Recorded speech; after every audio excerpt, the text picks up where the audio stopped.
The fall of Gray State. The fall of Gray State did not happen when David died. Gray State fell when those who worked alongside of David took the project and tried to make it their own. Gray State fell when those associated with the social media pages claimed David was guilty within weeks, if not days, of the bodies being found. This is long before the DNA, ballistics, electronic records, and financial records all proved there was no evidence of their friend's guilt. The team simply jumped the gun and concluded David was a child killer, a wife killer, and a coward who committed suicide. That is the fall of the Gray State. Bury truth in a shallow grave. Grab your shovel and keep digging. On the surface, we were told David Crowley was guilty of a double murder-suicide. We were told the case was closed, that David was the perpetrator, and the public was not in any danger. We wanted to believe them. But what they told us was not the truth. The more we began to dig for the truth, the more truth we found buried under the surface.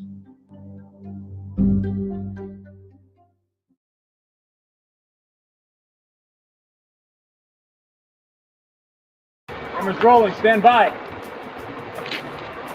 Action. Sean right here with We Are Change interviewing David Crowley. Danny Mason. What are you guys doing here? Shooting a movie. Yes. Yes, we are. You're the director? The director of Gray State, which would be a political post-apocalyptic film about the state of the world. Any more detail about that? Not at this time. All right, well, have to wait for the film, right? Wait for the movie. Absolutely coming out. It's projected next year sometime. Just in time. But you know what? The part is through the efforts of people like We Are Change that are going out and confronting these politicians and these dirty bastards. These guys have come up with an idea to help expose what's going to happen if we don't stand up and make change, right? More or less. It's one way to put it. Well, what inspired you guys to do this then? At some point you take that breath and you look out your window and you just wonder. You find the answers for yourself, and you can't turn back from that, basically. So you find that answer for yourself, and then you got to do something about it, one way or the other. So felt compelled to do it, and all the info out there, and There's overwhelming evidence that everybody should be alert and aware about something going on, and at least have some concern, correct? It's also an overwhelming crowd of people who are willing to ignore it. That's correct, and I think they're all brainwashed by the mainstream. Brainwashed by something. I mean, it's not like their fault. it's been properly executed by the elite. Highly orchestrated. Yeah, absolutely. So it'd take an endless amount of money to orchestrate something like this, and you think the bankers are right behind it all? Yeah. Who else could possibly fund that, right? I would say strongly yes, to be able to. Well, we make the finance mistake of assuming our human experience is shared by the rest of the world and the rest of history, and that's just not true. The whole money system, which is controlled by the bankers, obviously, is not the natural state of affairs for the human experience. So, the second we step away from that, we have more things to look forward to than tomorrow's latte. That's absolutely right. Anything else you'd like for people to know about what you guys are doing, or anything else? Facebook.com/Gray State Movie. Stay tuned. It's coming. All right.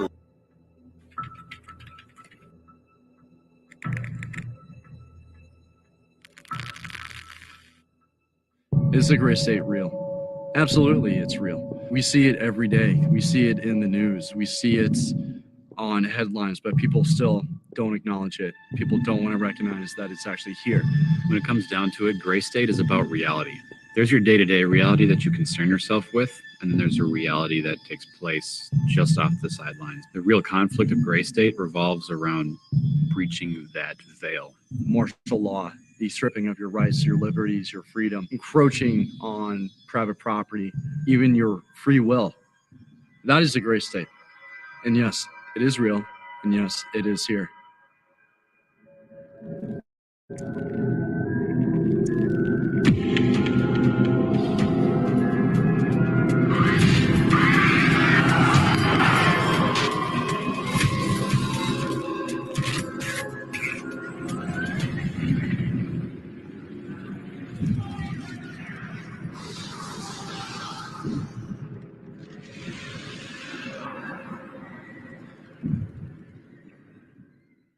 Most of the films are, entertainment, and I think this goes beyond entertainment to really have a message. And most of the films that I've probably worked in here in the Twin Cities have not taken that next step. I think that among the innumerable projects I've done, Gray State definitely stands out like a beacon as a unique project as a whole itself. It kind of fits in perfect timing-wise of what's going on with the government, even the police forces or different things like that. You couldn't ask for better film to come out now. At first I thought it was kind of cool because there was a lot of action going on. But as I heard a little bit about the concept, it became a little eerie. The ideas that they're dealing with in Gray State are definitely very frightening. If it is true, that's frightening in and of itself, but almost what's more frightening is not knowing whether it's true or not. The idea of Gray State scares me.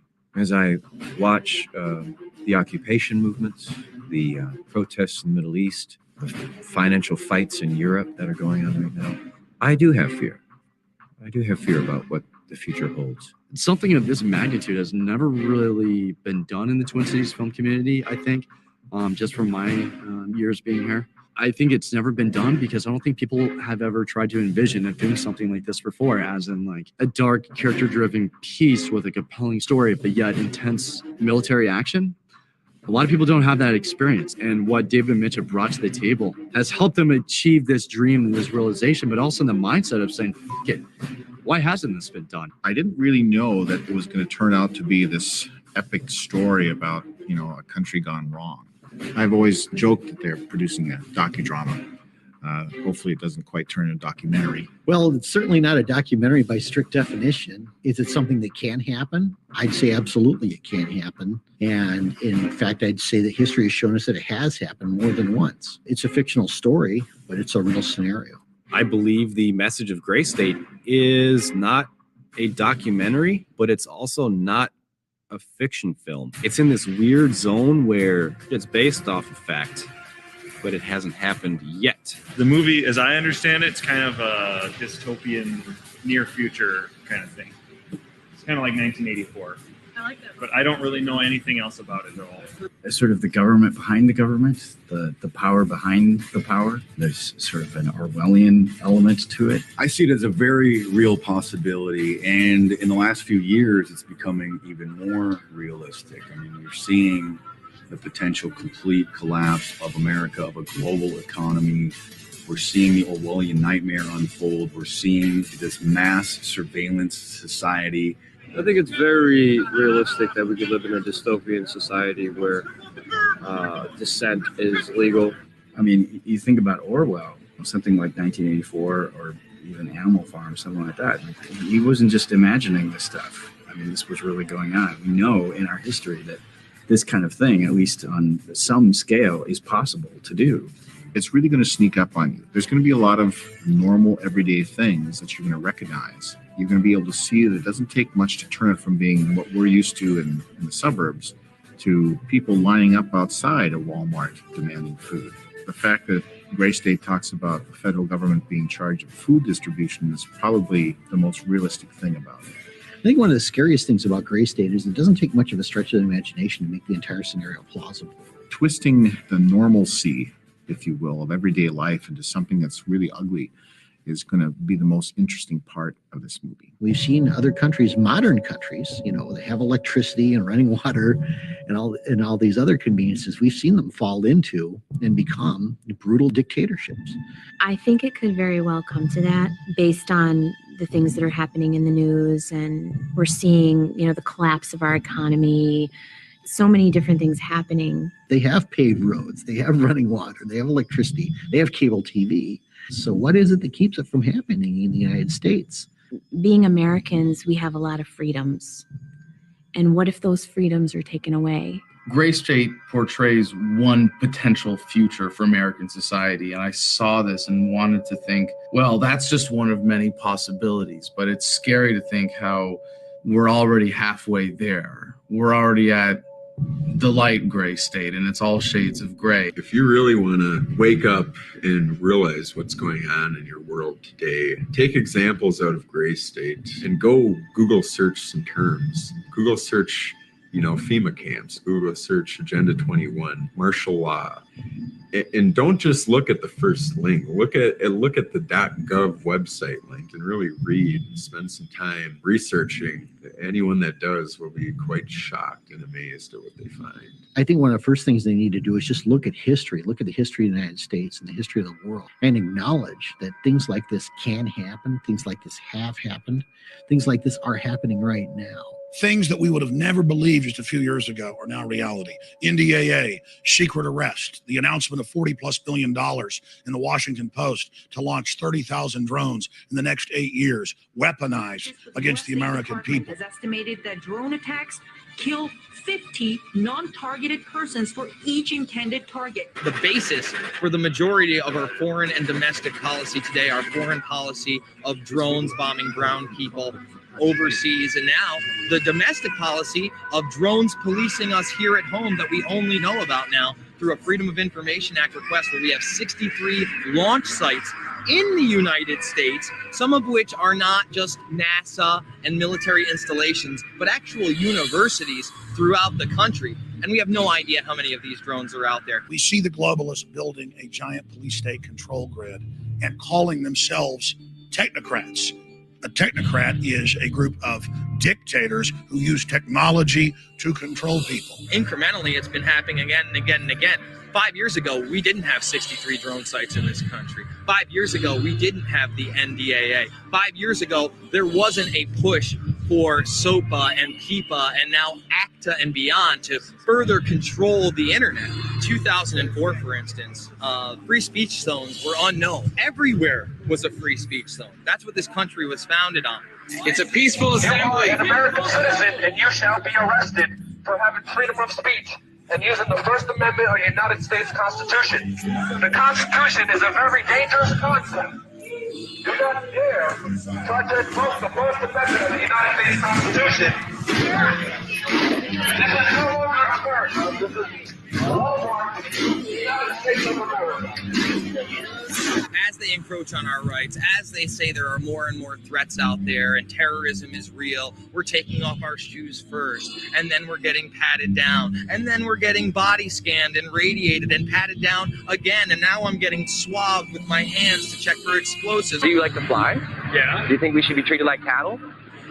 No, yeah. Yeah, I do. You do? Actually, I do. Do you think there's integrity in politics or integrity in banking? Wait, no, go back to that. Go back? You don't think that airport security is a good thing? You know what? They're not violating anybody's rights. You don't have to fly if you don't want to. Every American, every person on United States soil or international soil can be deemed as a terrorist. If they have really any reason to want to detain you, they don't need to acknowledge your Fourth Amendment rights. It's what supported things like the Patriot Act and now the NDAA and the ever-encroaching police state. By order of the City of Pittsburgh Chief Police, I hereby declare this to be an unlawful assembly. I order all those assembled to immediately disperse.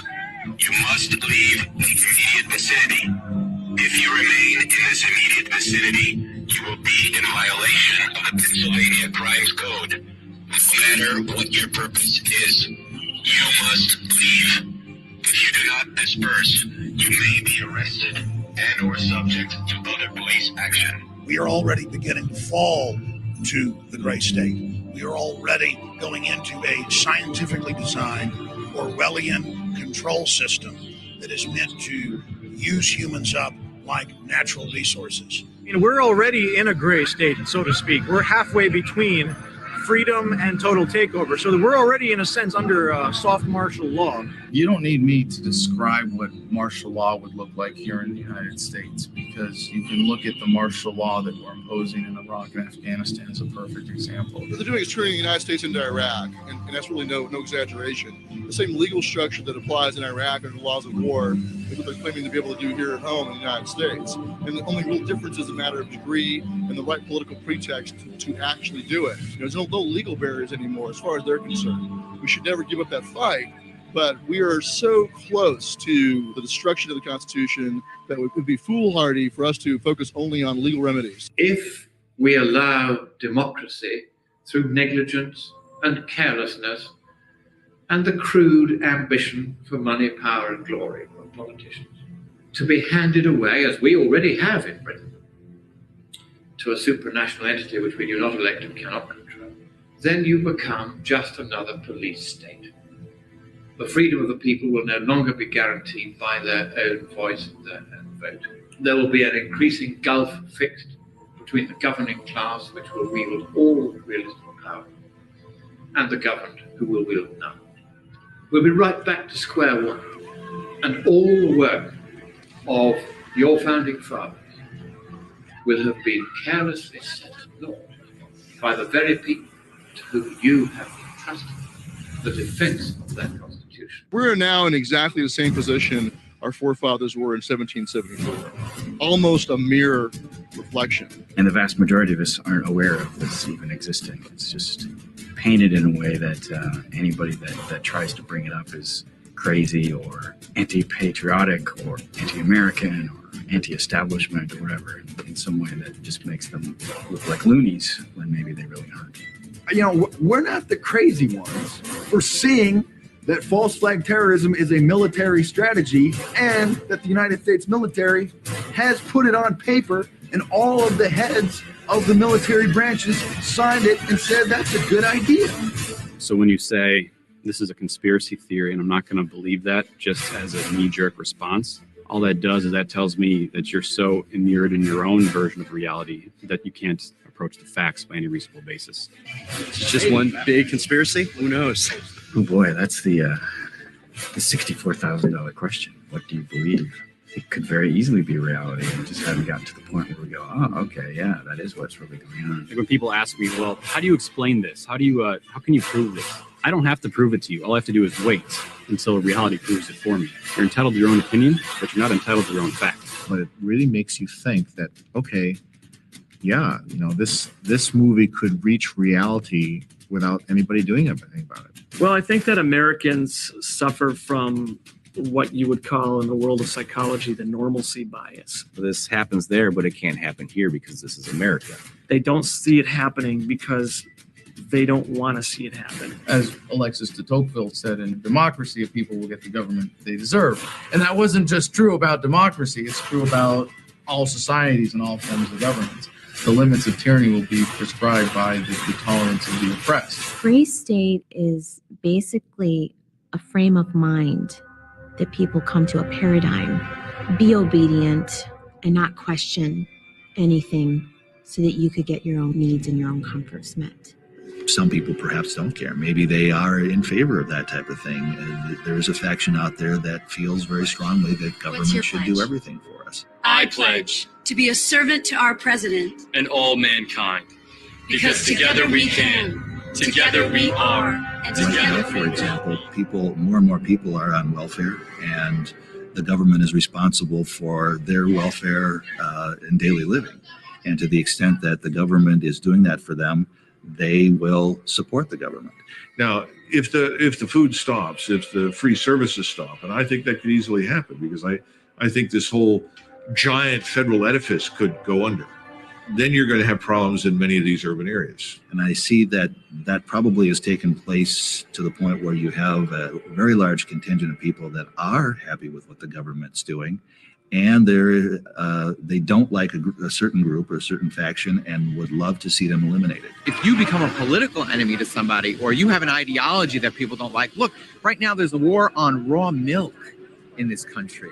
So if I drink raw milk, then I'm going to become an enemy of some industry, the FDA or the USDA. And now I can be targeted politically. It's happened. People being targeted by the police state because of their political affiliations and beliefs. You know, people's children being taken away from them because they're critical of the government. As we see a reduction of our freedoms and an enhancement of the size and scope of the government, we can expect to see more raids like this happen to people who the government perceives as dissenters. Again, that goes back to whether or not the audience will see this and the gravity of the situation will sink in for them.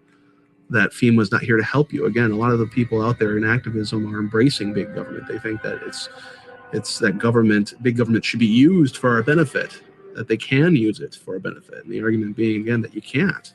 That kind of control central power. It's too much control for any one group. Really shows what could happen in this country if we the people don't get control back of our out of control government. Now, when you start taking away the freedoms and the rights, if you take enough away, then people are gonna, like, oh, I gotta start standing up for myself. Now, depending on where we are in the world, they might not be able to anymore. We are American citizens. This is not China. This is not Nazi Germany. And we have the freedom of assembly under the First Amendment Constitution of the United States of America.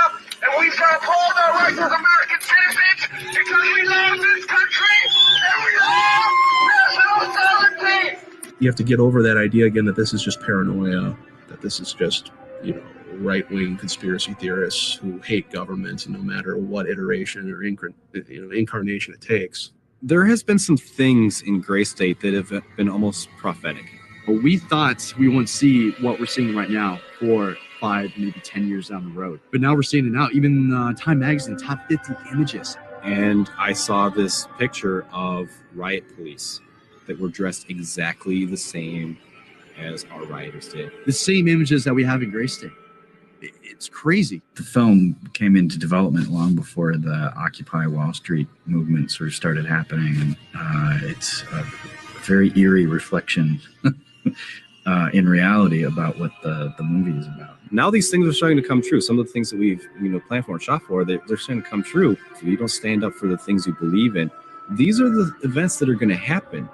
And some of them are already happening. There's talk about they want to do like pre-crime arrests and also like, RFID chip implants in people so they can track people. They can track your money, track where you are. They can do all these things. In New York City, they're implementing iris scanners. They've got new handheld models. They haven't announced this yet, but my prediction is before long, they're going to be using the handheld iris scanners in the streets when they do stop and frisks.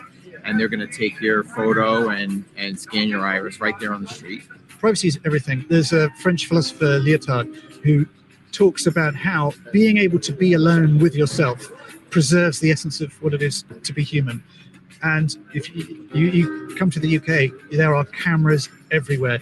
And when I drive onto the continent, you might go to France, you suddenly go, oh my God, I'm not being watched all of the time. If you see something suspicious in the parking lot or in the store, say something immediately. Report suspicious activity to your local police or sheriff. The chilling effect is very strong because when you are telling people that they're being spied on, the drones, for instance, this new element of drone surveillance going on in the country, a lot of people say that they're just like, well, I have nothing to hide, so why should I care? That's not the point. The point is that when you have a tape recorder out on a table, you're not going to say the same things that you would before. And so when you just know that you're being watched and filmed everywhere you go, you're not going to dissent as much. The people said that it's always the government that says, oh, if you don't have anything to hide, why are you worried about the Patriot Act? Why are you worried about Echelon? Why are you worried about all these spy systems and data mining?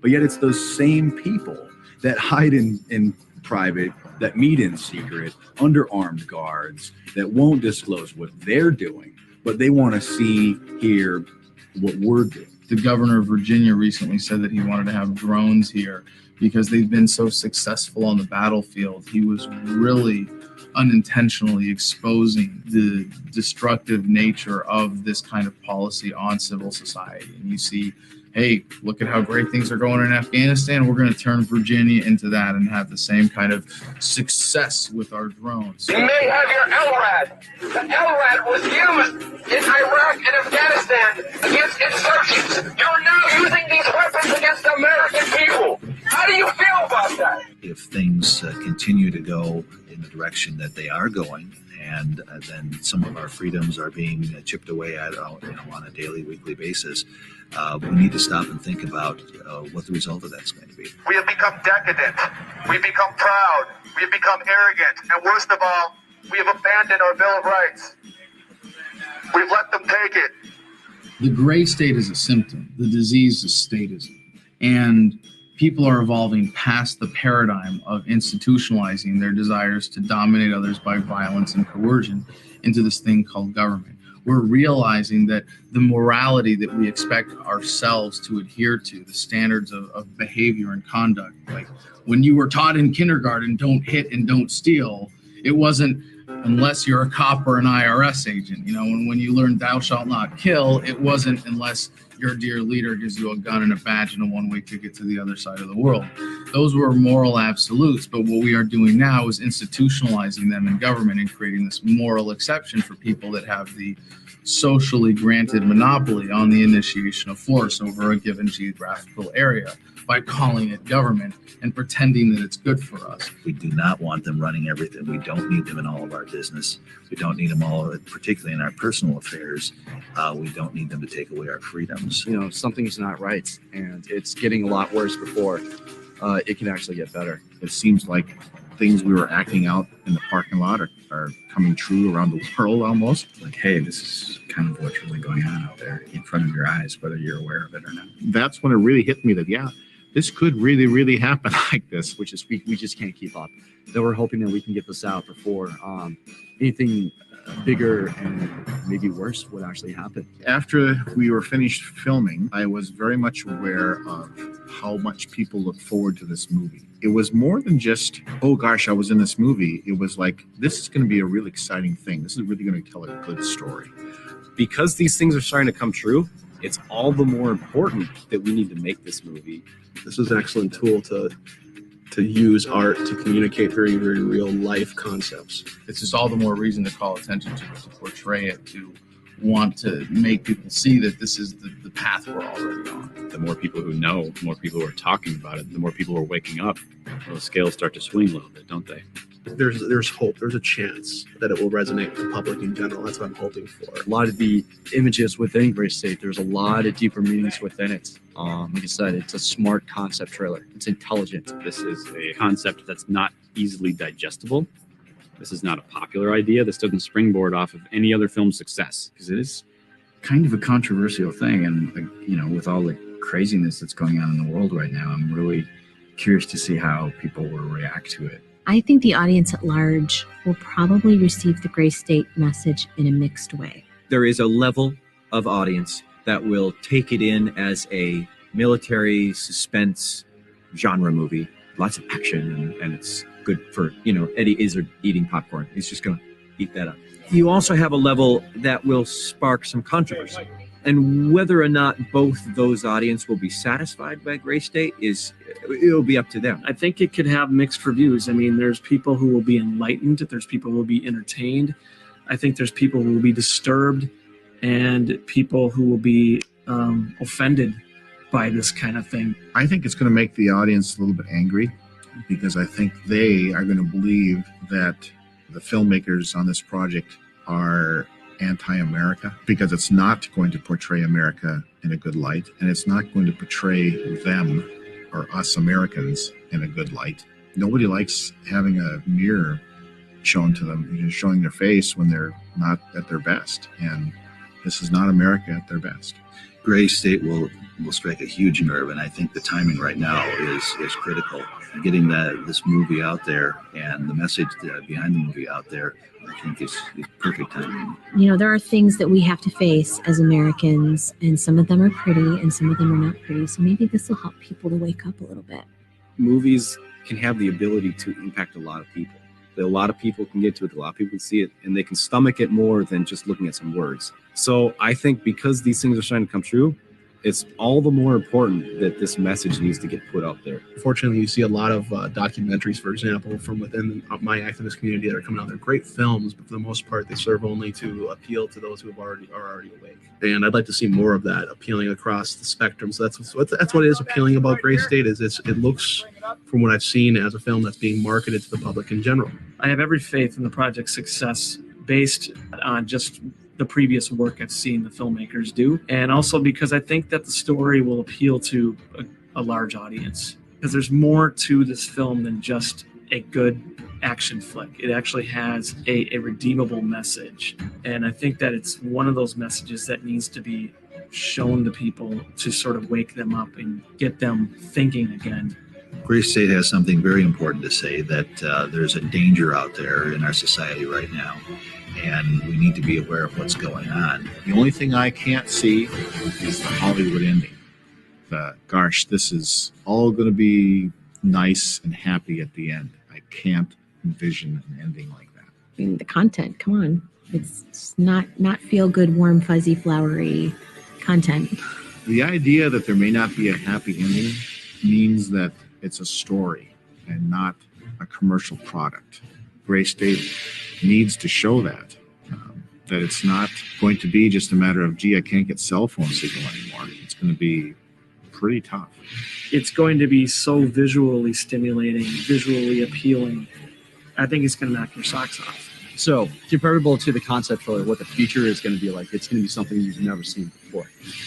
It's going to be something where the audience they think they have an idea of what the Gray State is, but they really don't. It will challenge the basis of institutions, of your ethics, your morals, and I will put this on the line, even your spiritualism.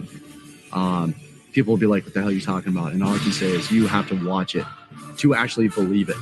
The Gray State movie will bring that point into sharp focus, and the folks that watch the movie, listen to the movie carefully, will come away with a very strong message. That's kind of bold for an independent group to do. Tell a real serious story. That's going to be a little bit different. All I can say is that it's going to be a hell of an intense ride. But awesome. It's going to be cool. Is the Gray State real? Absolutely, it's real. We see it every day. We see it in the news. We see it on headlines, but people still don't acknowledge it.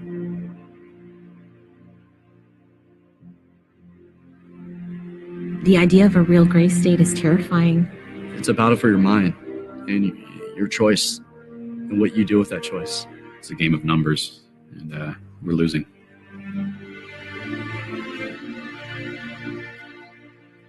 And it's been said that you should never doubt that a small group of people who have firm convictions can change the world, because that's the only way it's ever happened before.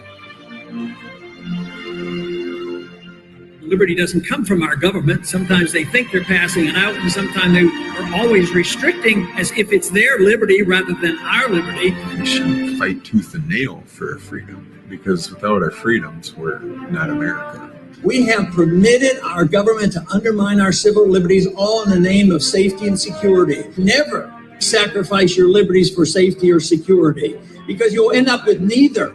This is what's happened the last 4 years. The evidence is out on the table. The monetary system doesn't work. The foreign policy doesn't work, leads to endless wars. The economic system is deeply in debt. You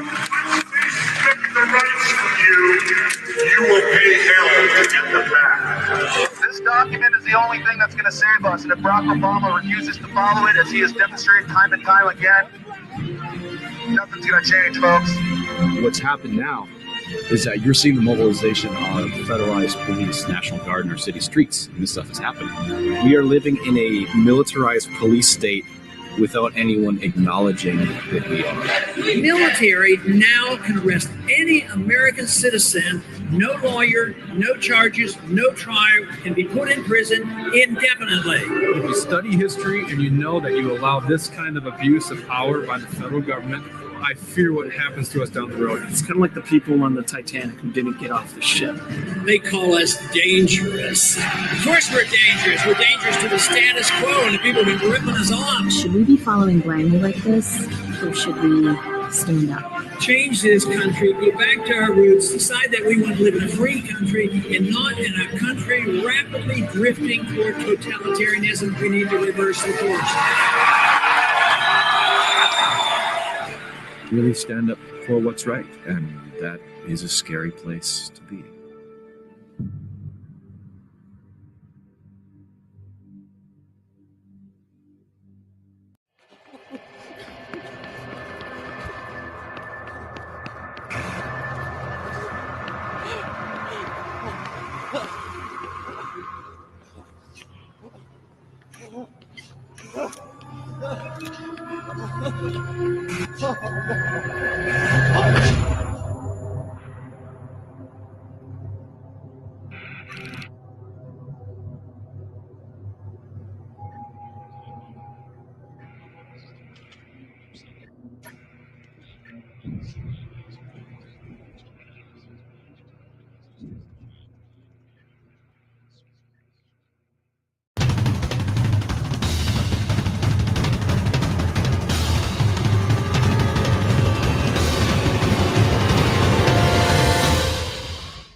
What is the gray state? Are we living in it now? Are we headed towards it?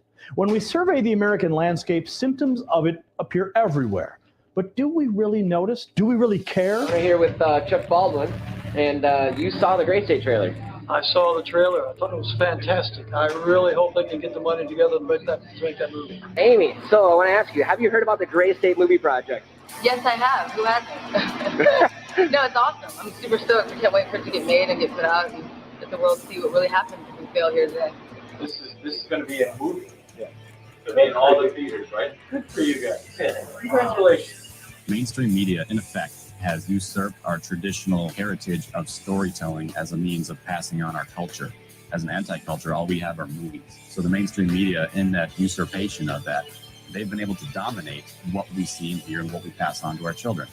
So imagine if we get a film like Gray State showing in a 1984 sort of format certain consequences of failure to embrace liberty. Oh, dude, is it like a narrative? The movie. Right, yeah, it's not like a documentary. No, it's an actual movie. I think that's an important distinction to make, is that it's not a documentary. Where a documentary will pander to a certain crowd who already subscribes to those beliefs, this is a narrative film. It's a literal movie you're going to go to the theater and see. So just imagine the possibilities there. The point is that this is where you're actually able to reach people. And a fictional account of near future paralleling reality, I think, is a great way to go. It's definitely, instead of just being just an action film, it's definitely more of a narrative film, character-driven piece. And that's what we're sticking to our guns with on it. Yeah.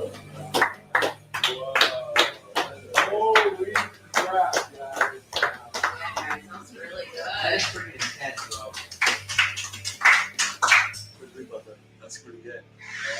Definitely. It's something that, I feel that can really unite everybody, especially if they see the real life of what can happen. I think so. Yeah, I just saw the trailer just a few days ago, and I really liked it. I hope it spreads. Look at the trailer for this. It's stunning.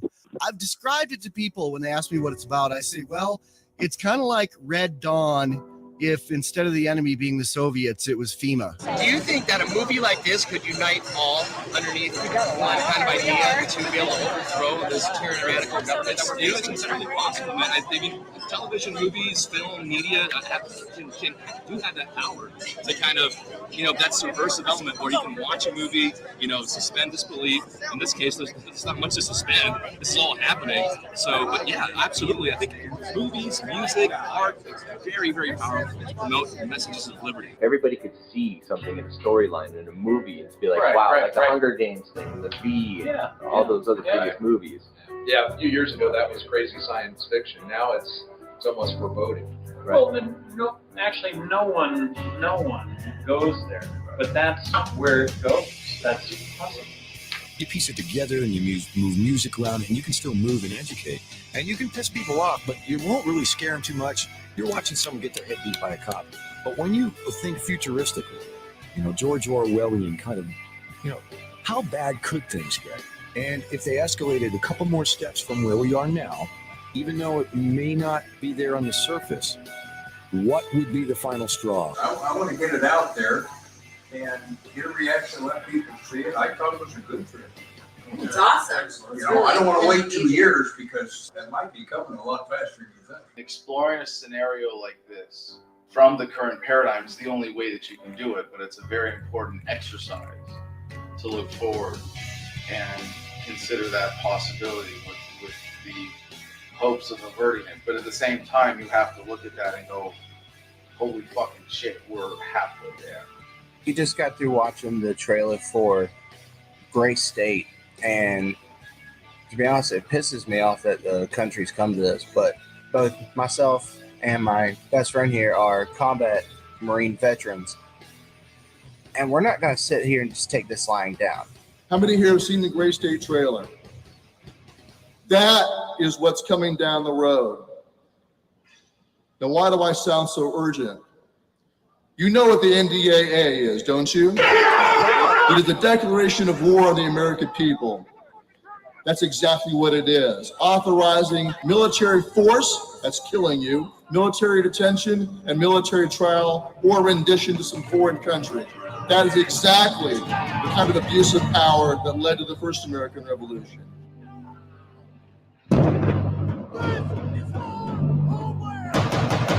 What we're seeing is that it's a split between patriots and loyalists. This is what's happening across the country. People are choosing sides right now. You know, the people who will, you know, just do what the party wants and do what they're told and vote the way they're told, and they just keep voting for the machine.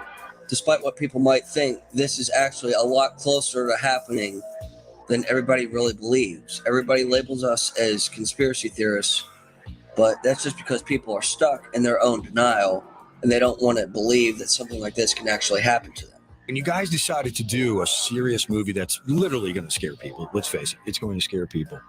You look at, you know, Germany and you go, it didn't happen in a day. And people that have survived that and lived to talk about it go, it didn't happen in a day.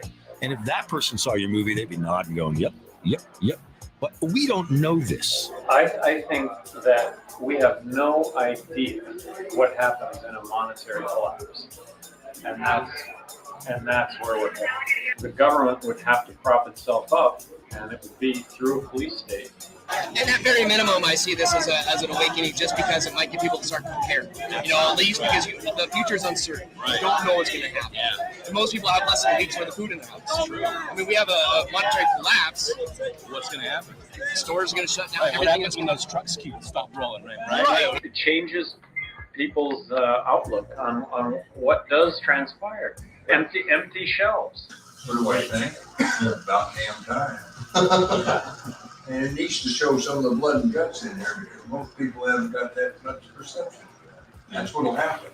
But the feedback has been divided, as we knew it would be, because there are people who are like, wow, someone finally is doing this. The rest of the people are like, I don't believe in that. So this is going to be a stupid movie. No. That can't be real. So it's going to be a terrible movie. So I don't want to hear anything about it. But I wonder if they thought the same thing about Toy Story. Like, hey, toys don't talk. This movie sucks. And that's just good for us, because if they can't accept that it's that close to their reality, that if it creates that negative reaction, well, that's fine. That's fine. That means that we're doing our jobs. Yeah. But I mean, obviously, it shows economic collapse, takeover, people being rounded up. All those real preparations are being made. So regardless, you know, I mean, just the trailer you've made helps give people kind of an image of where this is going to go. If we just decide that anything in a uniform's God, well, the corrupt system will take that as a signal to move forward. If that's gray state, we're already at light gray state, you know, and it's all shades of gray, right? True reality of what can take place. Yeah, I mean, when people have no idea, and nor do I. And this is your project. It's David and Mitch's project. Yeah, but it raises that awareness. I mean, just by looking at the trailer, the concept is awesome. The message of the possible loss of freedom here in our country is something that a lot of Americans just don't like to come to grips with. That this movie would help them realize what is at stake and the consequences of it. It's coming. It's coming soon. And when it happens, nobody's going to be ready for it. It's going to be so brutal because we don't pull any punches. This is not our game to pander to the lowest common denominator. We're going to make it as brutal as we possibly can because that is the reality we're facing. And it's up to the people to help us up. Believe me, the trailer is kick-ass. And I mean, if you were to walk in a movie theater and see a 2-minute trailer and it was a hack job done by crappy editing and lousy CGI, you would go, what's this piece of shit? That's not what you will say when you see the 2-minute teaser. Well, the reason they put that together and they did that hard work is because, again, these guys got to do it on their own dime. And that means we can help them out. Maybe, you know, Bubba listeners and, of course, Dangerous Conversation and Radio Isle listeners can hit their website, get on that PayPal, or we'll find out how they can drop them a dime or two. So if you go to indiegogo.com/GrayStateMovie, you're actually buying something. You're going to get these shirts, you're going to get some props, you're going to get posters, but you're going to contribute to the film. And the number one thing is that we need all of that grassroots support to funnel into something like Indiegogo so we can actually harness on the hype while it's there. What do I think? Yeah, let's get her out. Let's not hesitate. When did you guys start working on this? 2 years ago. I was going to say, You guys need to get that funding so you can make that. That's why I'm here. Well, no, the fight is at its core spiritual, and you'd have to be in deep denial and delusion spiritually now to not know that the shadows are getting long here. I know that I'm speaking to people who are awake, and I know that I can count on your support. Gray State has already been described as a prophetic look into a terrifying future, but I appeal to you here today to help us prove them wrong. through our united effort, we keep this film in the fiction section.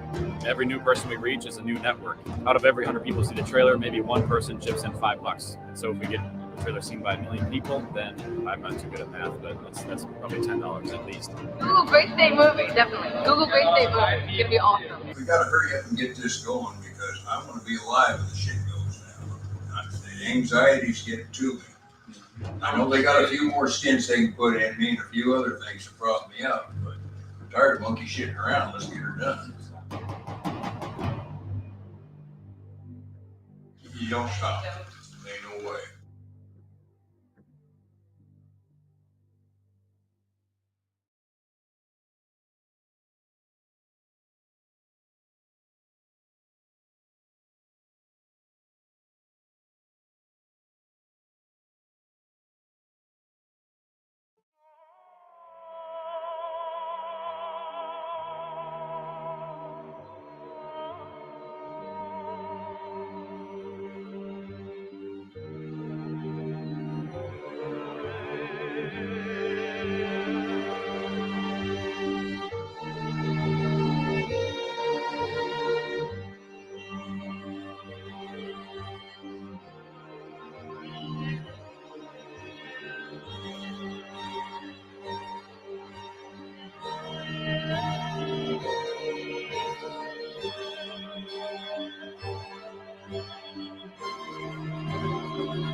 All right, today's going to be a little bit different. Hey, let's go! Let's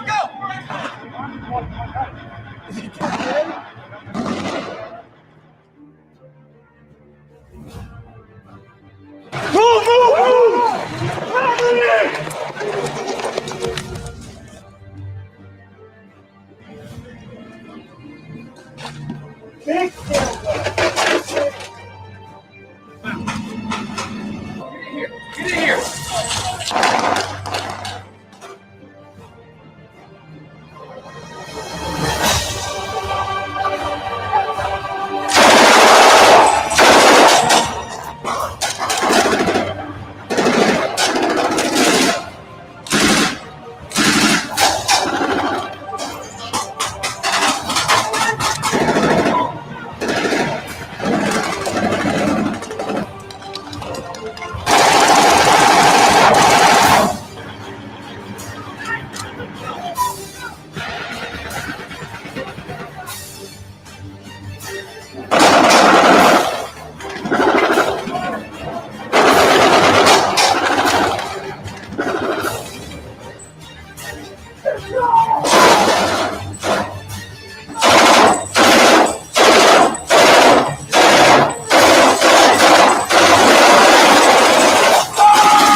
This is John Wannick of the Resistance.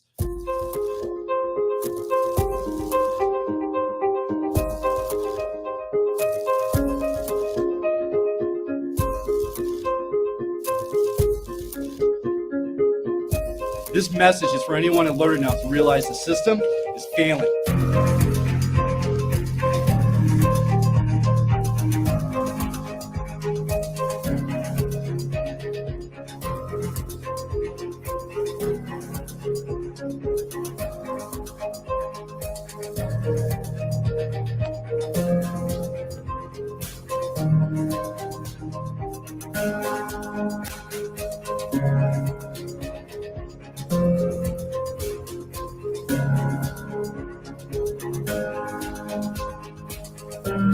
This is over. Will anyone remember us? Depends on who wins. Do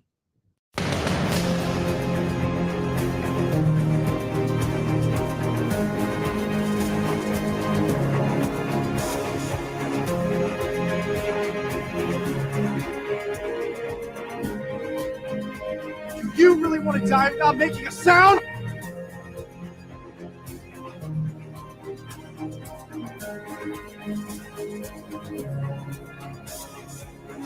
Don't you get it? We're on a split! It's too late to be scared. And if this is the last gasp of American liberty, let it be us to make it loud.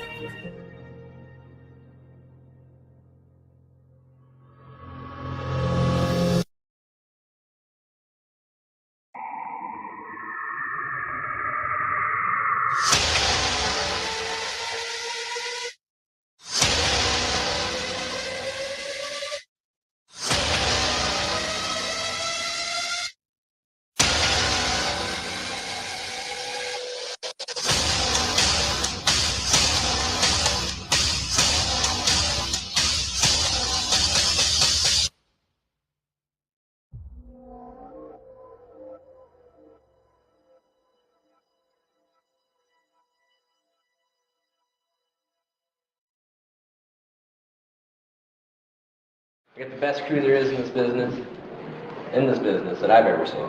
So we're the only ones doing this. Right. We're here at the Gray State trailer premiere. Yeah. First time it's been seen publicly. We did that interview back in, what was it, like July 14th of 2011, where we didn't know what we were doing. We weren't expecting the interview, and like, well, what's going on here? Oh, we're shooting a movie. That was a year ago, over a year ago, and now, well, we're not much farther along. We've only got the trailer done.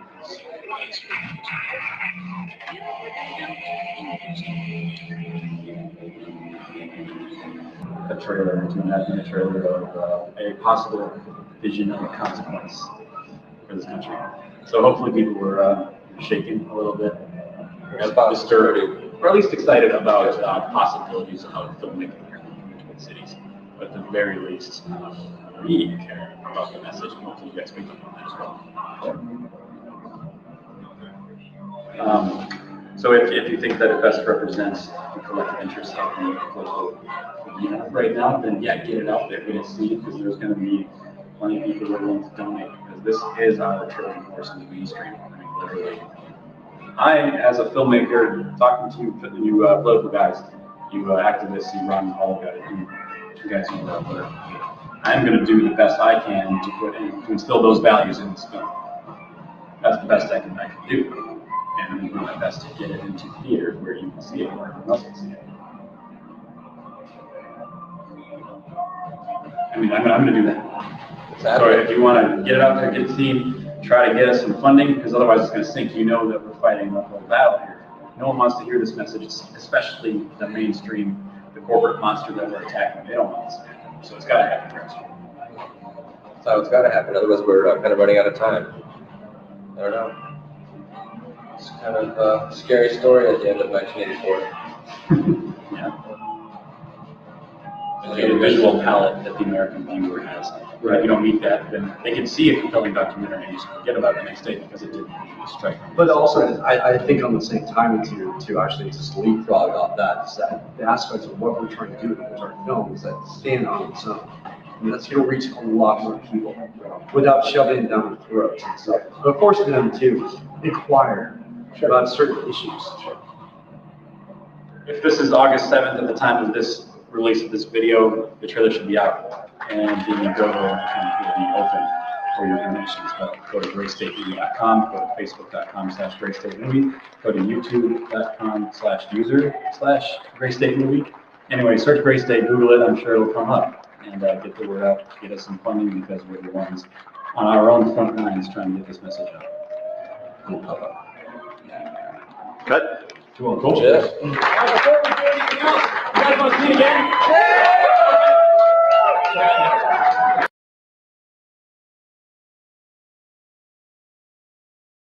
Ron Paul is certainly bringing these issues to light, revealing that national consciousness evolution, as it were. So I guess the most I can do is, you're right, you guys are like talking to the choir. It's a very strong, very powerful choir, we can agree. But you're singing the same tunes, right? And what we can do as artists, I imagine, is put this in words that they don't expect to hear. Maybe adding volume to Voice of Liberty, right? I mean, people are going to go to a movie, maybe they'll go see Gray State because they saw the poster. They're not ready to defend against that message. Or like Hunger Games. Hunger Games kind of has a pretty insidious liberty message inside. So what we're trying to do is something that hasn't been done because of the mainstream domination of art, is that the artists have not sufficiently represented the zeitgeist, right? What we're seeing now is that people are ready for absolutes, they're ready to hear the message of liberty, but artists are not doing that. And so very recently, I imagine. But also, I think one of the biggest things too is actually presenting the alternative reality that could actually happen. I mean, you know what I mean? So that's the biggest thing. So people can't really listen to literature like something crazy. They're just overstimulated. But do it away where we're not shoving down the throat. And that's the biggest thing. It's just a chance to They think it's entertainment, but they don't know you're actually brainwashing them. At the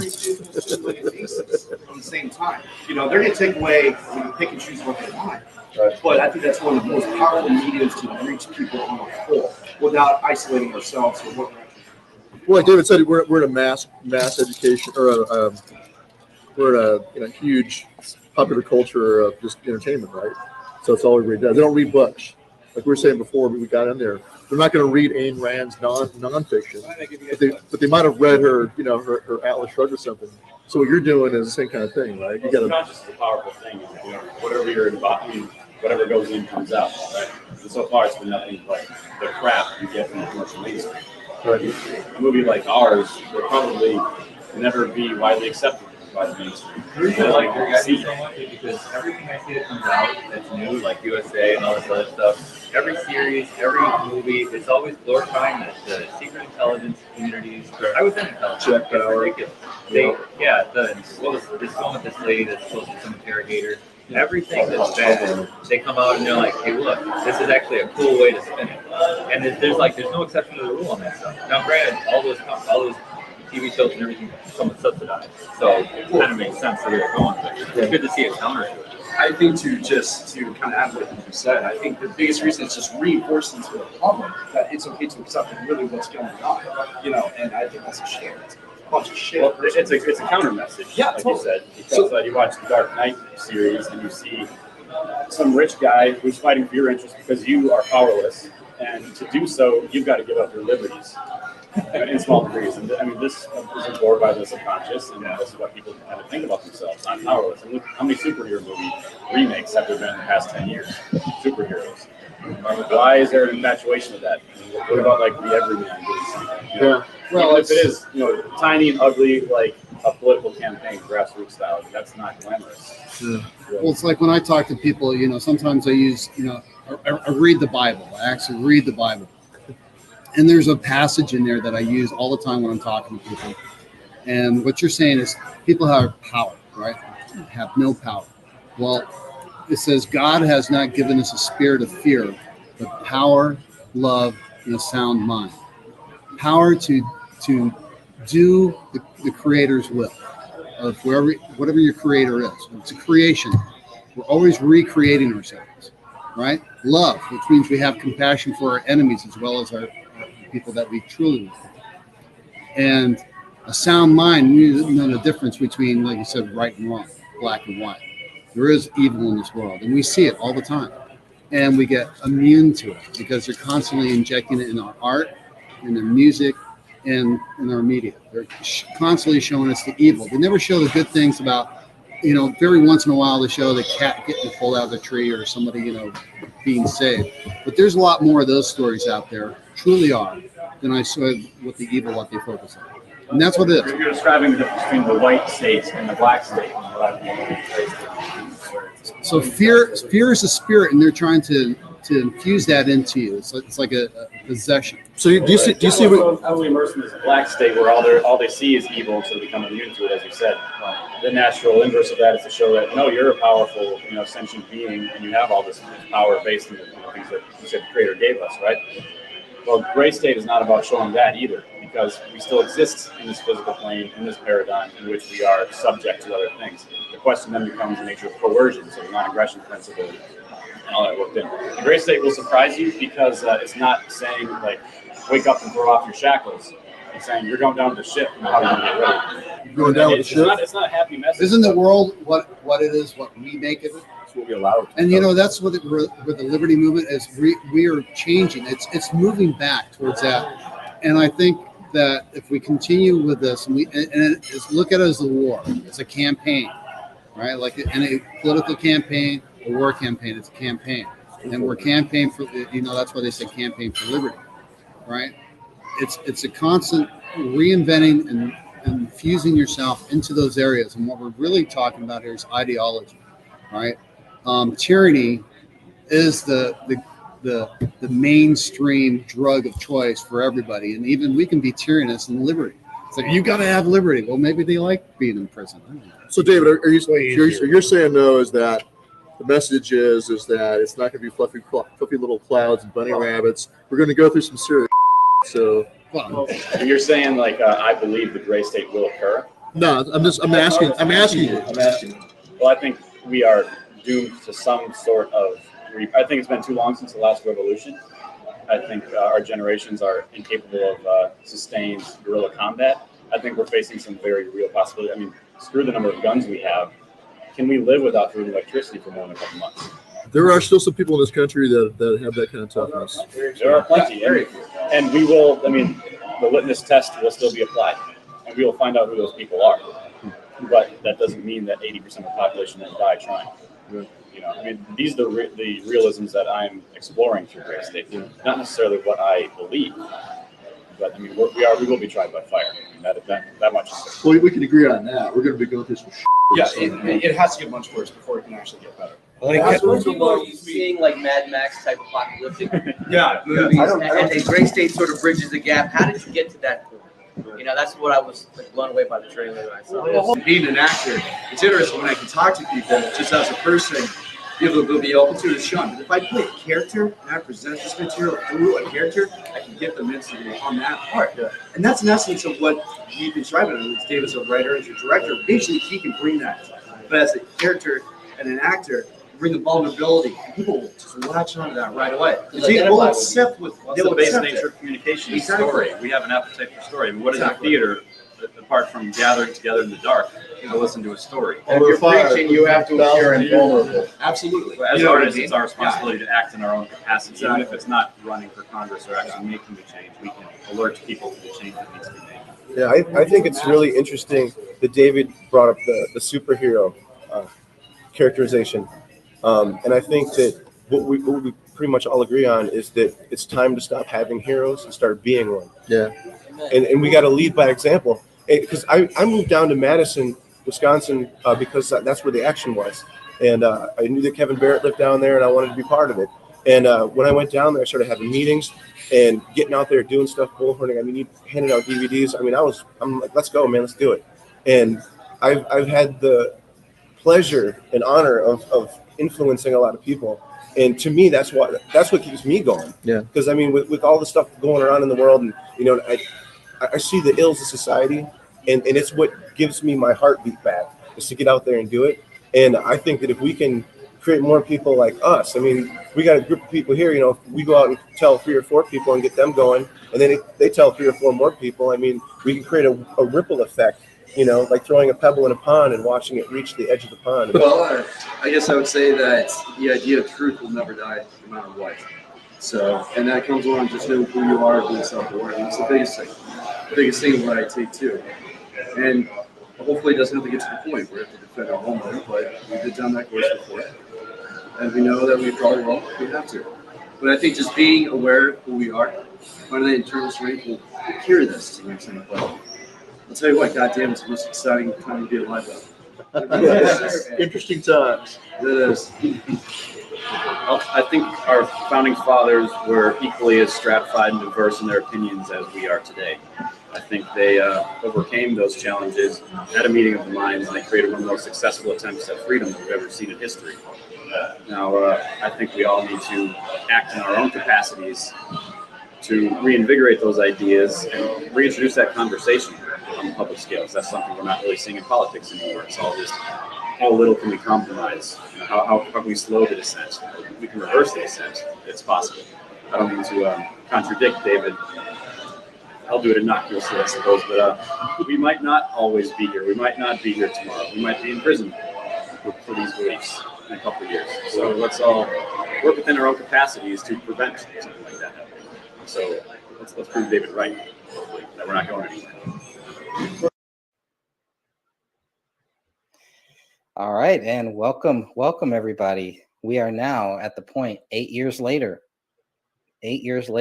and here we are, not giving up on this case, and still one of the strangest cases that I've looked into ever, and it'll probably end up like that, I'm sure. But so far, Dan is here. Dan Hinnon is here. Catherine is also here, and I think Sophia is going to join us here at some point. But all right, awesome.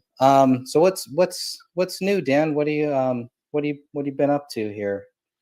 Not much, just making some posts today. I like on the anniversary to make posts on the various Justice pages and on YouTube, just to remind people this is 8 years ago. This happened today, and from a personal standpoint, 8 years ago today, I didn't even know David Crowley, and I never heard of the Gray State, and I never saw the trailer.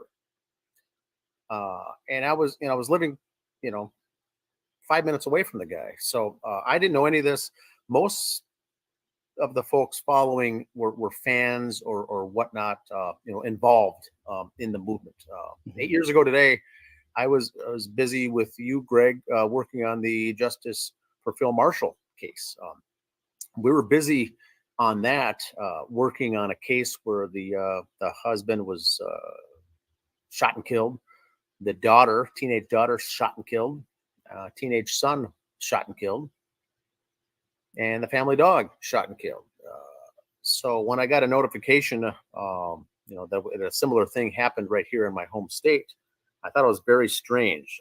The person who left me the message was Michael Lurie, who is now passed away as a 9/11 truther. He sent me the message. He said, "Looks like this time they killed everybody except the dog. You may want to look into this." And I looked into it, but I didn't know anything about it at first. I just thought it was odd that the family was assassinated and the dog survived, while at the same time I'm working on a case where everyone was assassinated, including the dog. And so that was the case. But making some posts, reminding people out there that this is 8 years long, and it is what it is. It's not good. I still point people to this book, Greg, The Gray Stage. In fact, I sent a couple links today of the book. Someone, a few people wanted to learn more about the case. Where do I go? Where are some pages I can learn more about the case? Where are some websites? And so you send the link. And you remind people that the PDF to your book, Greg, is free. It's a free download. You can read it yourself. There's Sophia now. Hi. So that's what we've been doing today. Just sending out reminders, and I keep using the tagline on Twitter: "Justice for Crowleys." Crowleys with an S. And anytime people click that hashtag, you can drill down into the history all the way back from the very beginning on Twitter. Anytime that hashtag has been used, the whole history is there and shows our posts all the way back. And then on Facebook as well, you can do the hashtag Justice for Crowleys, and then it'll turn blue with a little hyperlink. You can click on that for people who don't know, and it'll drill down to all the other Facebook mentions of that phrase. And so we're out there a lot. The Justice page, the Other Justice page, the YouTube, the tweets, and a lot of information out there that goes way back. But it's good. The anniversary, the one good thing about the anniversary is that it gets people back in there. It still reminds them of this family that was killed. That's right. That's right. Dan, when you started the website, you already had the website up, right? Ugly Truth. And then when did you start adding David Crowley stuff to that website, if you had to guess? I would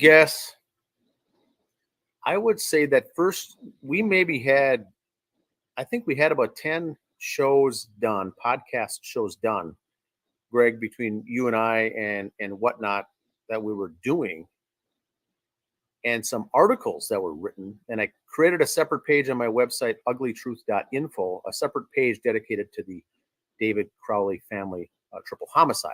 And I would say that was second quarter of 2015. Okay. Interesting. And then you obviously met with, or you started the Justice for David Crowley Family Facebook group 2 days after, right?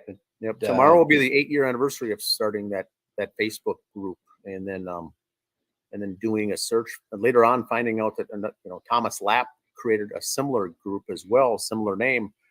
But when I did a search there, nothing came up on any kind of a justice page for this family, any kind of a looking for truth for this family. And when I saw there was nothing there, that's when I decided to create a group, mainly as a one-stop shop for all things related to the case, so people could research it and look it up. Have all the links on one spot. Any photos that we found, links, articles, police reports, police audio, all in one centralized location, and then people could look into it. We didn't know what was going on at first or what it was. And it was a very open forum, I would say too. I mean, there was, haters came on later on and everything, but it was basically just you running the whole Justice for David Crowley and Family Facebook group. Yep. And at some point taking on the page, the Justice for David Crowley of Gray State page too. I don't think I became an admin until after the movie came out, maybe after Eric Nelson. It was several years later that we added, some additional moderators and folks managing the page, but I was doing it all by myself. And then people were requesting, at first, they were requesting, part of the bad guys were requesting access to get in. And then I was getting guilt tripped about you can't be doing all this yourself. You have a full-time job, you have a family.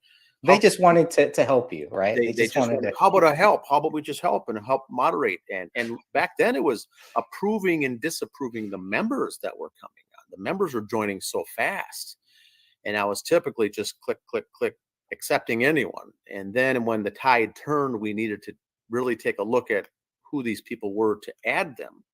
But we were growing really fast, and the discussion was going on so fast, and the comments were coming in so fast, along with the real-time information, Greg. I mean, the real-time information was coming in real time on that page of what was really going on, as well as, threads on that page that had 100, 200 comments, threads deep, comments, and people getting angry, people, good, people bad, people all over the place. And so it was a lot to maintain all of the conundrum, along with, within a week, it was all the hatred came on too, and the threats, and take over the page. We want to dump it. We want to, shut it down. So there was a lot going on at the first while. But once we started doing the shows, writing the articles, and getting the podcasts out there, then I created a page on my website to document this stuff later too, because people were threatening to take down the Facebook page, or Facebook itself was I think at that time banning and shutting down some accounts. And so that was another reason that I had the website to back up everything, because one thing I wanted to use on the Justice for David Crowley and Family Facebook membership, the group, the open, it's a public group, is the files section where we could have files uploaded, actual files, screenshots uploaded, files of actual data uploaded that I had control over to put out there, and no one else had control to remove or delete. And I was putting links, all the links that were out there that was all accusing David of doing this, which is, not what any of us agree with, but I was posting anything that had anything to do with the story.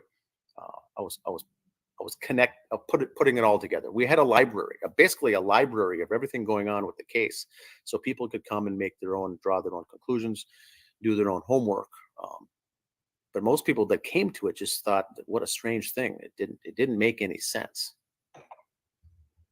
Interesting. I'd like to ask all three of you kind of a question here and see how you all feel about this. Are there any regrets of getting involved in this case? Do any of you wish that you would have never heard of this case and never got involved in this? No. Sophia's shaking her head. Catherine, should go on this one. This would be a good one for her because she went through a rough patch, with her own family by covering this case. Yeah, my family and things happened at my house. I had to actually end up selling my house, and I'm now in a place that it would not be my first choice. But I lost a lot with this case. I had my sister, one of my sisters, we have a large family. She was, is married to a dentist, and she was a dental hygienist before she retired. And when I took this, because when everybody was arguing about the mandible, right? I'm just, I get tired of saying stuff. So I'm like, okay, fine. I'll get the opinion of a dentist, right? Who would know better than a dentist? Well, my sister was so mad at me for sending her that photograph. She didn't talk to me for 2 years. And, and then my children they actually said, either you drop the case or we're gonna walk away from you, just because of things that were happening. So the times that I had left the case, it was based on pressure from my children and, direct family members. However, do I regret getting involved? No, I'm too stubborn. And once I get my claws into something, and once I know something, there's injustice going on, I'll fight it until I can fight no more. It's just, I don't think I could ever regret it, because with what we have discovered and what we've been able to prove using the evidence basically against the Apple Valley Police Department to show that David it's impossible, absolutely impossible. The man was a victim. I count that a victory. So I could never be sorry for that. I feel the same exact way. It's, in a lot of ways, this case has made me a better person. I have some really good friends from this case that I would have never had if it hadn't been because of it. It keeps me thinking. It keeps me researching. It keeps me learning new things. And I really second what Catherine has said, because David is innocent. And if it wasn't because of the documents that we fought for, that we sent off for, and waited sometimes 1.5 years for, we wouldn't have that information to prove that he's innocent. And this is rock solid. I mean, the evidence is right there, and it's pointing to him being innocent, that he's a victim. So, do I regret this? No. And like Catherine, we've moved numerous times. We put up security cameras. We've had things stolen, broken into. I've had my car run off the road and totaled, and it was a new car. And they never even found that person. just interesting things happening. I've had my email hacked. We've been supposedly doxxed. It's just stupid crap. And my family members threatened. It's pretty crappy stuff that's happened. But in the end, we're fighting for justice for a person who can't fight for himself now. And, his family's given up on him. His friends have given up on him. I'm not giving up on him. And I think about what Rania went through, her last moments of life, and it breaks my heart. I have a 6-year-old in our house that lives with me, and I have a 2-year-old that lives with me, and I cannot imagine ever having them in that situation. So I will never walk away from this case. Very good. Dan? Same here. No regrets. It's a topic I can't bring up with family. I can't bring it up with relatives. I can't bring it up at work. I can't bring it up anywhere. It's one of those things that's you've been blacklisted. So my closest friends on this case are the folks in the group, in the justice group. It's all the true folks. Catherine said it best. It's the stubborn folks who have been here the longest. If you have a weak stomach for this, and I'm not talking the case itself, the triple homicide, but the baggage that goes along with focusing time and energy on a case like this, when not many people are on our sides, it's the stubbornness side. I think the types of people that can hang with.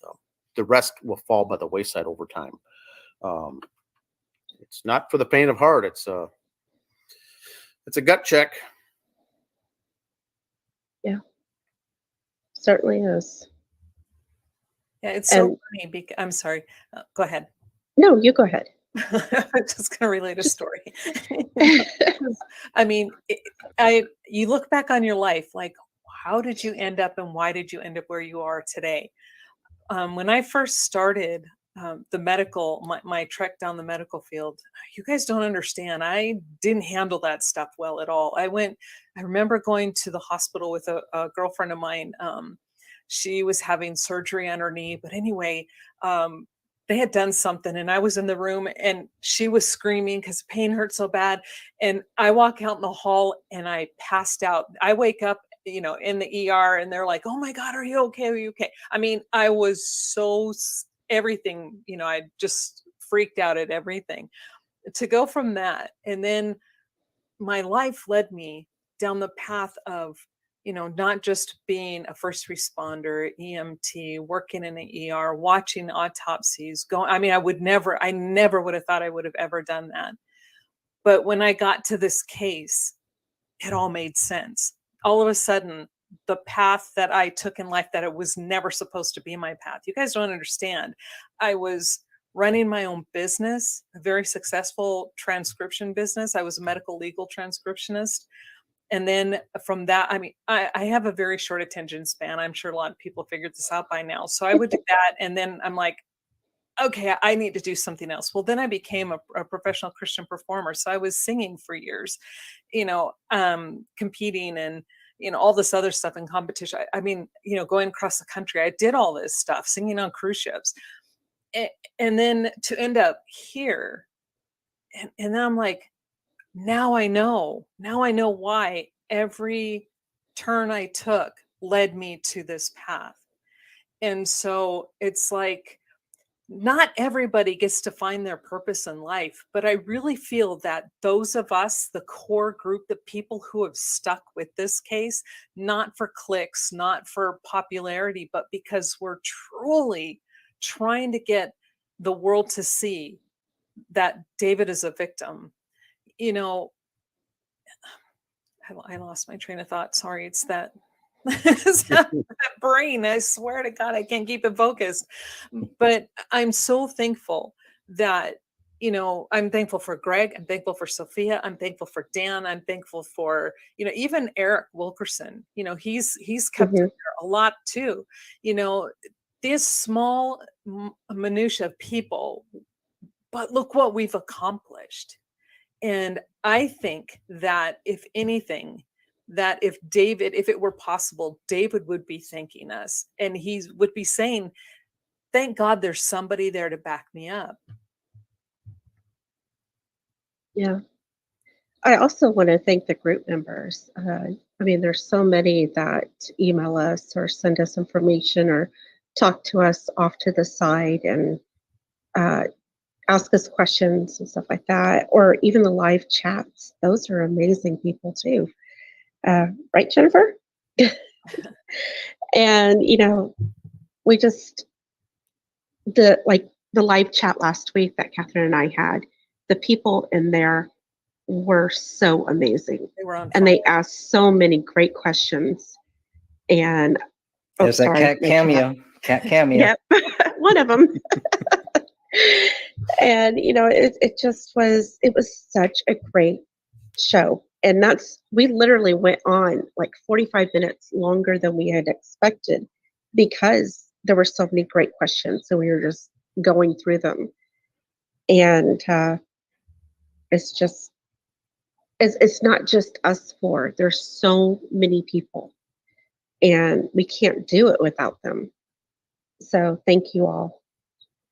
Yeah, there's as far as the membership on the Justice page, there's roughly 4,000 members on the Justice for David Crowley and Family Facebook group. There's 11,000 likes on the Justice for David Crowley of Gray State community, you know, group as well.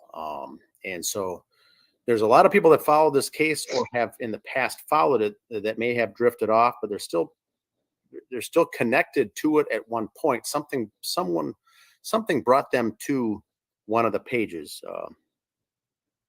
that caused them to check it out. And I think it's the critical thinkers of all of us that have done that. If you don't have that ability or have that knack to say something doesn't sit right, you're not going to be here on these pages. You're not going to be researching and looking things up and reading books like Greg's book, The Gray Stage, like I mentioned before. This has basically all the answers to this case right there in a book. You know, so the hardest thing I think is for people assuming that what we're doing here by doing shows and podcasts and interviews is that we have a conviction, or we're so convinced that this is what happened, is what frustrates me. It's fact. We don't think we know what happened. We already know what happened and what didn't happen. That's the point we're doing the shows, is to wake people up and to have people understand. If something couldn't have mathematically happened, it didn't. You know, so it's not a conspiracy site. It's not a conspiracy page, and we're not a bunch of people with throwing out theories about this case. We're trying to wake people up and get law enforcement and the legal side, Department of Justice, attorneys to take and do something with this case. You know, we can't do anything with it. We've laid out all the facts over and over and over and covered all the ground to reopen this case. We know that's not going to happen officially. Maybe it will, maybe it won't. I don't know. But these are not just opinions that we have or convictions that we think happened. We're not pushing, you know, theories of conspiracies. We're trying to educate the world with the homework that we've done, where we already know what did and did not happen in that home. Not everything, but the things that prove the case. Does that make sense, I guess? Yeah. Absolutely. And there's something, you know, I want to reiterate to those who are listening is I'm holding on to information that I found. It's in the reports. It's not like I, you know, got anything special, but I'm holding on to it. We have other information that, I mean, it's a slam dunk. but I'm not going to release it because every time I say something, the reins come down harder and tighter. And they've already stopped sending us information. And I know Sophia has stated a bazillion times that, due to the wording in the letter from the city attorney leads one to believe the case has been reopened, maybe in the background. But that's why I'm really hoping that one day we can get an attorney. This is not, once we have an attorney and once somebody who can do something legally, then I will present that information to them. And I'm telling you, once this gets put out there in the public, it's pretty much over for Apple Valley. But, it's a slow process. So please be patient. And, we truly, like Sophia was saying, all of the people who like Joanna, look at her, she's great, just sending all these comments. The people in the comment section, people who support our videos, who show up to live chats, who even watch them and then leave comments. And even if you watch it and you don't leave a comment, if you go to the group and you're reading the reports, all of this matters. Every single view, it just matters. So thank you. Awesome. I have another question for all three of you then. What was the first thing that made you think that this may not be a double murder suicide? The documentary. There's something specific in the documentary or just after watching the whole documentary? About halfway through, I realized this was a lie. It was their actions, their shiftiness in the documentary. And at first I was like, maybe they're just uncomfortable. But then I realized, no, these are actors. And, some of them have been acting for a long time. But it was just the way that they were on screen. They were clearly uncomfortable. They were clearly lying. And there was one version I watched. It was the very first version. And it literally told people this was the Netflix version, by the way. And somebody it was near the end, and it said, don't even bother going to the group because it's just all conspiracies and it's going to lead you down the wrong road.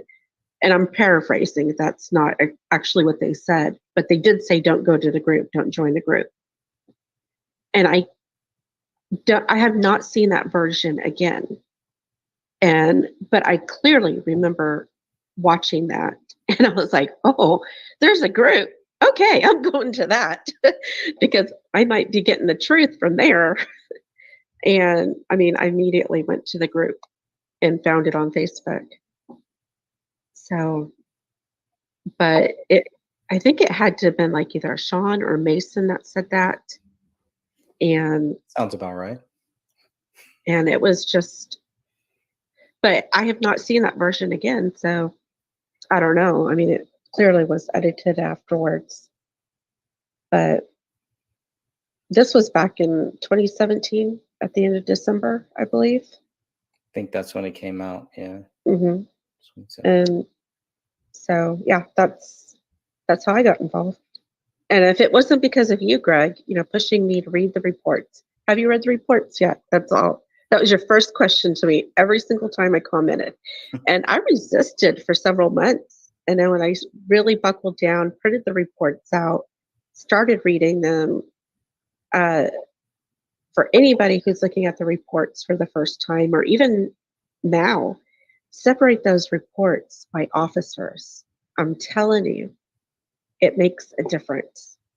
Separate everything, even the supplementals, and put them in with officers. This was a tip given to me by a good friend, and you read it completely different. It's not confusing. And, you see how the stories differ.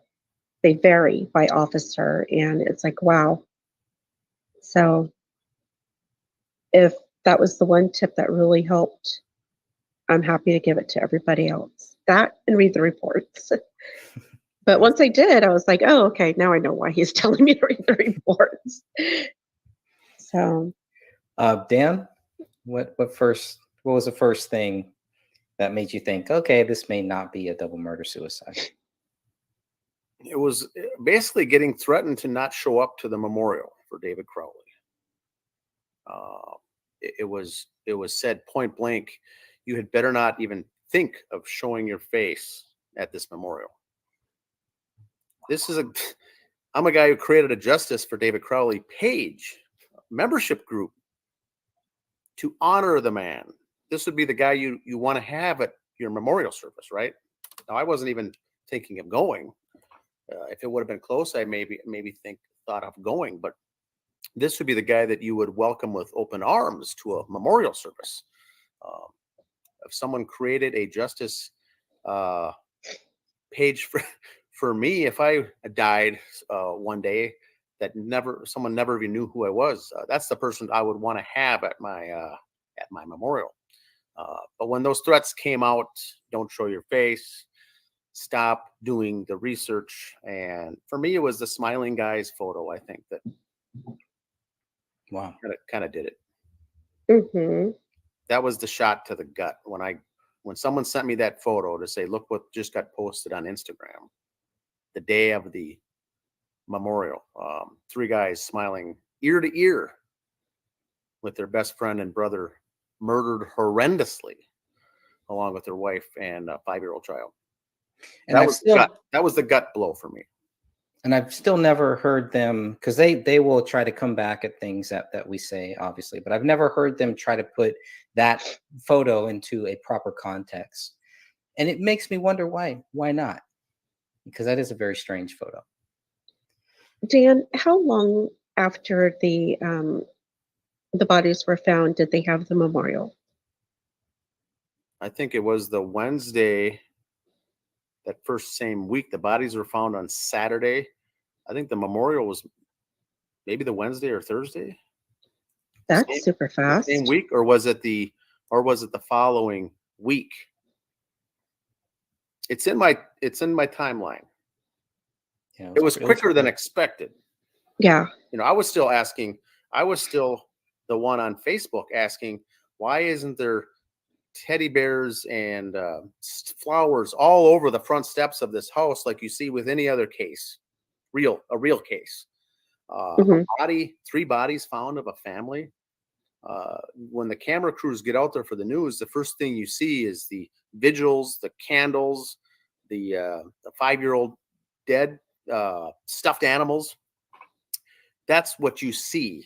Bouquets of flowers. That's what you see. Here was nothing. And I asked someone, because I said, what's on the front steps of this house? Has it been cleaned off already? Was there anything there? And I think the first person who said that they were there said there was maybe 1 or 2 things out there, but it was quickly cleaned off. And I was expecting a whole outpouring of community support and love and flowers and all of this for such a horrendous crime, and there was nothing.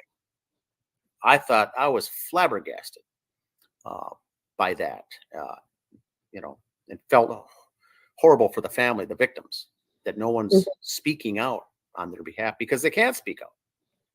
So we ended up doing that, taking on that role because to give them a voice. All right, Catherine, what was the first thing that made you think that this was possibly not a double murder suicide? Well, I would, it was kind of 2 things. The first thing that caught my attention was when I was watching I like the term sloppumentary. Sorry, it just fits. When I was watching that, it was the very end when Dan Sr. was reading that little portion, I guess it was of David's journal. And it was just the look in his eyes, his face. I just go, wait a minute, this man doesn't believe what he's saying. And so from there, when I got a hold of the autopsy reports and I started reading those, I'm like, no, this doesn't fit. The autopsies do not say the same story that the police were giving and that all of the newspapers were giving. And that's when I knew. Because up until that point, I was still, maybe people just don't understand, and maybe I could help them and explain the medical mumbo jumbo. But the moment I read the medical report, I knew, and it was over. It was like, and I haven't looked back. Very interesting.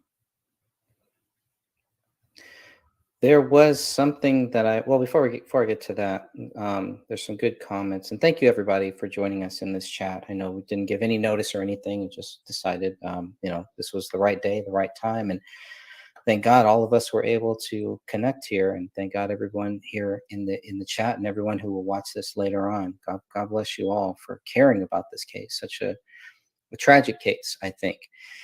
And so here we have Buzzing, and I am sometimes a lurker. I always try to comment, and thank you all for your convictions that David was not a murderer. I'm truly convicted in that myself. I mean, that's really, that is such a key point, because it always seems like the people who just want to believe David Crowley is guilty can never really give you anything. Even the cops, which I would expect, I don't care what everybody else thinks, but the police, the investigators, they should be able to articulate why David Crowley is guilty. Looking up just going back through some things, because I wanted to look up some of the police reports and what they were showing here, and I'm going to bring this one up. This goes back, this is actually from the Minnesota BCA, so hopefully everybody can see this okay. But this is in the 485-page document on page 21 here, and this deals with the only known thing that shows where the Hennepin Medical Examiner's Office, in a press release, is stating that David died of a suicide. Okay, I mean, even in the medical examiner's autopsy, they don't really say that, right? But here they actually do.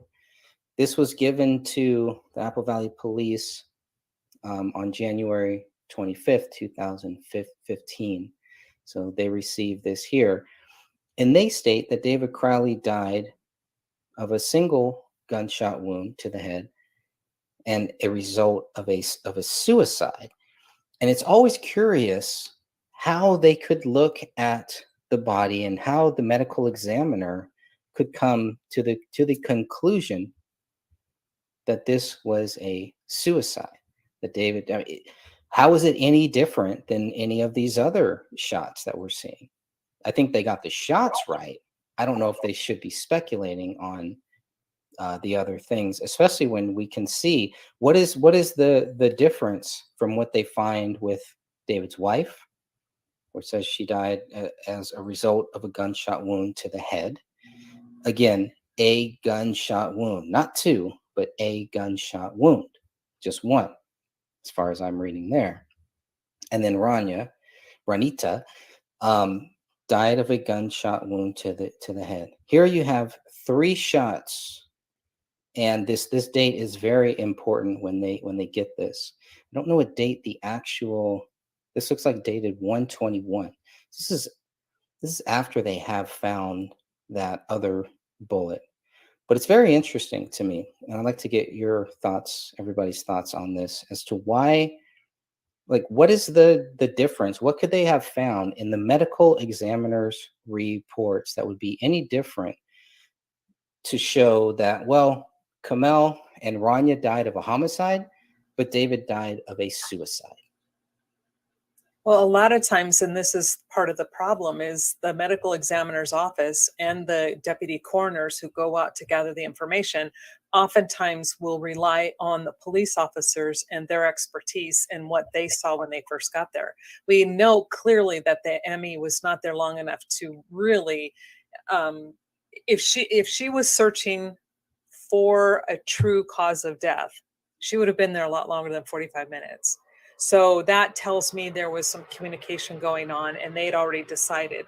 So, and that's kind of what's frustrating, because like you said, there's nothing in those reports. How would they, how would they know? Because they all have gunshot wounds to the head. Who do you know? You just don't. And that's, I don't know, it's frustrating. Is that normal, or is that, I mean, should the medical examiner even be going that far to speculate? Well, this was a suicide. Suicide based on what? Well, and that's just it. They're relying on what the police officers are saying, and we don't know. Let me just toss this out as a possible idea. The police officers show up on scene. There's a gun close to one of the victims, so therefore he must be the one who did it because he's the one with the gun. So then they start to just formulate this hypothesis. And so to me, I see this as they then take that and then they carry it further, and they get there to the MEs and they're at the autopsies and they're like, well, the gun was by him. Oh, well then, okay, he must have been the one that killed everybody.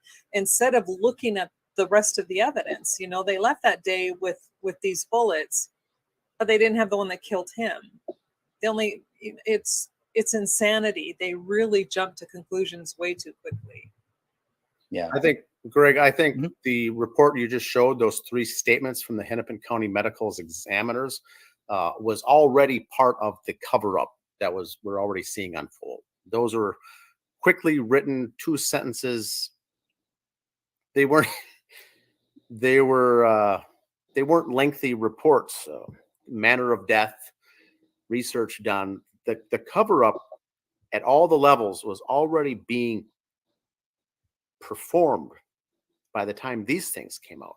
Like you said, like Catherine said, medical examiner, the ME was there for 45 minutes. Now, that's not normal to begin with. So already people were being coached with the narrative and told what to do on that first day. Very strange.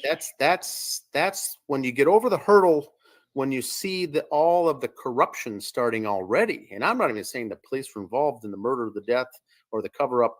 They were involved and complicit in what was going down already by this point on the 21st, this hastily written medical examiner's report.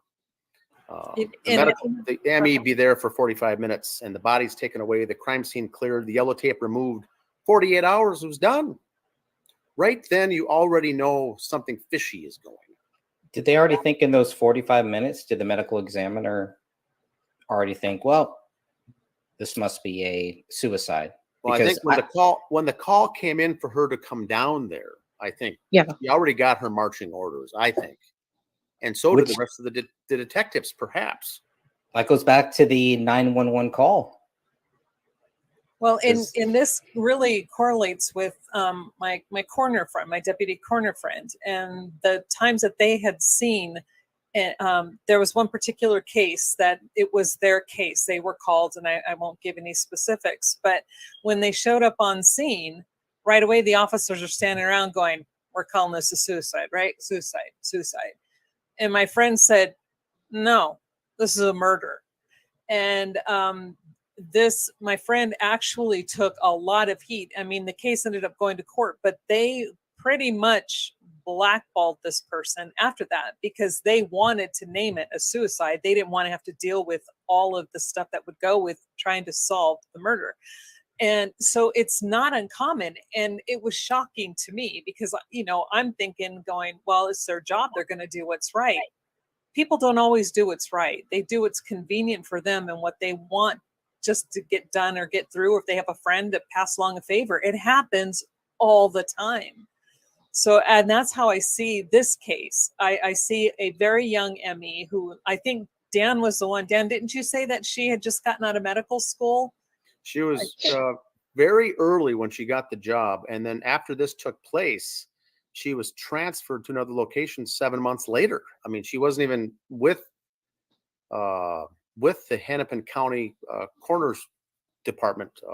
7 months after this happened, she was already, I'm guessing she put in a request for a transfer to leave. I can't imagine dealing with that because I think she got railroaded right away. It's well, yeah, and then when I was reading the autopsy reports, I don't know how many times I've read them, but it just completely went past me until recently, where she wrote this marked autolysis. So she did both Ranya's and David's autopsy. And so she's, as a medical professional, she's telling people on paper, there's a difference. So all along, I've been thinking all this time that she was part of all this cover up. But now I'm looking at this going, I think she was an unwilling participant. She didn't want to. And so this was her way of saying, look at this. Somebody with medical knowledge, read what I'm writing, because they're telling you he killed them, but I'm showing you that he has more decomposition than the other two. And so now I see her in a whole different light. But she, obviously I've tried to reach out to her and she doesn't respond. But yeah, I think you're 100% correct. I think it was a call ahead of time and they just said, this is it. I do have something to add. David's autopsy was done last. And you have Detective Bone and Detective Sean McKnight, who were at every single autopsy. So I guess you could just take with it what you want from that. But they were there, and from what I learned from the Kylie Rodney case, there were some professionals, and they're telling us that the ME does depend on the police officers to tell them how they're going to rule this case. Why? Because they're the ones that are first on scene. They're going to see Yeah. stuff the ME doesn't see. So Yeah, they but- really rely on that. But how is it the medical examiner? How is that their job to say whether this was a murder, whether this was a homicide, or whether this was a suicide? Shouldn't they just say, look, this is what we found. There's a bullet hole here. There's a bullet hole there. There's this there. There's that. They're not investigators, right? They are if they are examining this, then just examine it. Don't give us faulty conclusions. That's my. Catherine, you're muted. Oh, okay. Sorry. Thank you. It's okay. But in a way, see, I didn't interrupt you then, right? I worked out great.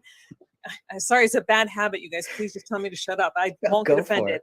Go for it. But they are investigators. They do rely on not only what they find in the body, but what they see on the scene, and then the information they get from those first responders, the officers, medical personnel, whoever happens to be there, whatever the scene is. And then with all of that, they're supposed to take all of these pieces and of the puzzle and then put it together. Now, oftentimes, unfortunately, in the world we live in today, it's when the first responders get on scene, and when the police officers, I'm telling you, if you get officers that are either going to be lazy, corrupt, or they have a personal thing that they're trying to help a buddy cover something up, they will, and oftentimes do, not all the time, I'm not saying this is across the board, but it is definitely not a rare instance, they will dictate and then say, this is what we're going to call this. This is what you're going to tell the ME. This is what you're going to tell everybody. And unfortunately, the ME, if you have one that doesn't have a backbone or who follows along with the crowd, they'll just like, okay, cool, I don't care. What do you need? But unfortunately, the more I'm looking at this case now, especially this one, when I'm looking at Dr. Lelinski, and especially after I read that, I really saw her as she was in a place she didn't know how to handle it. And there are a lot of women, unfortunately. And I guess when I was younger, I was that way. Nowadays, I have no problem standing up to a group of men. If a group of men were standing there going, da, da, da, da, da, and I know it's something else, I go up to each one and go, no. But she was young. She probably didn't have that tenacity yet. And so you buckle. And you go with the flow, you go along to get along, right, wrong, or indifferent. I don't know, and I don't want to speak for her, but I'm really starting to see that could have been the case. She didn't know what to do. She didn't know how to handle it. So she has all of these police officers standing around her going, it's a murder-suicide. He killed them. He killed them. And so the only thing she could do is write in her report, I don't really, she's like thinking, I don't really think that's the case. I have to write that because that's what everybody's telling me I need to write. But I'm going to put this other information in, and maybe somebody down the line will get it. Yeah, I think she was 27 years old, and this is the same age roughly as two of the victims. I mean, this is a young gal, I think, that meant well and was like Catherine said it probably best. I think that she was an unwitting participant in all this. It reminds me of the JFK, John F. Kennedy, President Kennedy autopsy, when they did the autopsy of the body. And they brought in a person who never did an autopsy in his life, and they brought in a person who's done autopsies but never gunshot wounds in their life. And they were circled by a bunch of guys that said, "Yep, this is what it looks like," and they had to be kind of cave. Well, okay, I guess that's what the answer is. And so this is what reminds me of this. Lelinski, I think, by putting in that request, if that's how it went down, to leave and get out and go into a different state, into a different county, and she moved into Wisconsin. I think she was working in Milwaukee County, but she got out. But you're right. If there's pressure from above and you're trying to think, this is my career, I put all these years into going to medical school, I'm not gonna push the envelope. I'll go along with whatever they say. Now, I also do feel, as Catherine said too, when you show up on the scene, you're told the information from the officers, the first responders who were there, and they did, I believe, 100% think when they saw what they saw, that David shot himself, done deal. So that part, I think, was all authentic. They did forward to the ME and the assistant that came, the two folks that came. That is what they thought happened. And so I think they honestly thought that was the case, and they told her or him or both of them that's what happened. But I think on the way down there, the call is probably more than what happened. It's something came to let's rush this up and let's close this up, because then at that point nothing went according to protocol at all, and everything was shut down. Oh, and you bring up a really good point, Dan. I hadn't even thought about that. You know, they pre-decide, they're looking at what they think is obvious evidence. They right away we knew within 2 hours, but by the time the evidence and the reports start coming back, it was too late to backtrack. They had already told everybody and made multiple news, announcements that it was a murder-suicide. So when the evidence starts coming in to prove that they're all victims, what are they going to do? He would look incompetent. That police department would look incompetent, and they're not about to have that happen. I had never thought about that. So that was a good point. Because we had that. Oh, sorry. No, go ahead. Well, we do have that news article where they say that the chief told him that the journalist that the decision was 2 hours into the case. Well, the detectives weren't even at the house at that time. So, and then they removed the gun from the house before the ME even got there. They had removed everything, all the guns. So, I mean, she didn't even have the gun in situ to look at to see that it was upside down and, just placed on the wrong side. The bullet is the entrance, or is it the exit or the entrance? The exit on David is up here. On the left side, right? On the right. His exited on the right. He was shot on the left. And Kamel was on the right. No, I need to double check that. But overall, what you're saying, No, Sophia, you're right. I'm sorry. She's correct. Right. It's the situ that it wasn't in. And so even with the crime scene photos, the only photo we see of the gun is sitting on a table in the living room, or in the next room. It's sitting there in a photo of the gun sitting. It's not where it was. And so right away things were being moved. And what they say is we need to clean and clear the site, make sure it's safe. So they got rid of the weapons, they got rid of the guns. The first thing they got rid of was the gun. Well, then you already start contaminating the scene for when the others slowly get there. The detectives eventually get there. Like you say, the autopsy's done, and then the lab reports come back 4 months later. The other reports come back 6 weeks later. Another analysis comes back 8 months later. All this takes time. And the question is, if they had the answer, and you said the answer,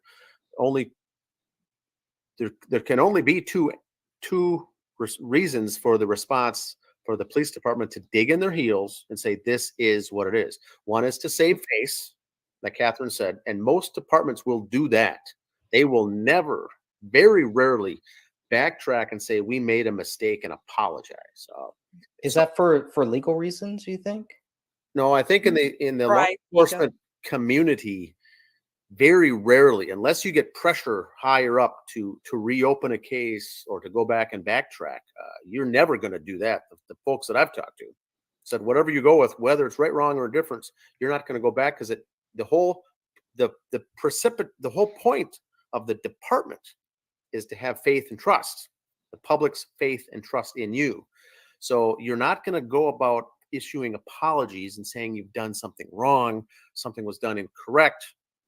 That's just an inbred thing going through the school, the college, getting the degrees. You are a person of trust. Public needs to trust you and the department. Right. So it's not saying it's kind of your thin blue line. Once again, it's that unwritten thing that you all go together to get along to make yourself look good. And that the higher ups, the captain, the department, the sergeant, the captain, the police chief, are always going to protect. It's a chain of command thing. They're always going to protect those beneath them, and all the ones beneath them have got to always support the people up above. And you're not there making waves. You're not there to go against the chain of command ever. It's very like a military. Sophia could probably mention, it's the police, law enforcement is very much chain of command, like military. You report up, and those people is who you report to, and you don't say otherwise. It's not like Catherine, you and me and Greg working normal jobs where we can disagree with our boss or disagree with our supervisor or say to your people two levels up above you, no, I disagree with that, or I challenge that. It may or may not be wrong, but I challenge it. Police, that's something you don't do. Military, you don't do that. I challenge that. Look it up. I don't think that's right. Those are things you can never say in those two fields. The rest of us in a normal job, you can contradict or challenge your boss anytime you want, but those fields, it's a very different animal. So one thing is they got backtracked and couldn't backpedal, and couldn't at that point to save face. You don't want to give yourself a black eye to the department, much only after saying that the community is now safe. Remember, they went out of their way to say that there's no suspects at large. The community is safe. Now it's really hard to walk back a statement like that. Now, the other thing is that an order was given from above to say, you shut this down. Here's the way you're going to go with it. Whether you tell the underling departments, detectives or not, law enforcement or not, all the individual officers working the case may not have been in that conversation. Probably they aren't. But it goes to Gummert. Right Zeigel could go directly to Gummert and say, shut it down. Gummert's not going to go to each one of his detectives and say, you know what, we're going to cover this up. He's going to say, thanks for the information. Here's the information we have. We've drawn the conclusion that David did it. Thanks for your hard work. Here's the awards you're going to get for all your hard work. That's the only two reasons. It got the directive came from above, or they knew at some point in time they couldn't backtrack their error. That's the only two options. Now, either way, that's a cover-up because the truth isn't coming forward. Your job as a police officer, whether the system is there or not, is to say, no, that isn't right, to your boss, to your sergeant. I know the culture is that you can't say that. But what we're saying here is the detectives, the underlings, even though they might be good, hardworking, well-meaning people, because they didn't say, stop, this isn't right, they are now part of the problem. They are now the bad guys. That's what I say over and over. We got the corrupt people that are bad, and the good, well-meaning people working to get a paycheck, to put food on the table, that don't push the envelope. They are now also in that bad camp. And I can't say that enough. They're all the bad guys now. Whether they're on the thing or not, you see something goofy or strange and you don't bring it to the attention or say, that's it. I'm quitting the case. I'm quitting my job if you go forward this with a suicide. No, none of the detectives did that. No one had the balls to do that. And that's where I'm let down. Not that they're involved in the cover-up, but now you are involved in the ethics, the morality part. By going the flow. That's not your job. You're a law enforcement. Your job is to get to the truth, not to please your boss. That's not your job. Right? That's right. And it's interesting you brought that up too, because I now, it clicked a memory, because at the very beginning, when I first started doing videos, maybe about 6 months to a year in, I actually had a police officer. So I had no idea. He just sends me this, because I had posted my email. And he actually said, he goes, "You need to stop saying you made a mistake." So we're doing this thing back and forth, and I'm like, well, I had to correct it. I made a mistake in the last video, so I'm going to correct it this one. He goes, "No, you don't ever do that. You never go back and apologize." I'm like, See, that's why yeah, I think I do. that's why a group like this is successful, because we're honestly looking for the truth. There's no one above us telling us what to do, how to say it, what to say, or how to act. We are out there putting videos together and apologizing when we're wrong, and showing proof and documentation for when we're right, to say, back it up. Greg's book, everything in Greg's book is footnoted in the back. Every quote that's in the book is sourced from something. He's not making anything up. But yes, if we're wrong, and all four of us have been there before, we backtracked and apologized for something. That's why we are a successful group, because we're doing the right thing. We're looking for justice. We're not trying to please anybody. We're not trying to do any favors for our boss or for the people above us. There is no one above us. It's us. Right. And so I need to let everybody know, Sophia was right. The exit wound on David was on the left side, because that's the side that was facing the window. So she was correct. I was wrong. So it was up here. His exit wound was up here toward the back of his head. And so was Kamel's towards the back of the head. And Ranya's was on the right parietal bone. So David would have had to have shot himself with his right hand, right? But the gun wasn't by his right hand; it was by his left. Right. Yeah, yeah. So if you're gonna imagine a line, he would have to shoot himself in they call this the post-auricular region, which is right behind the ear, about an inch or two behind the ear, to exit up this direction in an upward direction. Or if he had his head down, then just straight in.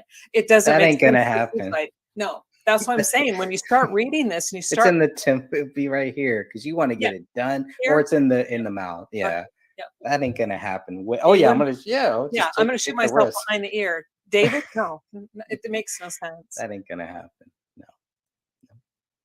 Not, yeah. So it's just an interesting chemistry of all these people, detectives that could be good, doing the job, doing what they think is right.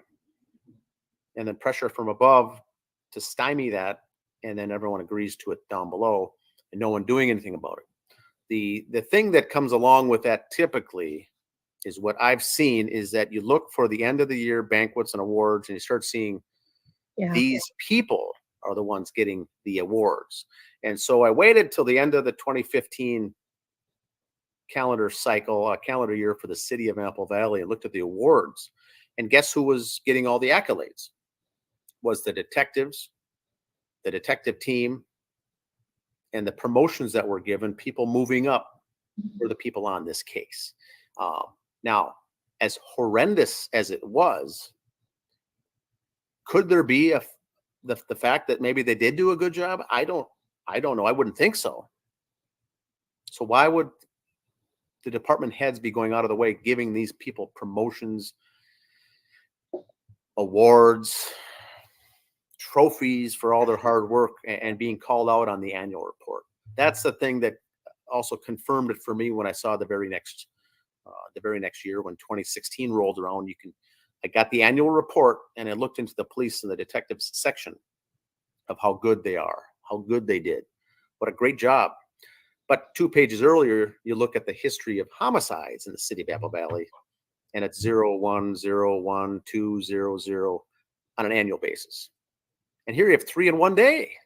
These people that work the case are not dealing with homicides on a normal basis. First thing you do is you call for help. Who's the agency above that could assist us with this? This is over our head. But then you get that whole ego factor once again coming in, that, you know what? Well, let's try to do this ourselves. Let's solve it ourselves. We're not going to call those guys in. we're going to look like wimps. We're going to do it ourselves. Well, you're setting yourself up now in every way imaginable to look bad.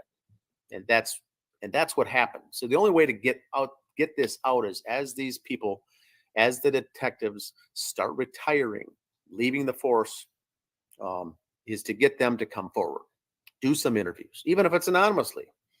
Do some interviews when you're no longer on the record, you're no longer under the domain of anyone above you to drive that. Now, then again, you could get pressure with your pension, your benefits, your retirement. Didn't you actually contact a former police officer, Dan? And then he was going to say yes, but then turn around and said, "Oh, nope, talk to somebody," and they said, "Don't." Yes. One of the years, I think it was 2017 or 2018, I looked at the annual report and I saw that a couple officers had retired. They had a big going away party of retirement, and one was on the case. One was the first person on the case in the scene. Dr. Broughton, I think, saw the door ajar. It was the very person that saw the door ajar, slightly ajar in the back patio with his own eyes.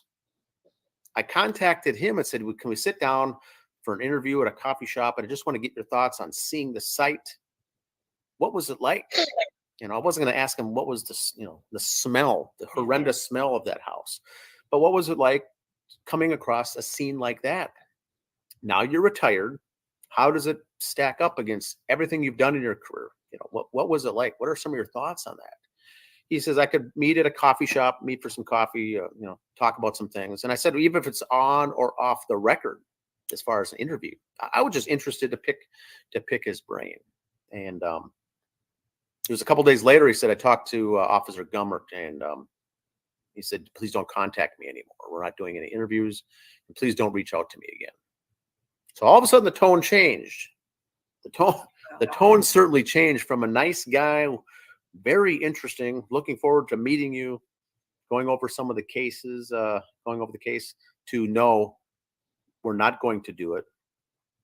I was told not to do it, and please stop calling me. It almost sounded like he was insinuating that I was stalking him or something. It was literally like 2 emails, but the tone changed. Now my question is, why did you go to your boss to begin with? You're not working there anymore. You're not working. You're retired. Why are you making a phone call? Now this is once again, Sophia, you may know the chain of command. He had to feel the need to go make this call to say, "Hey, is it okay if I do an interview? I'm off the case. I'm no longer with the force. Can I do it?" And the person obviously said, "No, you're not going to do the case. You're not going to talk anything about this case." Well, now I have really a bunch of questions. Why are you calling to get approval when you're retired? And why is someone telling you, if you're retired, not to talk about a case when it no longer impacts you? All those are red flags to me. And don't contact him, and make sure you don't contact him ever again. Well, that's odd, I think. Many police officers serve 25, 30, 35 years, have an outgoing farewell party, a big blowout party, and then they go on to do multiple interviews of what they did over their lifetime, the cases they've been on, Joe Kenda kind of stuff, reminiscing all the years they've spent on the case. This is a simple interview, but it was with me. And he said, "No, you're not doing it. You're not calling him at all. Call him and tell him you're out." That's all that he said. It was short, it was abrupt, and he hung up. I have nothing against the guy. Once again, he's compromised by someone up above. Someone told him, I don't know what was said, but the tone sure changed. Yeah, and John Broughton, he was one of the guys, the first responders. And I did a whole chapter about the people, the police officers who were first there. They're not even detectives, right? So they're just kind of there. Good point. They're not a detective. I'm not asking him about the detective. I wasn't going to interview him about the case itself. I just wanted to interview about what was it like coming on a case like that? What was it like getting that call? What was going through your mind when you entered, the house? Yeah. Basic elementary questions from a patrol officer. He wasn't a detective. Right.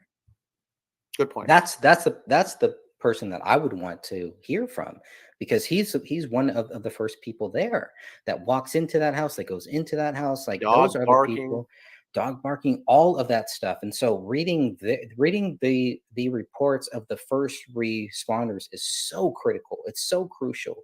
It really helps you understand, based on their reports, what they went through when they went into that house.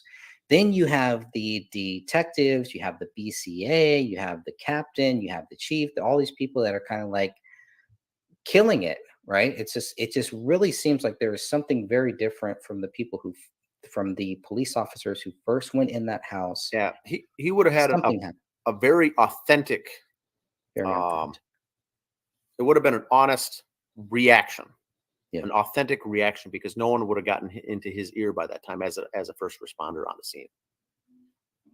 The later people that showed up, yes, I think they had either instructions what to do, what not to do, or an idea of what happened, planted once again by what the first people said happened.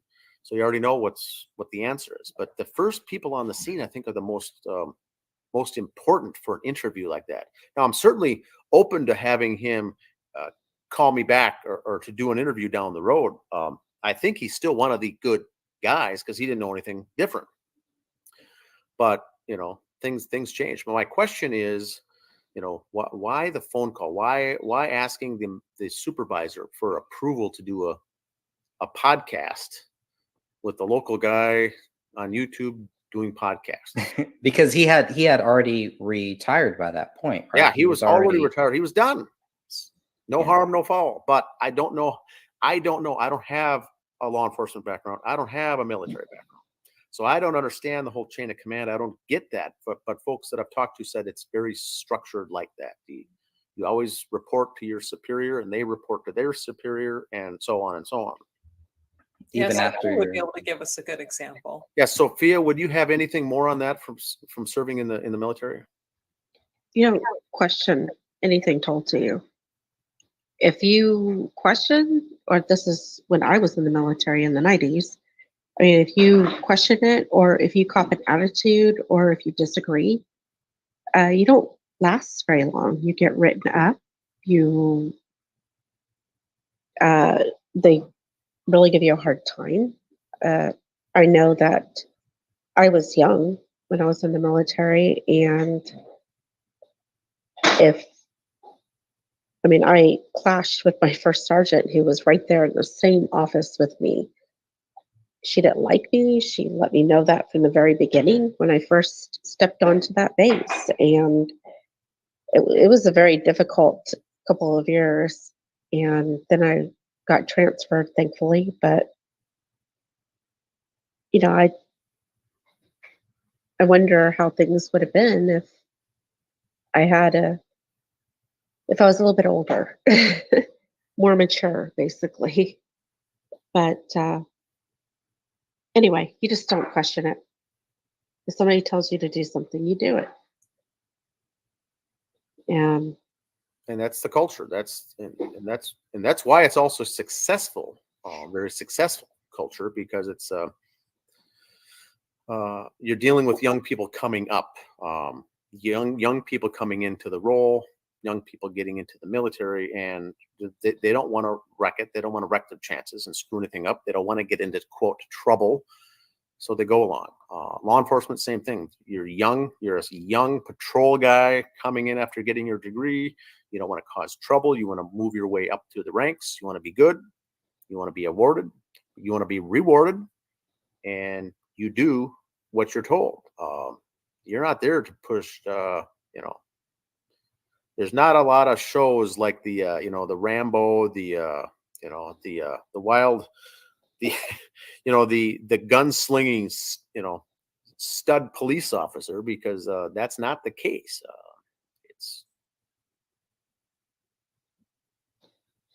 And you said Officer Broughton was the one that you were supposed to have the interview with.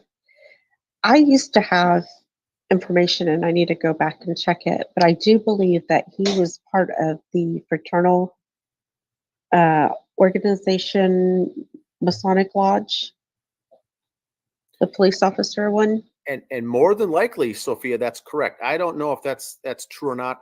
Most those in law enforcement, most of those, if not all belong to a fraternal lodge anyway. So not only do they have that working against them, they've got the chain of command working against them, and all these things are built that way. You know, those things are built on purpose that way. That culture. You can't say I'm going to join the police force, but you know what? Fraternal order, I'll sit this one out. You guys join that. You're going to get looked at a certain way if you turn that down. So these people all belong to Elks Lodges, Moose Lodges. They're all involved in these groups, you know, to begin with, and they think that they're doing it. Yeah, you know, you're helping the community, you're bettering the community, you're signing up to be a membership, you're a member or an elected official at one of these groups, and that's what goes on. And then they find out later that, oh wow, it's something that I don't want to be, you know, maybe a part of. But then you find out too late. It's Freemasonry. You know, it's the Elks Lodge. It's the whole Masonic thing that you get into. And at that age, you're young, you don't know what those things are meant for or meant to do. So then you end up getting pressure that way as well. And that's probably where maybe he got recommended to, hey, call your boss, contact your old boss if you have a question about doing this. If you're hesitant on doing this podcast, reach out to this boss because they're already going to know the answer. What's he going to do? Call Gummert. Gummert's going to say, no, don't do it. Don't even contact this guy anymore. And so now you get this perfect, well-run machine of slave soldiers beneath you doing. They're not thinking on their own. They're not. You eliminate the critical thinking by going into the military, like Sophia said. They turn that part of your brain off. Law enforcement, same thing. Dealing with Kenneth Maines, you can just tell he went through the checklist. Things at a crime scene. Check, check, check, check, check. Never once did he take a step back and say, what's going on here? Never even thought of it. Never even crossed his mind some of these basic things. And I think the detectives are that way too. But from what I was told, close knowledge, these detectives in Apple Valley are quite good. So they knew better. Well, they're good detectives. They're good detectives. I don't know if they knew better. They're not open-minded. I don't think they're critical thinkers. But they they did well in their classroom, and they did well going through getting good grades in school. Okay, they're excellent box checkers. Yes. Okay. I think that's a fair assumption. So the person that told me about the good detectives is someone in the same exact field. To say, I've gone to classes, I've gone to conferences, I've gone to workshops. These are nice guys, really good. They're good guys. They're not guys involved in a cover-up. I said, I never said that they're involved in the cover-up. They were involved in the cover-up after the fact. But at some point, after being presented with all this information that we've done on our side, when do you go back then and say, hey, look, boss, this doesn't add up. Nothing here adds up.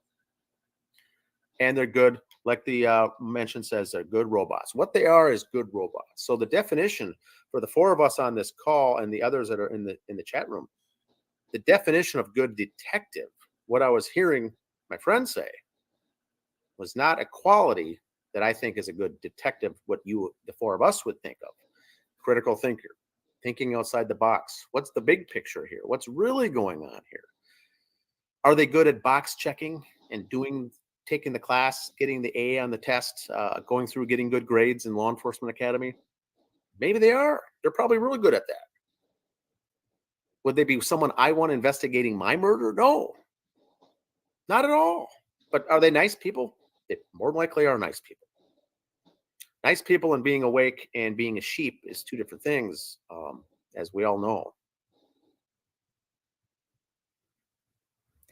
Very, very true. One thing I wanted to bring up here is, I'm going to share this. So this is where it all started right here. This is on page 138 of 485. So this is the first press release that calls it, quote unquote, suspicious deaths. And this is where there were a few of the early news reports. That's what they were basically saying. Well, these deaths are suspicious.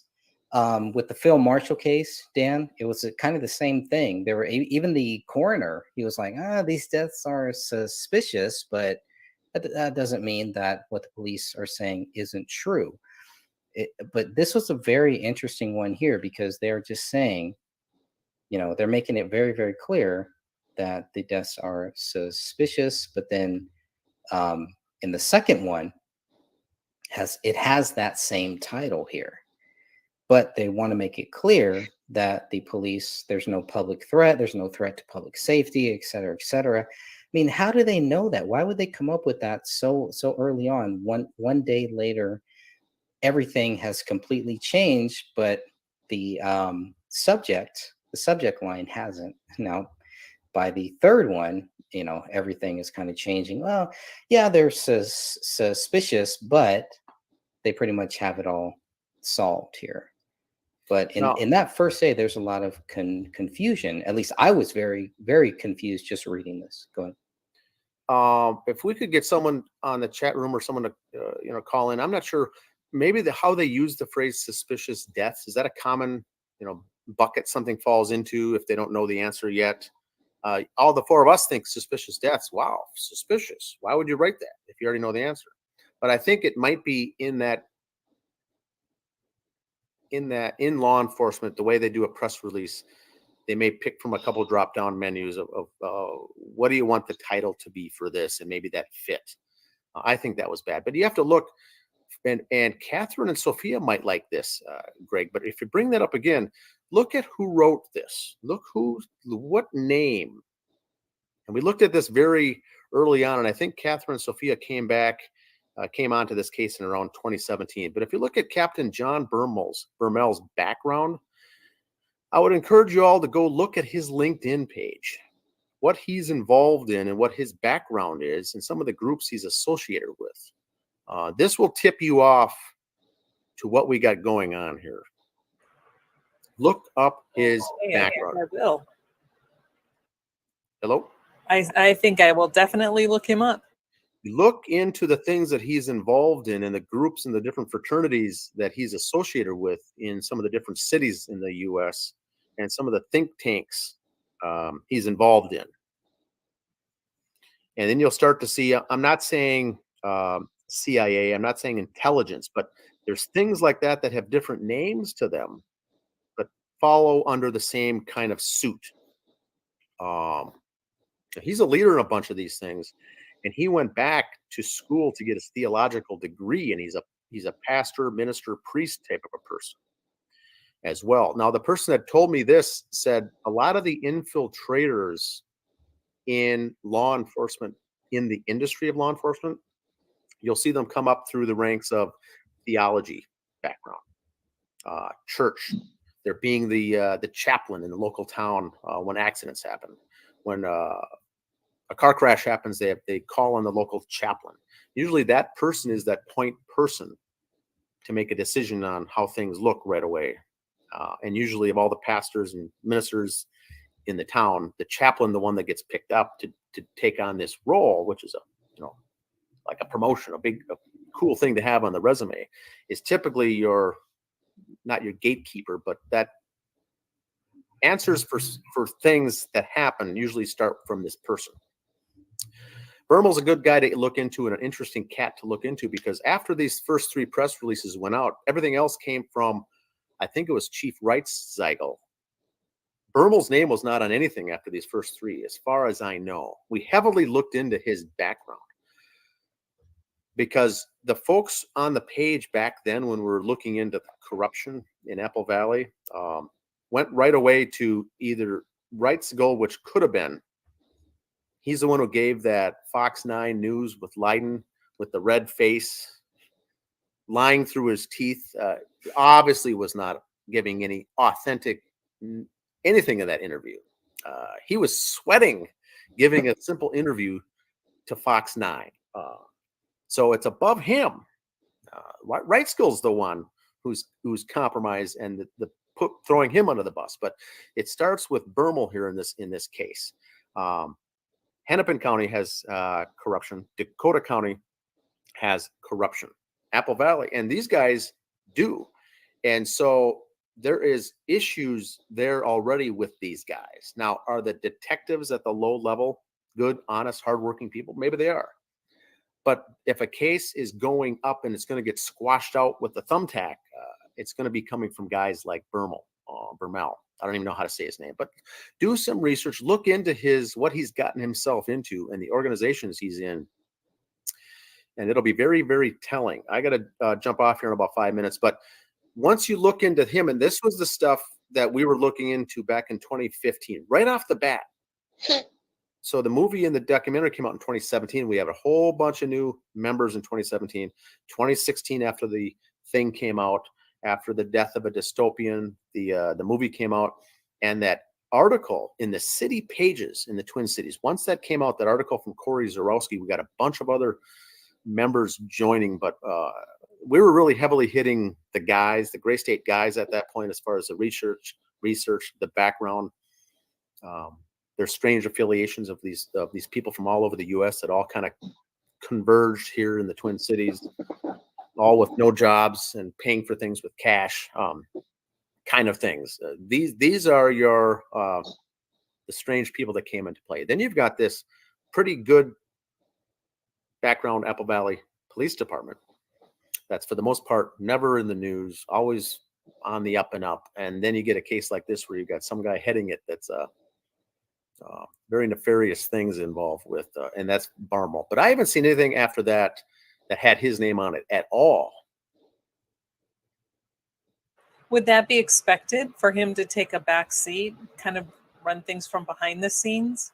Well, I don't know. I think once we started hitting him hard, not him directly face to face with emails and stuff, but looking into his background, and a lot of stuff got published about his background and what he's involved with, what he's doing in circles of intelligence. And I don't want to say what's that movie that came out about the military, the men who speak to goats. So, some of these the men who stare at goats. The men who stare at goats. It's a lot of this MK Ultra kind of stuff and brainwashing and operations like that is what many felt that he had the earmarks of a lot of these things. And if he was connected to something at a federal level that was ordered to shut it down, which we still think, I do, he didn't at the local level shut it down. Federal level shut it down, but no one was in the federal level. No one was involved. The DHS wasn't there, like Mason Hendricks said. So how is your connection? Who's the connection that would have shut it down from the federal level? It would have been a guy like Bermel to put a stop to this whole thing with plausible deniability. Say, I've got no connections to federal. We're just a little city police department. But this thing got shut down. Now we also have confidential informants in the mix working on the federal level, again, not state, but federal. So this is where you go into the down the deep rabbit hole of how all this came together, I think. And I think the cover up at the police department from Apple Valley came as a subsequent thing. That was ordered, I think, to get shut down based on the feds having some rogue guys go rogue that are under their watch and on their payroll in order for this whole thing to shut down. I don't think Apple Valley Police was involved with this at all, other than the aftermath and the cover up, actively trying to cover it up. And that was maybe 2 or 3 people doing that. The rest could have been hardworking detectives doing the right thing. Yeah, just doing what they're told. They're doing what they're told, and they're also doing something that they don't do every year and Apple Valley is really, you're calling in for domestics. You're talking, parking tickets and a stolen bicycle, and I got a domestic dispute and a burglary charge at this. These are the things that you're dealing with on a daily basis, not a triple homicide.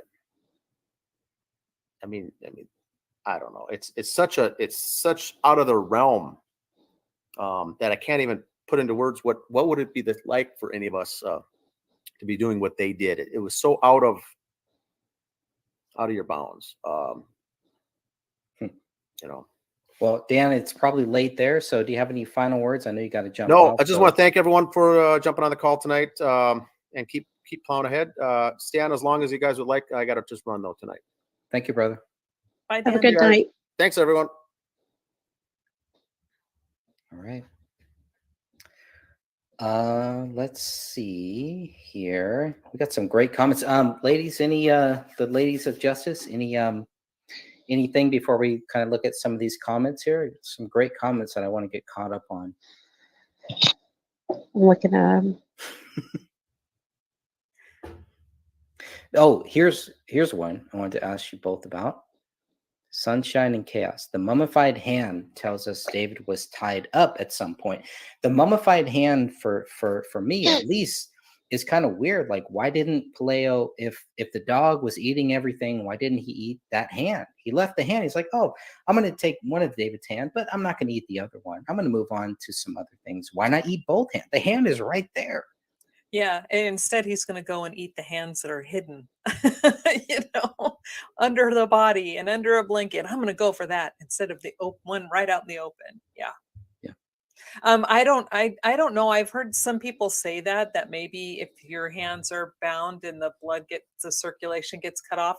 Honestly, I don't know enough about mummification. I tried to find information on it, and it's not all that easy now that Google's been, limiting what they allow you to see. But honestly, I don't know. I have no clue.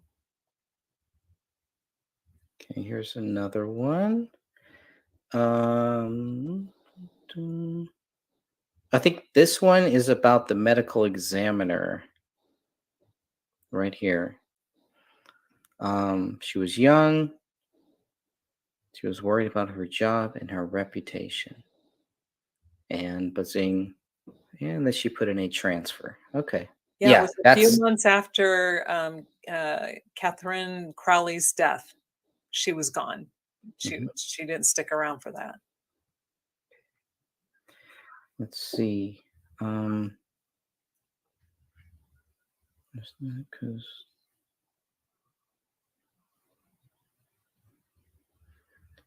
See this one. Oh, here we go. In the Army, they say you never leave. Is that true? I didn't hear that. I mainly heard that when you work for the government, you never leave the government. For people that want to stay, they want to stay in the Army. They want to stay in the government. Well, you're mentally still loyal. I haven't been at my job for years, and I will still stick to the the NDAs and the confidential things that they ask you. You sign away. I would never think. I just couldn't. And it doesn't even matter. It's like it's so many years later. It doesn't even matter. But I still, yeah, that's true. That's true. You're still there. You're still loyal. This is a bad. Okay, because I worked for a company. I worked for a coffee company, right? I worked at a coffee shop, and I worked at Starbucks. At Starbucks, they would make you sign this waiver that said you couldn't talk about anything. I'm like, I'm signing an NDA for Starbucks for coffee. But I have never violated whatever they have me sign. I was like, I don't care. Yeah, see? This is probably a little more serious, but let's see what other. Oh, here's a good one. Judy should have gotten the plaque, and they went to her there and didn't budge. Right? They should have gave her the award. You're so true, Sunshine. Oh, it's like she's the perfect patsy. You know what I mean? She doesn't even, maybe she doesn't even realize, maybe she does by now, but at the beginning, she didn't realize that she was the patsy. Like, oh, look, we got somebody who gave us a work. Let's run with this. But we won't tell them we're running with it. Oh, she loves the attention. Right.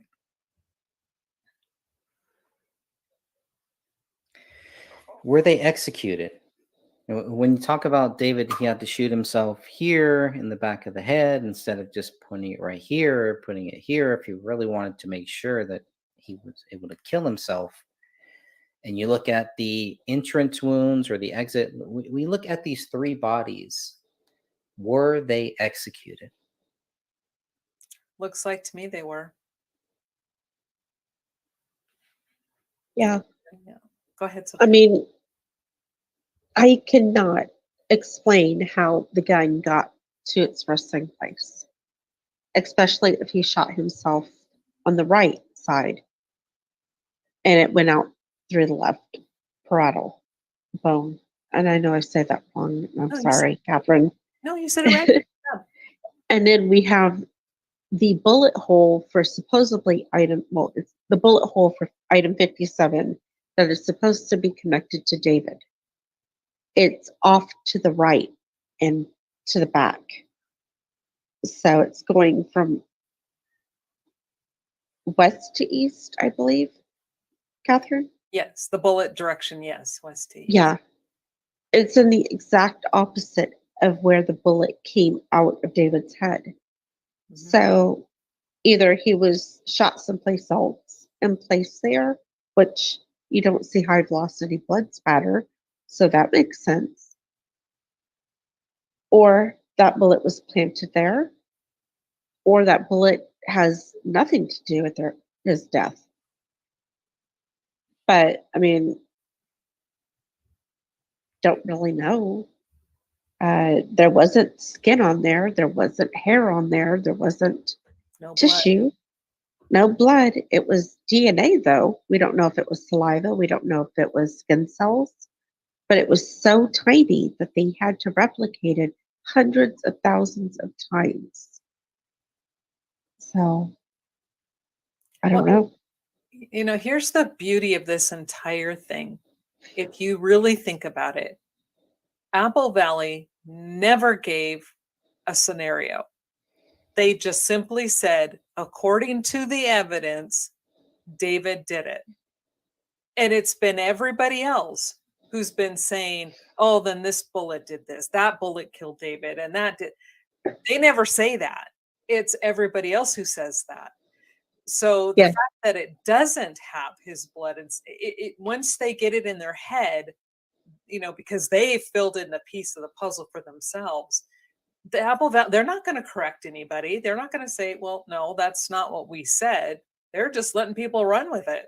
Like, make up your own ideas because you guys are doing a great job keeping the waters muddled. Yeah. And they're I mean, they're doing that, and then at the same time they don't want us asking questions because we're clearing up the muddied waters. Can't do that. They want the waters muddied. Yes. Obviously they want the swamps, right? They want that stuff. They want all of that there, but then they don't want people asking these simple questions. You know, it's very, very strange. And I think that's another reason why there's so many people, so many good people that are looking into this. They look at other cases. Well, all three of us, everybody in this chat room, we're not looking at just this case. We look at many cases, but there is something, in my opinion, there's something very special about this case. I can't put my finger on it. 8 years later, I still can't put my finger on it, but there's something very special about this case. Yeah, and I'm not sure. And just the other day, last week, another one of my sisters, like I said, there's a bunch of us in the family, you know, she was just checking in. Hey, hadn't heard from me, blah, blah, blah. She says, what you doing? So I telling her we were working on a video for, and she just flat out said, she goes, why don't you just walk away from her?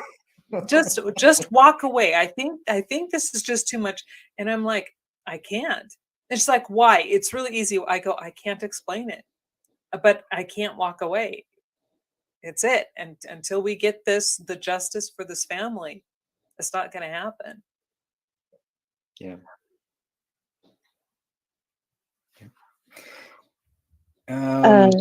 Go ahead. Tasha says, hello, everyone. Anticipating updates on the new book release. Greg, would you like to take this one? Yes. Tasha, I've pretty much finished doing everything I need to do. Yeah, we're all done. We're waiting for Greg. It's all on me right here. Yeah, the Bullet Club. It's right here. It's on the Bullet Club. Point your bullets right here. for all that. Yes. So I want to do this right. And I want to make sure that everything is done right. And there's some other factors into it, but just the whole, Catherine has been a huge help with the whole editing process and teaching me things and helping me re-understand things, even things that I knew when I would ask Catherine about certain things, and she would tell me, why you do things when you're writing a book. It's like, oh yeah, that's right. Okay. It's not necessarily things that I didn't know, but she has also showed me things that I did not know. But Catherine has been a big help at looking at how to make this book the best that it can be, because we want to make this book the best that it can possibly be. So she's been a very big help at just making sure that we get everything right with, these chapters, as long as people are okay with her looking at some of these chapters and as long as she has time for it. But this book is going to be, I'm so excited. I have to take a few steps back to make sure that this book is done right. I don't want to just put it out there and then we have to go back and we do a second version because of whatever typos or grammar things that I missed, et cetera, et cetera. Even after the book is done, even after everybody's chapter is done, it has to be formatted. Then I have to go back to the sources to make sure that the sources are formatted right. So this could be in the summer is what I'm looking at now. And you know what? It could be towards Christmas time too. So it just depends on all of the different chapters. I believe almost everybody has their chapters in. So I'm really trying to stay focused on that, on the different chapters, to make sure that we have everybody's chapters and everybody agree and everybody likes the final version of their chapter. Once I see it in a version that is made for this book, as long as everybody's happy with it, then we will move forward with it. But we still need time to make sure that every author has a copy of the book, so that then they can see, so they can read it. And if they have any edits that they want to make after that, I still want to leave that open. The book is never done until it's published. So that's why I'm like, this book is going to be so awesome. I'm really looking forward to this book, to this project with so many different authors who have so many different views about this case. And there are so many things that you're going to see. Each chapter is its own book. Each chapter is going to cover a different topic. And I just want to make sure that it is the best that it can be. I don't want to let any of our authors down. And so I'm not going to set okay, it has to be released on this date, because I've tried that and I failed. I could not follow through on that date. And so that's kind of where we are at this stage in this book, as far as the written book. But this is going to be a great book. I think this book, for anybody who is researching this case, anybody who has read my first book, even if you haven't read the book, I think you're still going to get a lot out of it, and you're going to be caught up on everything that we have been doing and on a lot of the main things. I don't want to give away some of the first chapters, but I think if you read the first couple chapters, I think you're really going to be hooked on it, and you're going to see that there is really something wrong with what we were told about this David Crowley case. I don't know what else to say without giving everything away. So sorry, Tasha. And I sourced everything too, so yeah, that's what really makes it hit home with my that chapters. the parallels chapter was just that was, I really wanted to make sure, and I know I sent it to you, so I hope you can, I will. We'll go back through that, but that is a very challenging chapter. There's so much in there, it's almost like a like a mini book in itself. Yeah. And I actually took a few things out of that one too, because I couldn't source it properly. And some of it was similar to other parallels. And then it was 19, well, when I was writing it, the notes were, God, I don't even know, like 40 pages or something. But when Greg formatted it, it turned out to be 19 pages. Which is still a lot. That's a lot. Yeah. So anyway, I really hope people do like that chapter. And then Greg still needs to go over the DNA and the blood spatter. So got those chapters too. But Greg disappeared. He's gone. So it's getting super late. Yeah, it is. We've been on here like hour and 45 minutes almost. Mm-hmm. Yeah. So when he comes, we just have everybody. We have to wait for him to come back because he controls the show. I do appreciate everybody in the live chat. And if you've enjoyed tonight's episode, if you could please hit the like button, we really would appreciate it. Maybe even leave a comment in the comment section. That would be great too. Yeah, it's really important. It's great. I mean, I'm looking at this on a separate laptop. The comments are amazing, but it's really important to leave comments down below too. It's the YouTube algorithm. Yeah, so hit the like button and drop a comment, even if it's just something simple or more questions or even reiterate what you wrote in the chat section. Just put it down below in the comments. It would be great. But we do appreciate you being here tonight with us during the live. Yep. Absolutely. Just gonna go. And we did that one. What's this one? Yeah, we did that one. Did that one. Why don't you get down to Daniel's? Yeah, I'm trying not to skip anybody just because I know they, took the time to comment. So I want to try to go through it as much as I can. I know it's probably way past this now, but let's see. Good Robots, I think was, let's see. Good paper shufflers. Thanks, Sunshine. You're probably gone now, but thank you for being here.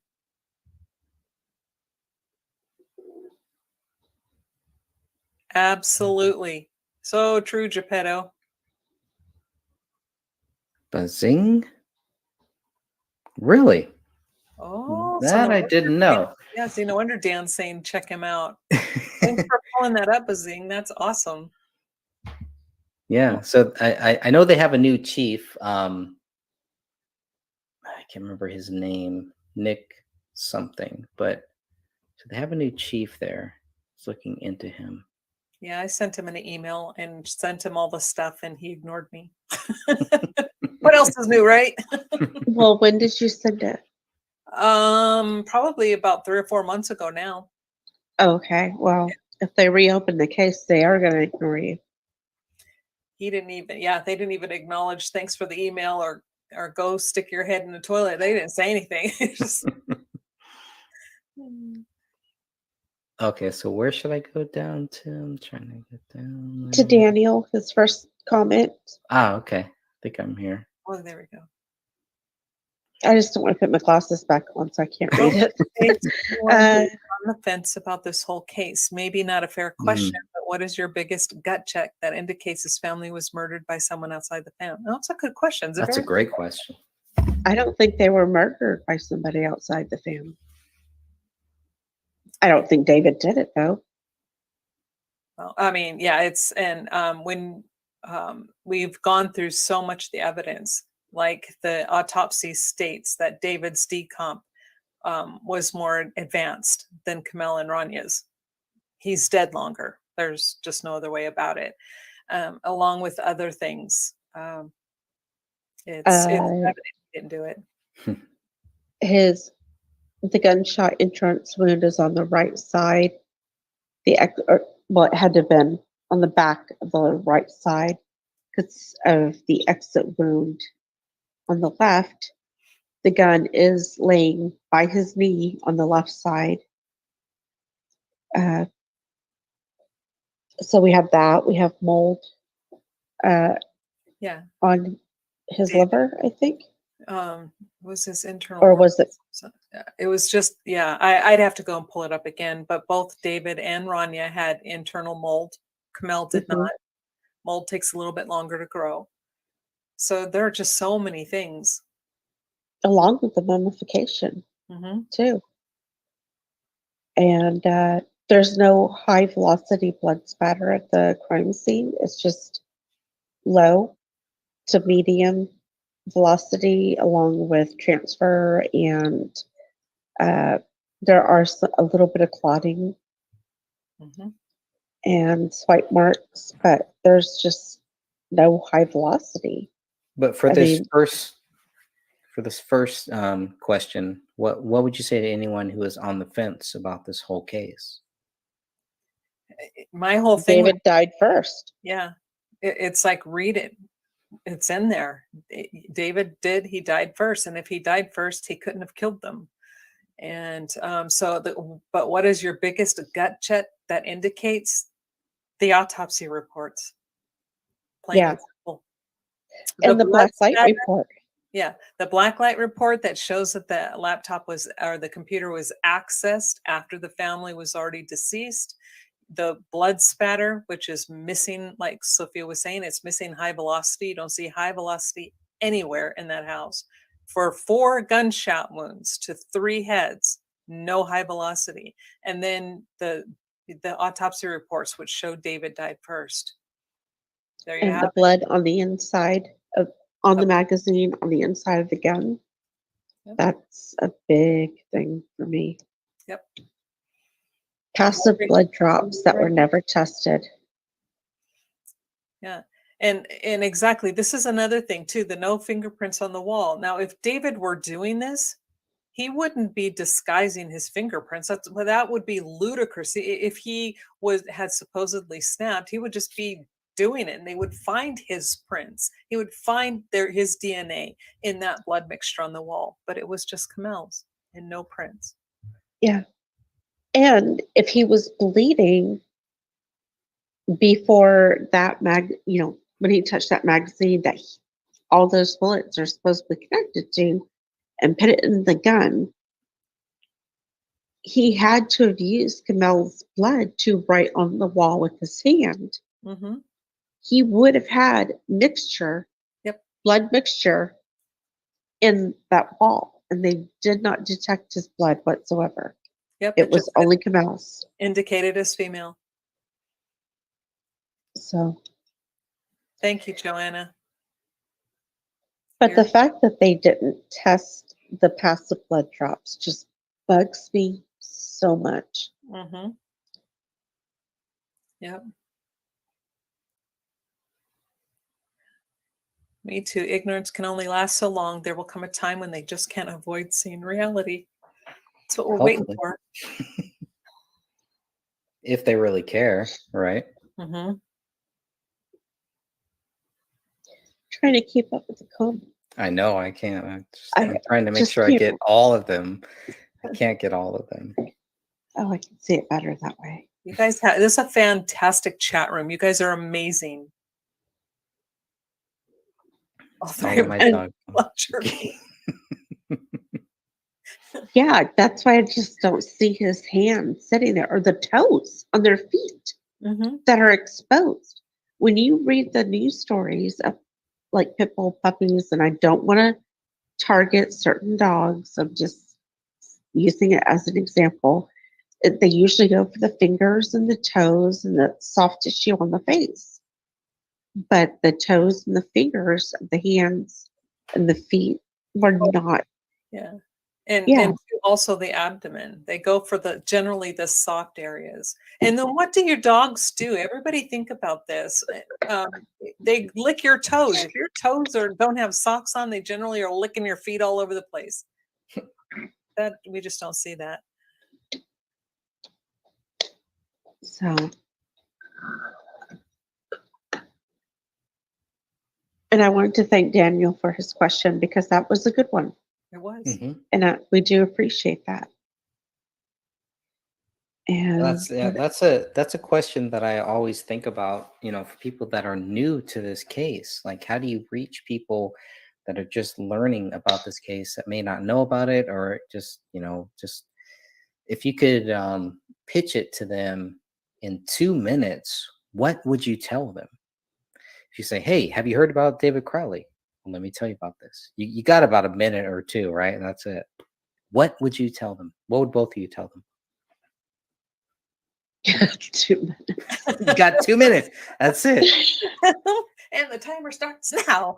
This is like it's like a Twitter thing, right? Yeah, you got 150 characters. I fail at this game. I fail. I need more than 2 minutes, 20 maybe. By that time, the person's like, I am trying to get out of this conversation now. Right. Yeah, I see that meme. It's like you've been kidnapped and they return you after 2 hours because of what topic? It would be this topic. Thank you for watching, Daniel. Yeah, I think I would just simply say something like, do you want to hear a story about a family of 3 where the husband was accused of being the murderer? But guess what? There's other blood at the scene. There is. That belongs to somebody that doesn't belong to the general public. You fill in the blanks. Yeah. And we have to be careful in that area because we don't know. We don't know. We don't know whose it is, what it is, or how far distant. We have no clue. We just know that it doesn't belong to David and Kamel Aranya, and it doesn't belong to the general public. Correct. Yeah. Yeah, I would just say that there is a guy who has been accused of a double murder suicide, and there's no evidence. I could go one step further. This was a soldier who served this country. Same thing. He's been accused of this crime. There's no evidence that he did this. The fact that we can list off actual proof and point to the evidence, like the documents and stuff like that, and the photos, that is something really big. Whereas those who believe that David is guilty, they can't give us one single reason besides the fact the police said it. They can't point to the documents and say, oh, he was high. Oh, he was drunk. Oh, he was abusive. Oh, he actually pulled the trigger. Where's the proof of that? Right. It's like everything on their side is assumptions. We have the facts. And the fact that Catherine came across the marked autolysis, that just shows right then and there that he was dead longer than, well, if I was to guess order, it was him, Rania, and then Kamel. But Kamel has 3 bullets tied to her in regards to DNA. So there's no way she could shoot herself in the back of the head twice and still have a 3rd bullet connected to only her. So that just leads me to believe that there was somebody else or 2 people in that house, maybe even 3. Yeah, and I've had so many people contact me over the years, probably not recently, but probably between 2017 and 2019, right before COVID happened. After COVID, it was like there was just a lot of things that happened there. Of course, that's when I decided to put the book out and start doing the podcast and everything. But during 2017 and 2019, I would get a lot of questions. Well, how do we know that Kamel didn't do it? I say, well, how is she going to shoot herself in the back of the head or shoot herself in the head, wherever she shot her? You can't shoot yourself twice. And that would pretty much end it, right? Right. So, Yeah. It was. okay. How would you do? I mean, especially with the kick of that gun, there's just no way. Unless they're Gary Webb. If Oh, you're yeah. Gary Webb, maybe. All right. Maybe you could do it. But I don't think Kamel was Gary Webb is here. Kamel's like here. So I don't think she could do that. Didn't he have like a shotgun that did it too? That I've never heard that. I don't know. I don't know about the shotgun, but that would be even less. Well, I mean, then we're in like Kurt Cobain territory there. So, Well, this is an interesting one that I've heard. If you don't know who Mike Salvi is, it's funny that Geppetto does. I've done a few videos where Mike Salvi interviews David Crowley. Sean Wright is also there. I think Mitch Heil is there too, around 2012. So there is a great interview. If you've never seen the interview with Mike Salvi and David Crowley, where David Crowley just kind of pops up, it is one of the most uncomfortable interviews, aside from the Joe Sayward. No, not Joe Sayward. Is that the guy? Eric Sayward. Eric. Aside from that interview where David Crowley has his wife and his child in view while he's being interviewed, where he didn't really know that he was going to be interviewed or anything. Aside from that, there's a 2012 interview where Mike Salvi and Sean Wright are just chatting. They're just talking, they're smoking something, they're just kind of hanging out, chatting. And David Crowley walks in, he's obviously there. And they ask him a couple questions, and you can see it is just very uncomfortable. So if you haven't seen that, you can compare that to the interview with Sayward, right? And you can see that there's some people within the quote unquote truth movement and the Ron Paul revolution, while all that is happening, which a lot of us got caught up on. And there's a lot of weird things that happen then, and a lot of strange people that claim to be about truth. And when David Crowley dies, where are they? Where is Mike Salvi? Where is Sean Wright? Where are these guys? Where is Stuart Rhodes? Now, Stuart Rhodes at least came out and said, hey, we want to make this movie happen after David Crowley died. Stuart Rhodes came out and said, we want to make this happen, blah, blah, blah. And then we find out that there's a lot of other things happening with a lot of these people that David Crowley knew about. I'm not saying that he was friends with them or anything like that. David Crowley, there were a lot of people that surrounded David Crowley that were not real people. There were a lot of informants. There were a lot of people from my view that wanted to gravitate towards David Crowley, to what he was doing. And I believe David Crowley, the reason why we have this team, why David Crowley was trying to separate himself and to create this new team, is because he may have realized, and I'm sure you both probably know this, and a lot of people watching this and listening to this know this too, he was surrounded by people that did not really care about the gray state, or did not really care about what David Crowley wanted to do. They were just leeches. They wanted to leech off of him. They wanted to just, hey, if David Crowley is going to make it, I want to make sure that I'm part of that thing too. And the crazy thing is, these people, after David Crowley died, they were quick to say David Crowley did this, right? They were gung-ho about everything David Crowley was doing until he died.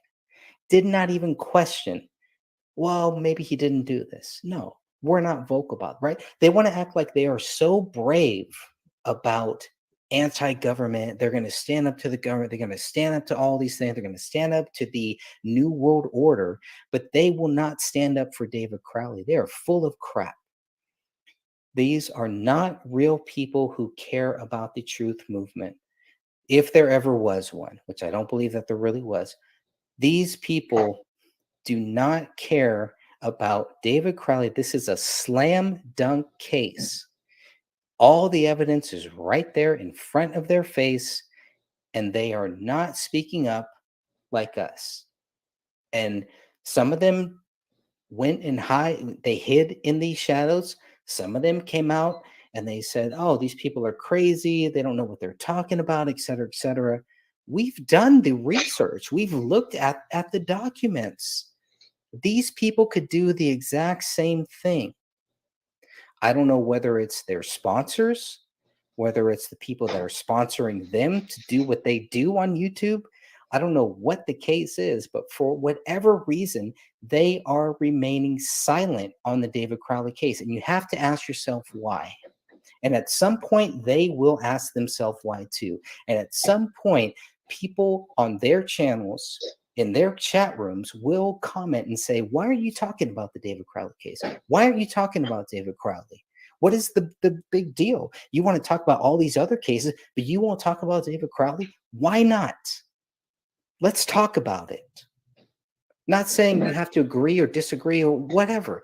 Let's talk about David Crowley. Let's talk about what proves he is guilty and what proves he is innocent of murdering his child, murdering his wife, and then killing himself like a coward would do.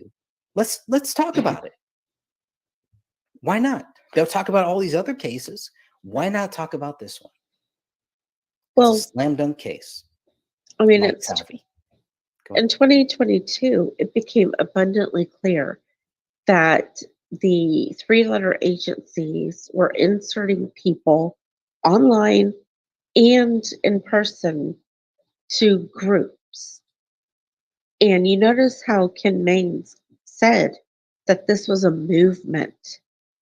This was their group, and it was some type of movement project, basically. And I can easily see the government inserting somebody into that. I mean, David was around certain people who were involved in other liberty movements within Minnesota and supposedly very active. How do we know that person did not attach themselves to David with his documentaries that he was working on and in the gray state? I mean, you even have text messages or David stating a quote saying $50,000 and I'm yours. And all he wanted to do was just build sets. I'm not naming this person on purpose. And he was always inserting himself into David's life. And David really didn't want a lot to do with him in the last few months. He was irritated by him, if you go by the journals. And you have to wonder why this person now has like production rights to the documentary and to the movie that David was working on. I mean, that's a question that I have. It's like, how do you have these rights to it now? I mean, wouldn't the family want to have the rights? But, Catherine? Well, and this is, I know I keep saying this, and it's sometimes I just feel like I'm beating my head up against a wall. Is that when you write something, it does not automatically get handed down. It doesn't get inherited. It remains yours. I mean, a family can then put in for copyright if it's not specifically stated in a legal document that if you die, somebody else gets it. It remains yours. Nobody can touch it. Copyright belongs to you until a certain number of years down the road. And then if the family wants to keep it from becoming public domain, then they fill out the paperwork, they pay the fees, then they retain copyright for however long. And I lost the question. I'm sorry. I just get on that tangent. It bothers me when people just assume that I mean, it was David's writing. We have proof it was David's writing when at the guild, right? When he's at the Actors Guild or Screen Actors Guild or something, the writing one, where he only had his name on that script. It was his. And it was only his name on the copyrights too. Yeah. Yeah. So it remains David's unless there was a will where David said, if I pass, then I pass it along to so and so. I mean, a family can they can file to try to gain ownership of the copyright, but by law, it doesn't automatically get passed down. It remains theirs until 70 years past their death. So, but whoever was doing this and whoever killed this family, if they were thinking of the script and wanting the script, if that was their goal, I don't know. Was it anger? Was it jealousy? Was it, I don't know, mad at Kamel because she left Muslim? I'm not saying that's what happened. I'm tossing out every possibility. Was it honor killing? Was it getting back at David for voicing his opinion about the government? But God, I'm talking in circles again and I lost myself. I'm sorry, I lost myself. Daniel, I do appreciate you pointing out that I was making some good points. Sometimes I tend to ramble when it comes to this case. What would I say likely could have happened?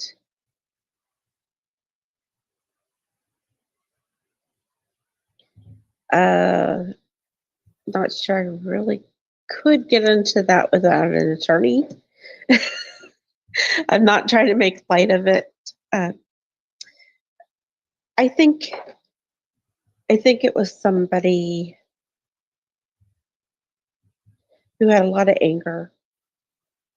I mean, 3 bullets to Kamel. That's a lot of anger. They were all hollow point bullets. You just needed one, especially where she was shot in the back of the head. And then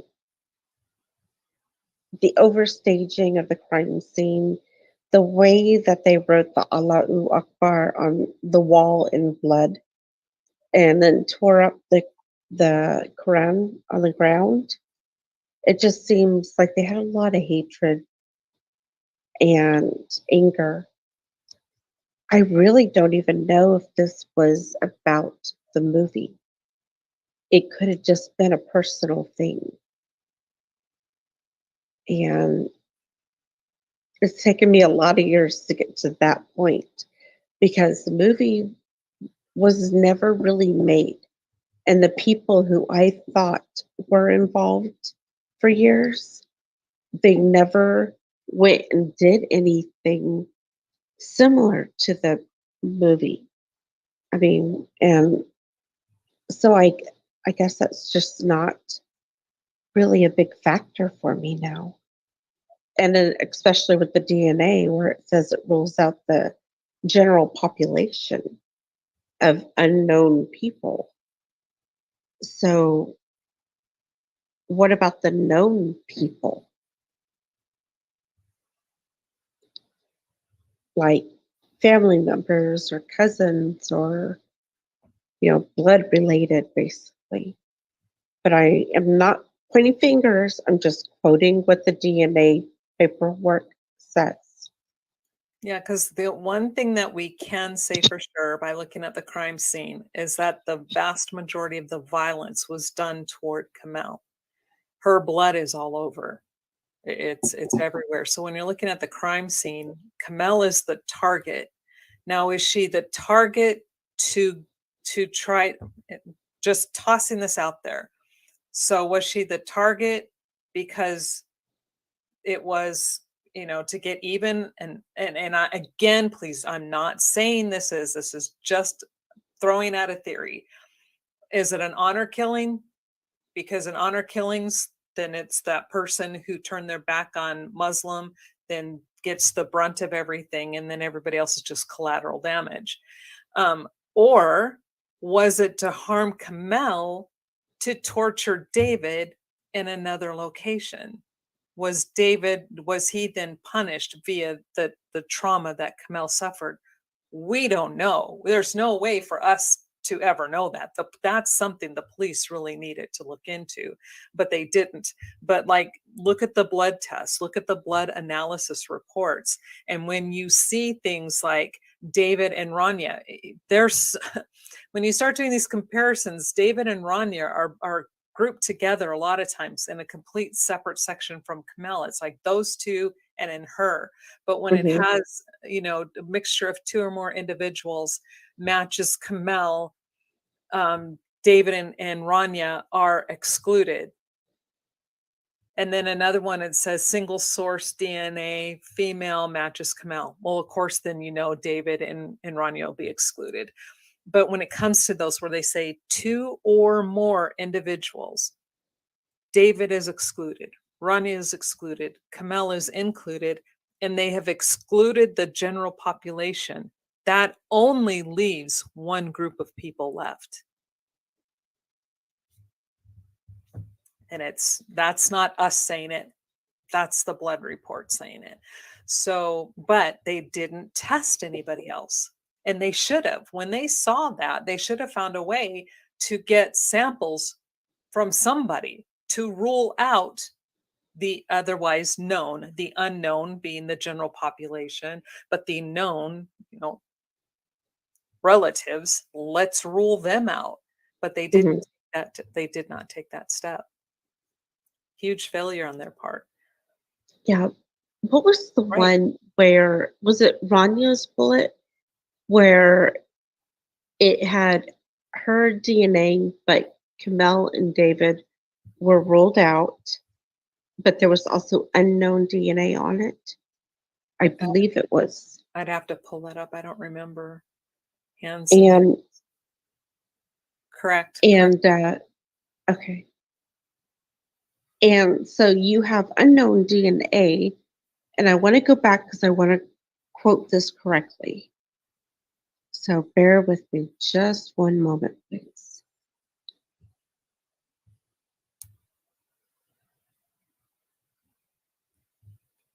The Dropbox is so slow.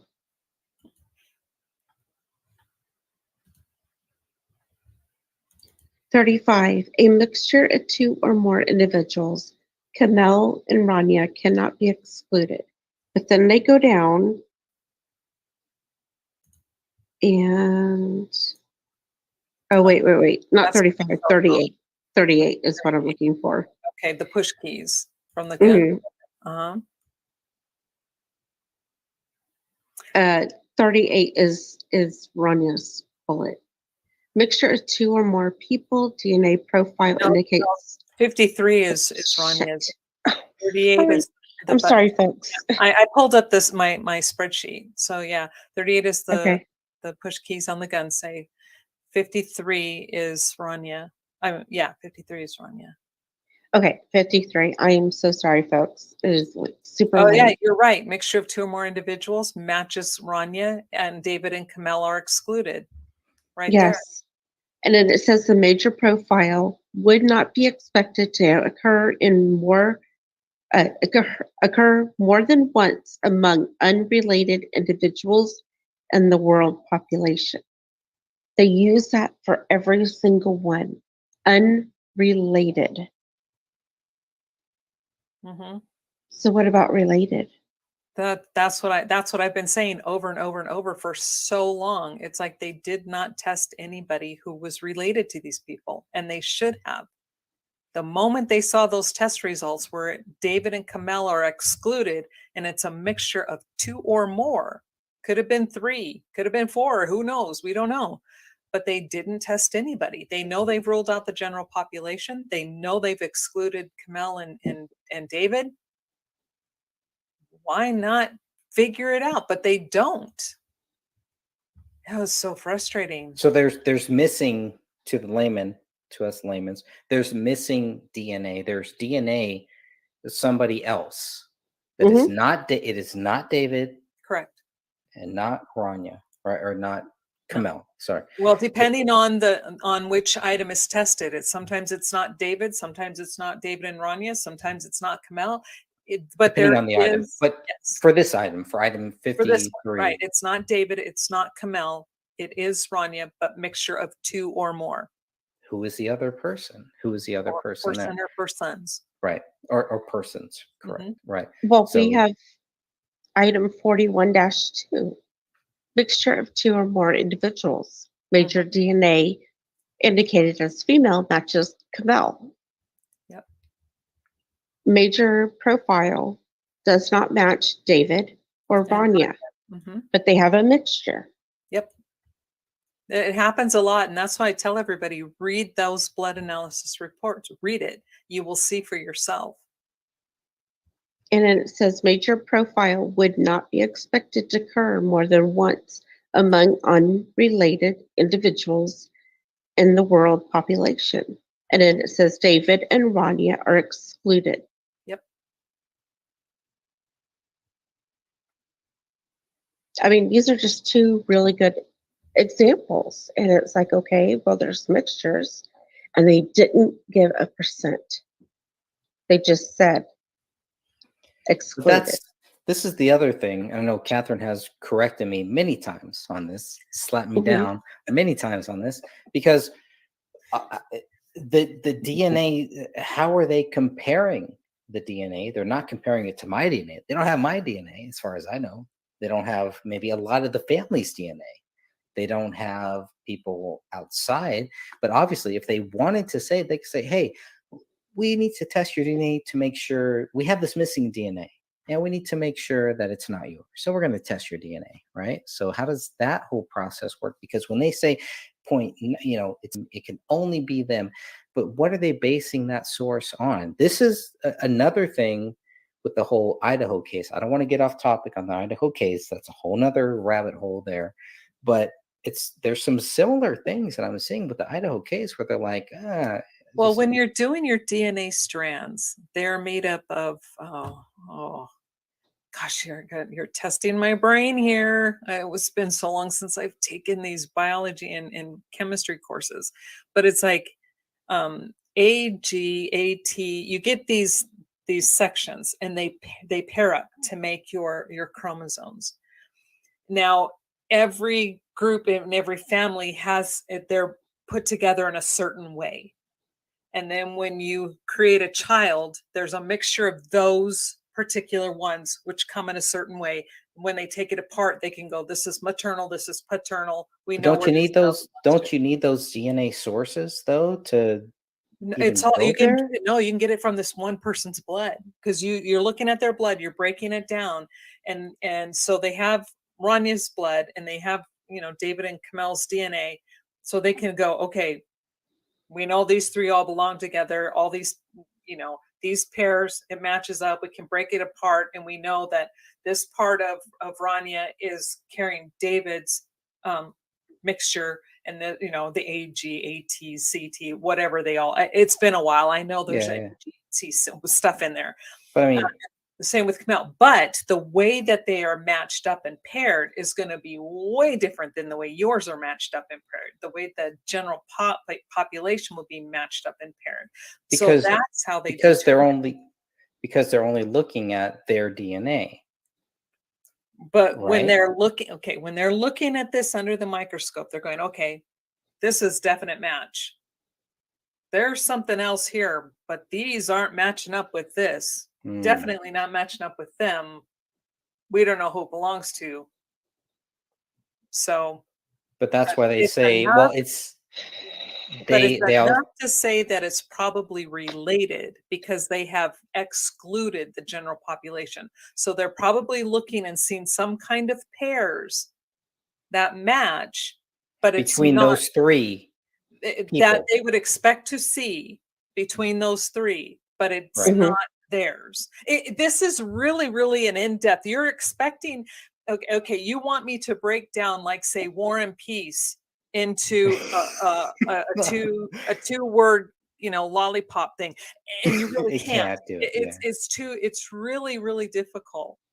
So that's why I like asking you about it, because you break it down like that. So you have major DNA, and that's what we're saying in this case. The major DNA belongs to David, Kamel, and Rania because they are the ones that they have the samples for. The minor DNA showing up that, or the unknown basically, that would be the ones that they don't have the samples for yet.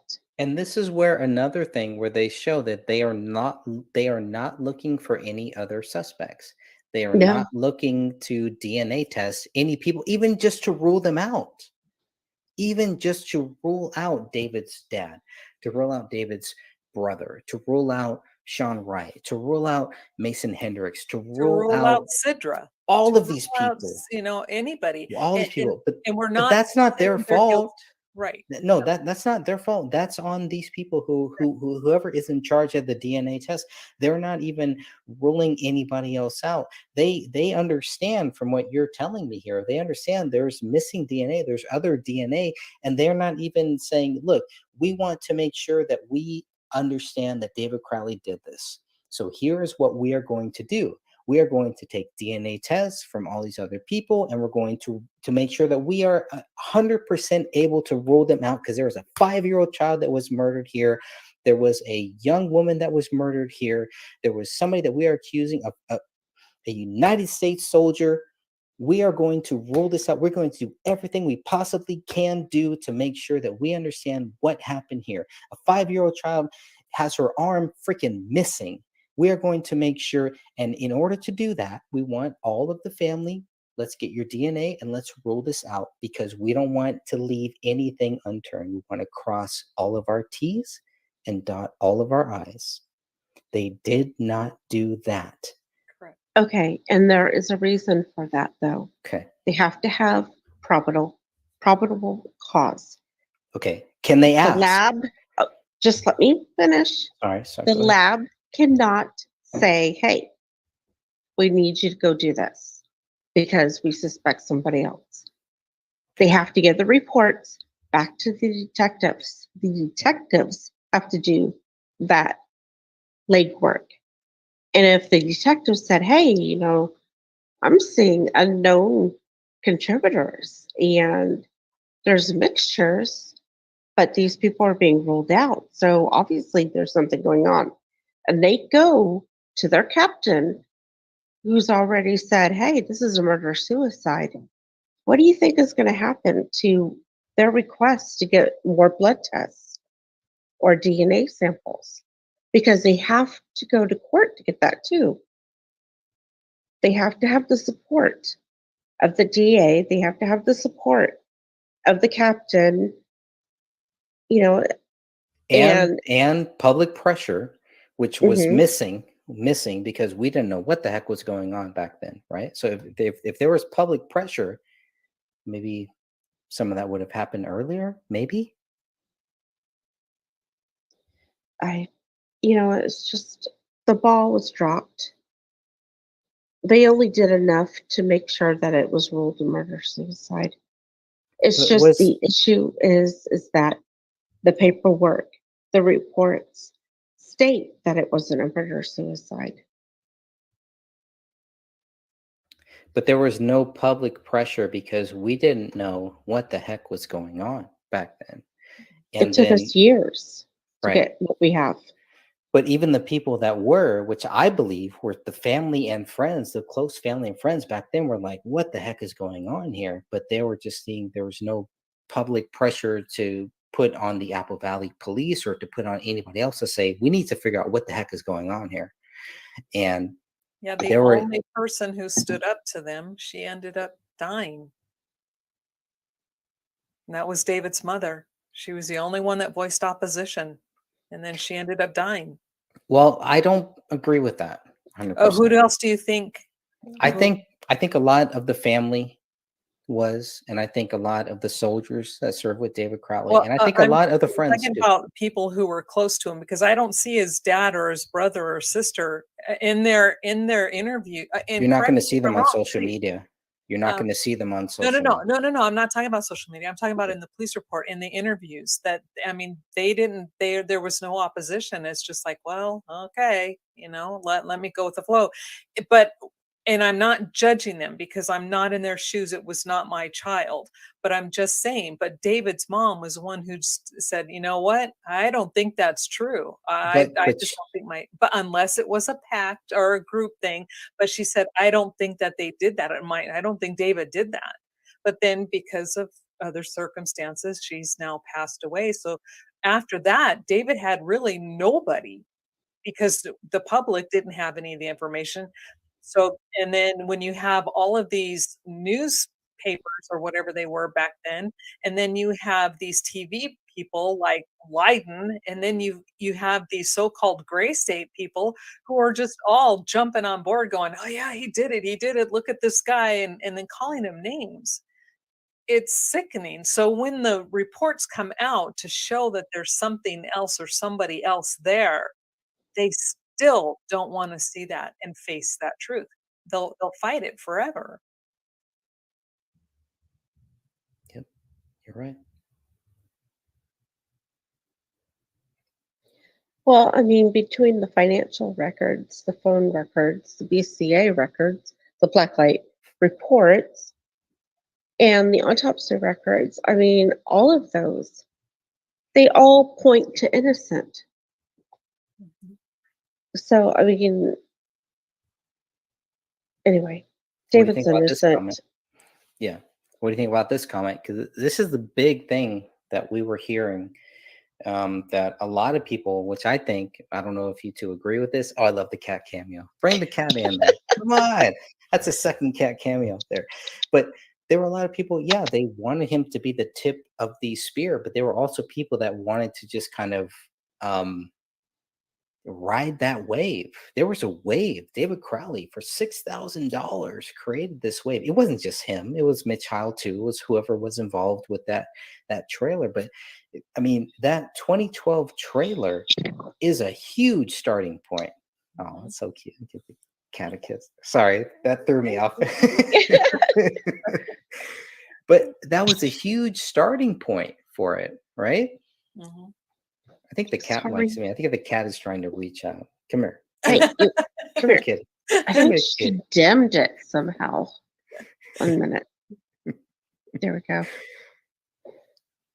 She's like, yeah, we need to change this topic here. Put it back on me. You guys aren't talking about me. But I mean, what do you think about that? Was David, there was a lot of people wanting him to be the tip of the spear. I can see that. What do you gals, what does the ladies of justice think about that? I think I'm going to hurt some feelings when I say this, and I apologize ahead of time if some feelings get hurt. I do not believe that Alex Jones is a free speech type savior who is out there to help people. I think he's only in it for himself. And I think that he is controlled. And when everybody who was part of David's group that could speak out, like gosh, what was that movement, Greg? The one that was in Minnesota that was such a big movement. Could you throw me a bone? Was it recent or was it? I mean, there was no when David was alive. The 9/11 Truth Movement, the Tea Party, the Ron Paul Revolution. I mean, they all were involved in everything. I mean, honestly, but they had government people in these movements. We know this. And then we have Alex Jones, who just happens to appear in certain volatile situations. And, I'm just thinking if they told him, hey, there's nothing here, the guy committed suicide, quote unquote, and this is what you're going to stick with, drop it. And then everybody else takes their cues from him. And it doesn't help that whoever is working in the background, that's part of a 3-letter agency, is also spreading those lies. They got to sell it somehow. And, maybe he was the tip of the spear when he was alive. It's just sad. And I'm really tired. I'm So sorry. I'm sorry to keep you both up so late. I know you're in a different time zone that's later than me. So it was We Are definitely appreciate Change. it. We Are Thank you. Change. Yes. Thank you, Joanna. How do I At least not you know can think that? I off the was top part of of your We Are head. Change. I know. I was like, it's right there too. That's why you asked me. You're like, you should know this. I'm like looking at the comments that I'm missing just to make sure that everybody gets their, I want to make sure we hit everybody's comments here. But We Are Change. We could do a whole show on that. We Are Change. I met a lot of great people in We Are Change, but when I joined, there was so much infiltration happening in the Bay Area, in San Francisco, in the Bay Area, Sacramento. There was just so much happening there. When I joined We Are Change, I was clueless to all of the stuff that was happening there. But then we see some of the same cast of characters that we see here. That, like you were saying, with Alex Jones, and a lot of these other people that just turned out to be people they just wanted to get information on real people. We Are Change was started by a guy named Dan Wallace. Dan Wallace's dad was a firefighter who died in the Twin Towers on 9/11. That's where this started. Luke Radowski took this movement over from my view, from what I've looked at, okay, and used money that he shouldn't have used for the purposes that people have donated to We Are Change. So there's a lot of weird things that happened with the whole We Are Change thing. And David Crowley got wrapped up into this thing right around the same time that I was getting wrapped up into it too. And we realized We Are Change is not what we thought that it was. It's not about 911. And if you look up Dan Wallace, We Are Change, you will see how the movement started. Guess what happened to Dan Wallace? He died of a heart attack. He died suddenly, way back when, before people were dying suddenly. We know one person that did not die suddenly was David Crowley. Okay. So, I mean, there's just so many weird things, so many rabbit holes. I think Dan probably put it right. It's just, I don't know. I mean, people just look at the facts of these things, right? I had so many people telling me about We Are Change, and I was like, well, I'm a member of We Are Change, and that's not happening here. We are meeting. We had 5 or 6 people meeting. We would just meet and we would just chat, and everybody was telling us, that's cool. But then we have people saying that We Are Change is a COINTELPRO. It's a government thing where they are just trying to learn more about the real people. I realized that because every time we would have a We Are Change meeting in my area, there would be people that would show up talking about doing violence, and they want to do violence. I had a Christian person. He was a fellow Christian, and he showed up and was talking about bombing something. I'm like, that's not what we're doing here. And they started spouting all this Christian stuff, and I'm a Christian, and he's spouting all this stuff, and I'm like, dude, that is not what this group. That is not the purpose of this group here. Okay, and that person left. But the reason why I didn't want to deal with that person is because they were talking about doing something violent. And you have a lot of those things when you have these groups, when you have the whole Occupy movement, you have a lot of people that will show up and say, hey, wouldn't it be great if we just go and bomb the Federal Reserve? Wouldn't it be great if we just go and do all this? Like, no, that's not what we're talking about here. You know, and so it's the same thing with the David Crowley thing, where you have people that just come in and just try to say, hey, the government did it.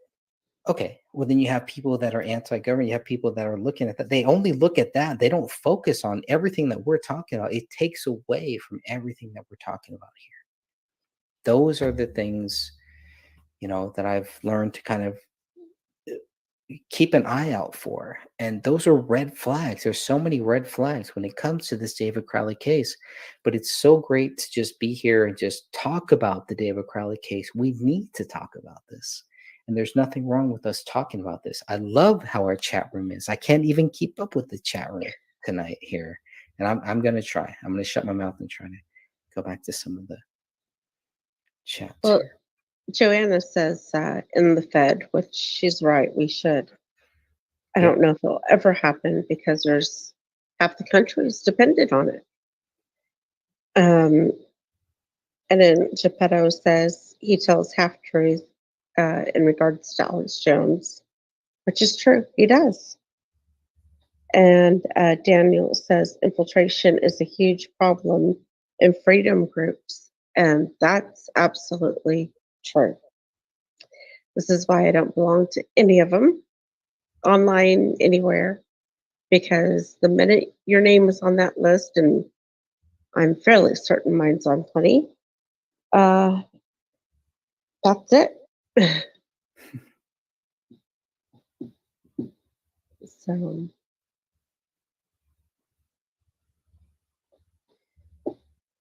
anyway. Yeah, well, I think that was all I wanted to talk about here. Unless you ladies have anything else you want to talk about, I'd like to go through some of the chat. I missed a lot of chats. I'm sorry. Yeah, just do the chat. My heater's almost off. I'm sorry. Beep, beep. Let's see here. I'm trying to make sure I didn't miss anybody. But yeah, if anybody does want to join on, I know the ladies are probably, you know, they're in a different time zone, so they're probably, you know, and the cat is not shy about saying, hey, it's time to cut the stream short here. But Geppetto says Ranya's arm was ripped off. Was it ripped off? I mean, when I first heard it, I was like, no, it's just eaten off. And the dog just said, I'm going to eat here, I'm going to eat here. And all of a sudden, the arm is gone. I did not even think about the rib. Talk about the third rib here, right? So how many ribs do I have here, Catherine? 1, 2, 3, 4, 5? Should be like 12 ribs 12, in that area. 12? I don't know, 8. I think there's a total of 13, but in that area, I don't know, maybe 10, 11, 12, somewhere like that. Okay, so when they say the third rib, okay, right here. You're on mute. You're on mute, Catherine. You're on mute.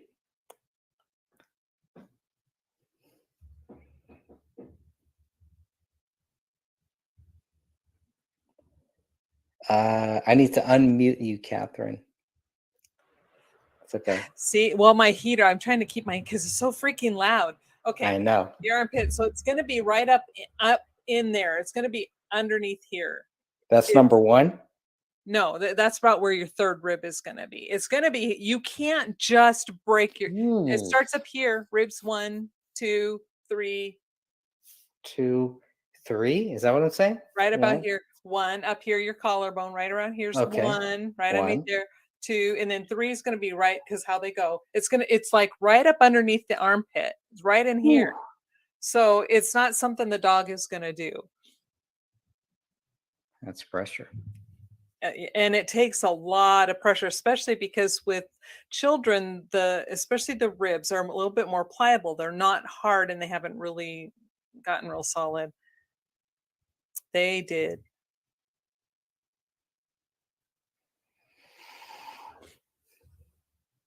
How about this one? Is it a cover up? I think it's either, I think it, I could think it depends what your definition of a cover up. I think they're covering up the fact that they've gotten the truth and they don't want to go forward. Or they're not publicly stating they're going forward. We'll put it that way. No, put it that way.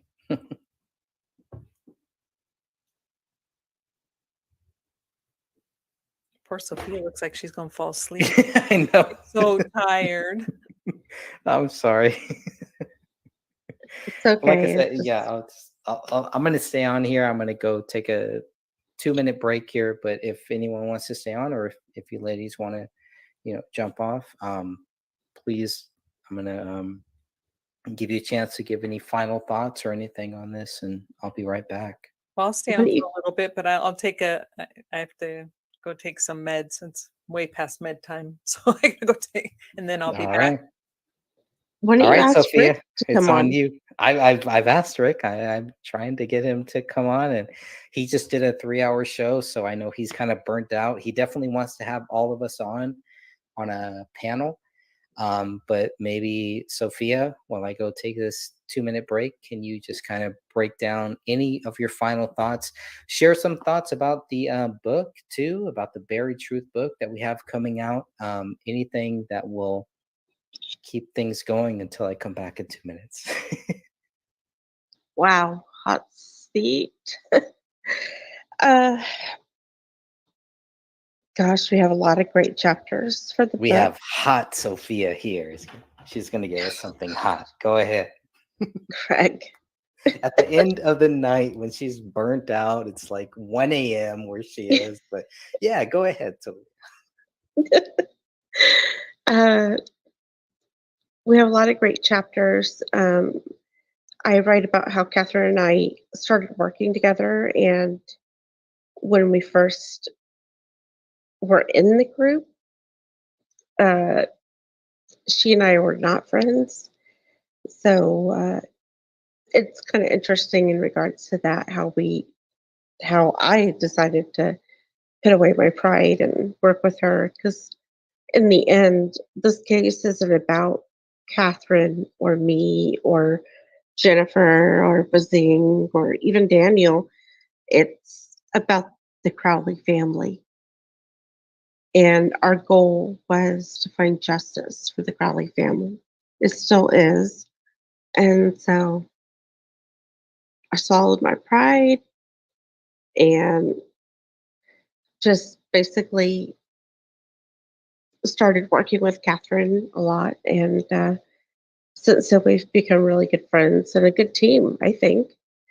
Sorry, my hair is like driving me crazy. And then one of our first things that we worked on together was the AT&T project. And we were going through the AT&T records. That's where I was realizing that text messages and phone calls that were supposed to have been made, that were in police reports saying that had been either made or sent, did not appear in the phone records, in any four sets of phone records that we had. So what was going on with that? And then we came up with a whole bunch of call forwarding stuff, especially the last several months of their lives.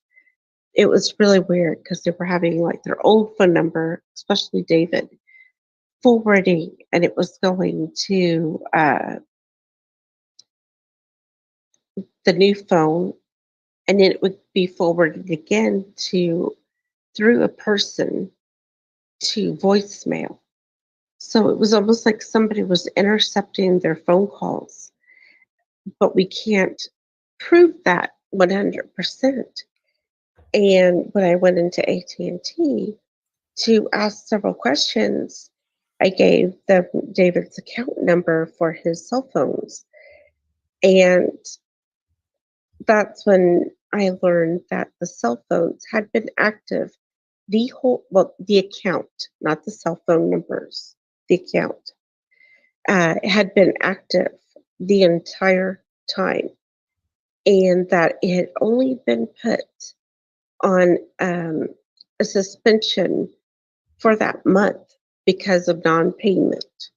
And then when I went back the very next day, that account had been paid over that night, over the night billing cycle, I guess. I don't know. Can't even think of the right word now. So somebody was still using that account and paying for it. And they were paying for 2 AT&T phone lines. And the phone numbers had been recycled. So it didn't matter if I tried calling them because whoever had the new account had the new phone numbers. And one thing I did not do, and I wasn't going to do, was to ask for the new numbers and to find out who was making the payments. Number one, there was not, we never got into the account. We only got to the first page of it. And number two, I did not have a password, nor would I have done that because that is somebody's personal account. And I wouldn't do that whether they were alive or not. So that's where I stopped that investigation. But I thought it was very interesting. And thanks for listening to my boring story about how Catherine and I worked together on the very first project for this case. It's Oh, not and a I boring agree with- story. No, and we make a great team. We just do. Ladies of justice. Yep. I'm telling you. Come on. Embrace it. Maybe we should make a t-shirt. Oh, you could have leggings too. You don't want to see me in leggings. I look like the penguin. Let's see. Can people on the scene, like police, etc., not contaminate the evidence? I think that's a great point. Could the DNA the missing DNA, could it be related to the police on the scene? No, they would be considered part of the general population. Mhm. But also, like the lab techs and stuff, they all have their DNA on file. And I'm not sure if this is true for the police or not, but from what I have studied, anybody who was at that crime scene would get ruled out. But, Nice. you know, that's just from what I had studied through textbooks and online and everything. I don't know if that's what they do in the real world. Now, they were supposed to rule out the unknown DNA, and they just never did it. It was Well, supposed to be. It was supposed to be part of it, like a special log, and that's literally what I had written the FOIA for. Was for this log, because they are getting federal funds for that lab, so they have to, by law, send that log to anybody who requests. And then that's when we got that huge data dump for the BCA. I mean, it's still taking us time to go through everything and sort it out.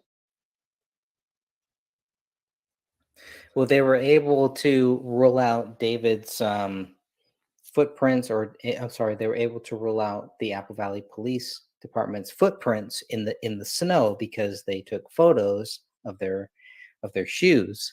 So if they were able to do that, you would think they would spend at least that much time on ruling out any of the Apple Valley Police Department or anyone who was in that. They would rule that out through They their would. DNA. Okay. No. Yeah. I know this is really hard to understand, It especially if is. you don't have You're medical talking to me here. Talking to But- me. Come on. Okay. Since there isn't unknown DNA, like, okay, it's like a known sample. They know that it's relatively close to David and Kamel. If it was a type of DNA that would be considered part of the general population type of profile, profile that was coming up in the samples, then they would go and ask and rule out anybody else who's at the scene. That's not what they're seeing, though. They're finding profiles that are very close, genetically matching to David and Kamel.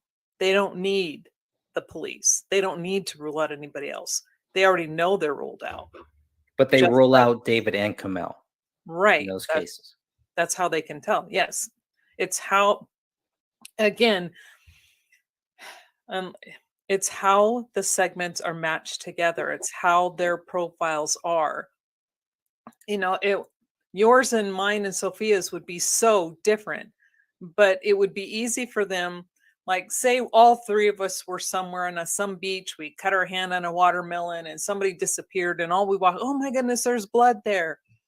And say, you know, you were trying to help with the knife and you got cut or whatever. And then they're looking at this and they're going to go, oh, there's two individuals here, but they would be two completely different individuals. So they're like, okay, we need to find these two separate people who are not related. But say it was like Sophia and her daughter. And then they'll be like, okay, we have two people. We can rule out the general population. We know we have a Sophia, but we have somebody else here. It doesn't match Greg or anybody else. But you see what I'm saying? They know not to look for the general population because that profile is matching her so closely. They know it's going to be close. And they know this. That lab knows this. But like Sophia said, they then hand this over to the police. It's not the lab's job to go out and say, okay, now we need to go and rule everybody else out. That's the police's job. Right. And they don't know that I'm not related to them. Right. Yes, So they can by your DNA profile. if they have my but how do they get my DNA profile? Oh, They should not have my DNA profile, Catherine. How do they have that? okay. I'm thinking of, okay, hold on.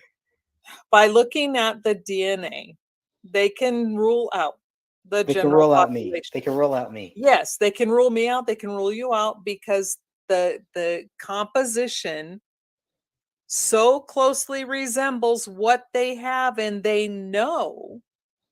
So they know that's not going to come from the general population. Because they understand what DNA is, whereas I don't understand what because DNA how is. it comes together and how the profile presents itself.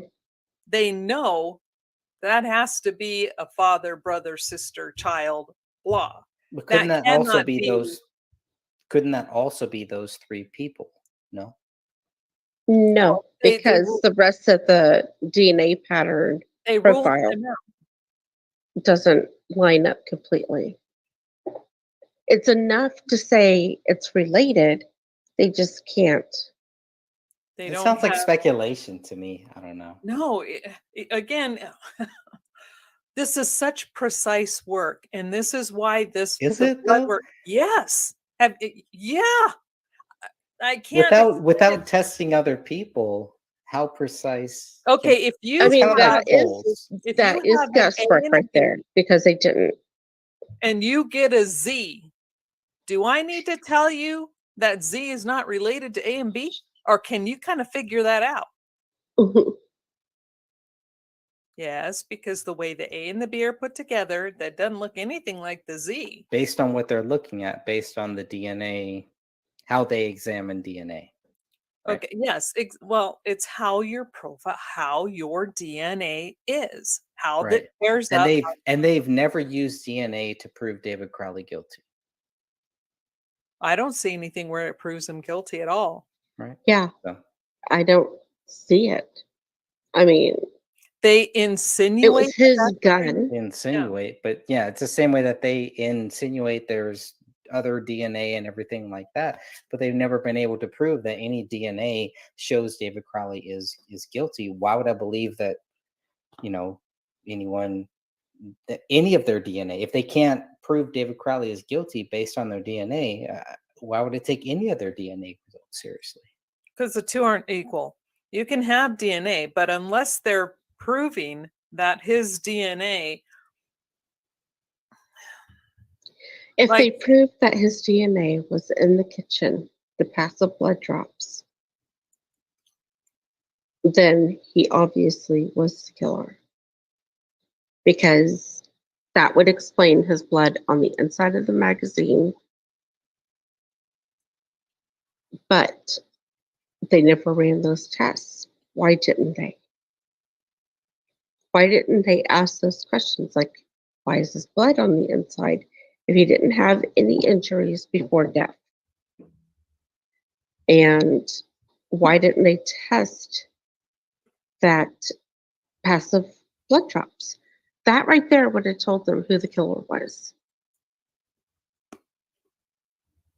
There's passive blood drops leading to the kitchen too. When you look at the corner of the carpet where the recliner is and stuff, there's passive blood drops within that. Leading up. Not tested. They didn't sample it. If they would have sampled, okay, excuse me, I'm sorry. If they would have tested everything, then they would have known. But they didn't. Yeah. Yeah, Rick, these ladies are up for a round table. They're definitely up for anything. Just not tonight. Just not tonight. No, sorry, ladies. I mean, if you have to cut off, if you know, definitely I don't want to keep you longer. I didn't even plan on saying this long, but this is just such a fascinating case. And we have so many great comments. I just want to kind of look at some of these comments here.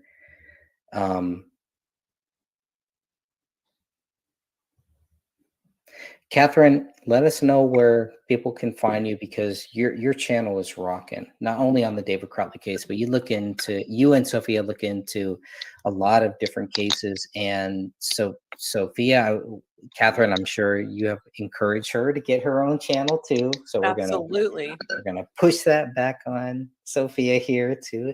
But when you've both been doing so much great research, not only on this case, but on other cases too. But I mean, the research that you both have been doing, the videos that you put out, it's just so encouraging for me too, you know, and for other people, to just make sure that we need to keep this case going.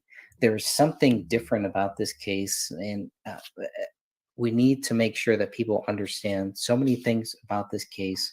We're not trying to convince people that whatever we say is right, but it's right in front of your face here. This is as plain as the Allahu Akbar that is written in blood on the wall. So if you can understand that, if you understand that Allahu Akbar was written on David Crowley's living room wall, if you understand that, then you can understand where we're coming from. Who wrote that? How does anybody prove that? And why do they never talk about that? They wanted to keep things like that hidden because they don't want us to even talk about that. That's a loaded question for both of you. I'm sorry. I mean, it's a real question. It sounds like Crip Rick would like to have both of you on in a future show, in a radio show, and hopefully both of you can join that to, you know, talk about this case. And I'm sure both of you, depending on your schedules, I'm sure you'll be able to make that happen. Okay. Greg, let me kind of break this down to you a little bit. Now, the DNA is, I had to look this up because I couldn't remember all the names. It had been too long. But the ACGT, it's the acronym for the 4 types of bases found in DNA molecules. A standing for adenine, C, cytosine, G, guanine, and T, thymine. Now, the DNA molecule consists of 2 strands wound around each other, with each strand held together by the bonds with these bases. Now, it will be there A, G, C, T, that type of thing. Okay, adenine pairs with thymine and cytosine pairs with guanine. So it's these pairings, it's how these form that gives the description of who you are. And then it's individual to you. So David's was individual to him, Kamel's was individual to her, and then Rania's was a mixture of between her parents. So by how these were paired, they could say, this is Kamel, this was David, or this was Rania. Now, when another set or another type of DNA came in and it was close, then they're like going, okay, but it's close, but it's definitely Kamel, but we can rule out David and Rania because it doesn't have the same, but it's close. So it has very similar or some similar matches up.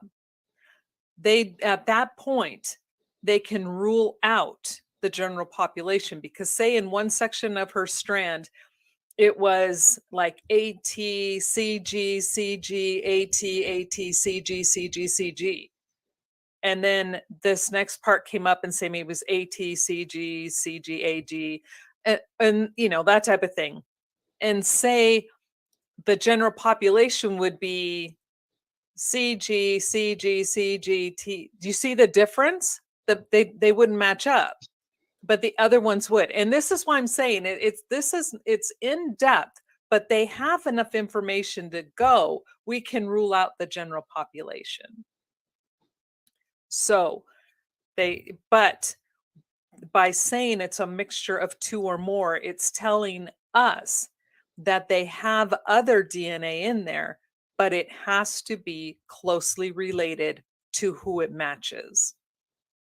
And that is where the problems are coming in. So the minute they sent that report to the police department, the police should have said, okay, we kind of have a problem here.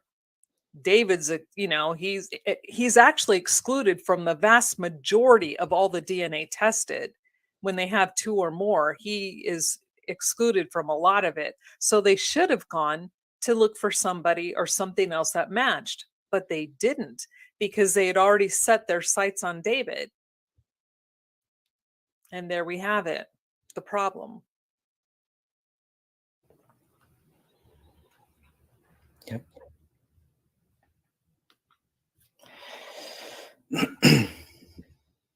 That is a big, big problem. It is. Yeah. And when you break it down like that, it makes sense. And so it's like a puzzle piece or something, but they're like, well, so it's, where do we go from there? How do they solve this case? And that's one of the things where they have the 5 police reports where they say, the public is not in any danger. And then, they just kind of move on from that, and they build off of that. Their focus is more on the public is not in danger than let's solve this case. Right. They have their suspect and they're just running with it. You have a new police chief, Nick Francis. So what happened with the other police chief? He retired. He retired. Mm-hmm. Oh, we all retire. He retired to spend time with his family and friends. He needs to spend more time with his family. So he retires. Yeah, here. Retired, and they got a new one in there. Okay. And, personally, I think since Nick Francis has taken over, I think he was in charge when I reached out last to Jim Gummert, who has kind of risen. He's kind of rising up here, but the police chiefs are elected, right? So people have to vote them in.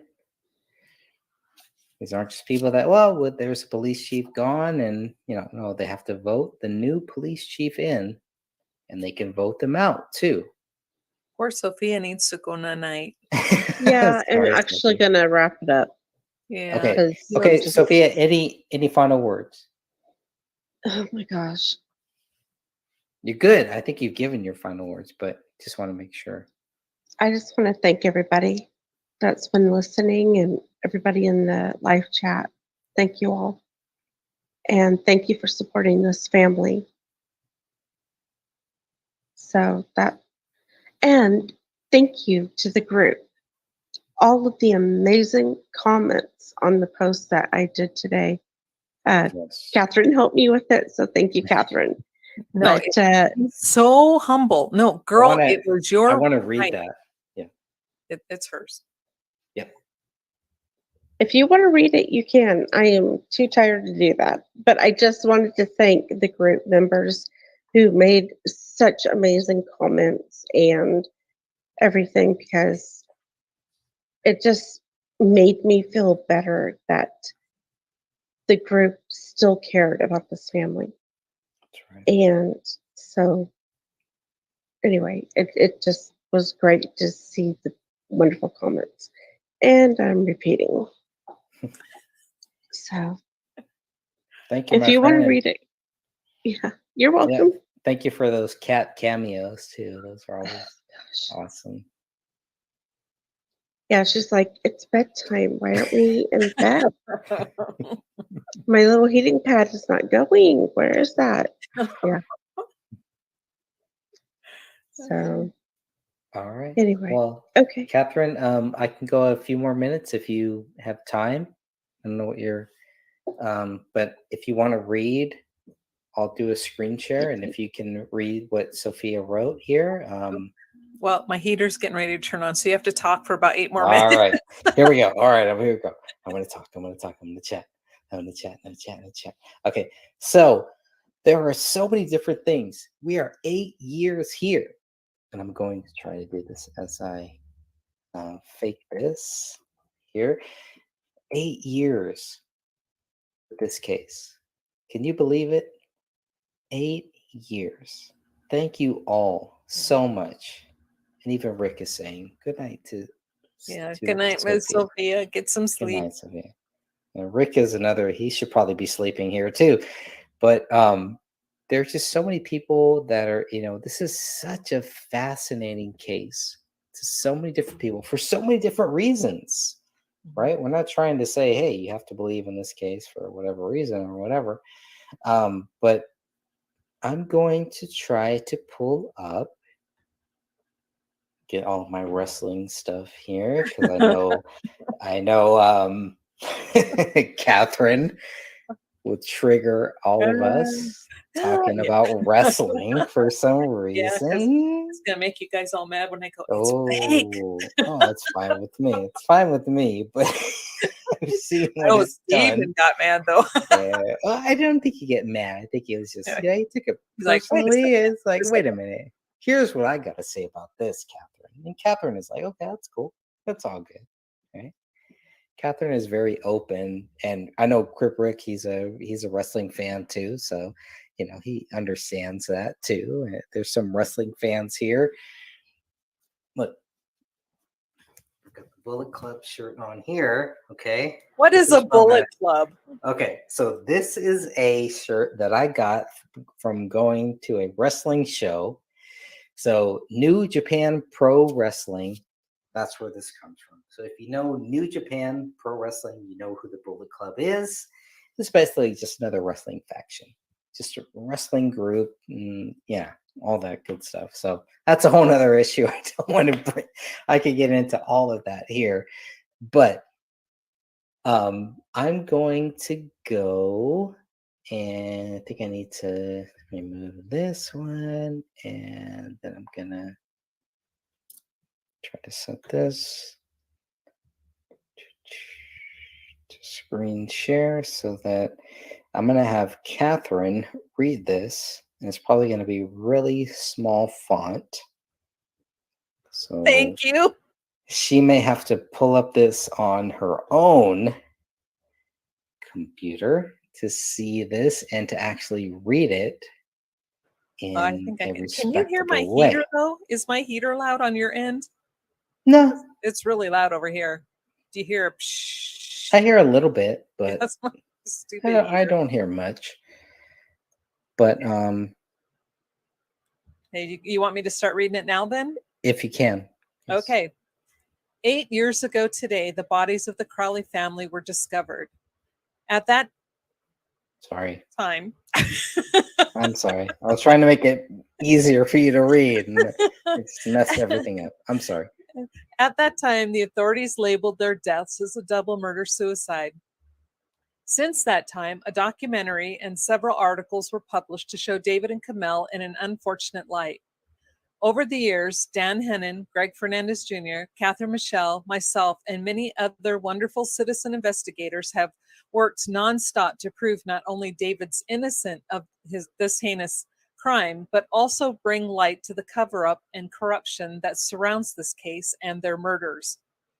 We have worked endlessly to expose the numerous buried secrets within this case. Several truths and facts have since been uncovered. Fact: the Blacklight Report, item 05, compiled from the laptop on the counter island, shows the root file was accessed on January 14, 2015. This was done after the Crowleys were dead and before their bodies were discovered. Fact: David's autopsy shows mold growth, mummification, and more importantly, sections of his liver and kidney showed marked autolysis. This means that 75% of those organs were in advanced autolysis. Ranya's and Kamel's autopsies only state that they had autolysis. This means that David was in more advanced state of decomposition. He most likely died first. Fact: David's blood and DNA were found on the inside of David's gun on the magazine. It had to be placed there, yet the autopsy doesn't state that David had any injuries prior to his death. So how did his blood get there, and why don't we find it anywhere else in the crime scene? Fact: there is no high-velocity blood spatter anywhere within the crime scene or the house. There are passive blood droplets, swipes, transfer, clotting, and medium-velocity blood spatter, but no gunshot high-velocity blood spatter. I highly encourage each of you to look at samples of blood spatter and then compare those to the crime scene photos. Fact: illegal drugs such as pot and mushrooms were not found in David's or Kamel's toxicology screens. Neither was alcohol. Fact: there were certain calls and texts that friends and family said they made to David's and Kamel's cell phones, but when checking the cell phone records, none show up. Please refer to the police reports and then all 4 of the phone records. Fact: certain people have created fake photos and police documents to try and convince unaware group members that David is guilty.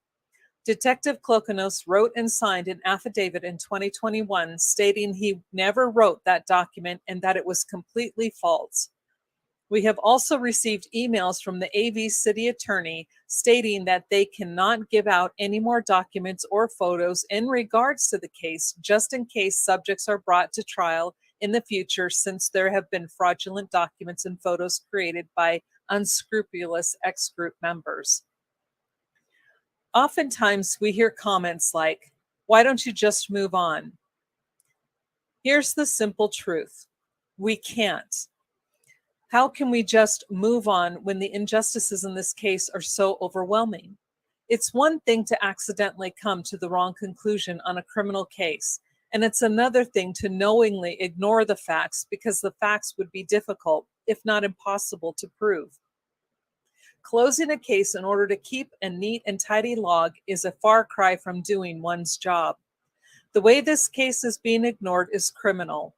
We've shown through the evidence David is innocent of the crime, and we won't stop until this truth is finally acknowledged by the Apple Valley Police Department. In conclusion, please take a moment of silence today as we remember David, Kamel, and Rania. It's been 8 long years without justice. Let's all continue to keep this case in the public's eye so another 8 years won't elapse before justice is finally served. The Crowley family may be gone, but they are never going to be forgotten.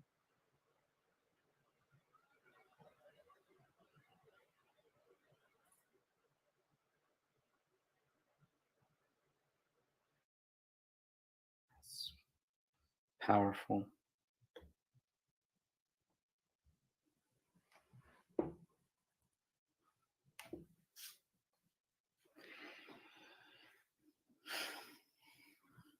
That's where we are, right?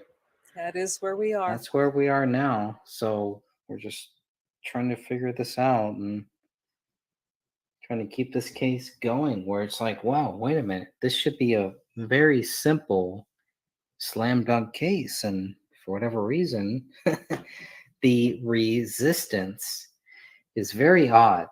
Now, one of the main things is that we have people that are contacting us and then they turn around and say that we're harassing them. We're going after them.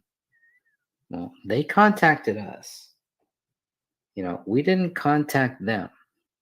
I've never contacted anybody that didn't want to be contacted. And at the same time, I'm sorry, at the same time, when there were people that did not want to be contacted or they didn't want to have any contact with me, I ceased all contact with them.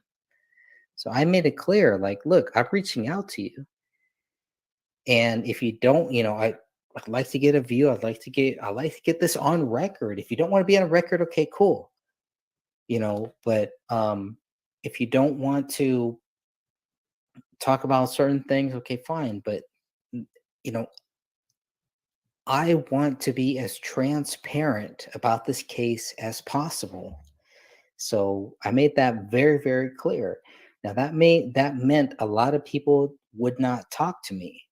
But before I did that, all I was doing when this thing happened in 8 years ago, let's go back to 8 years ago.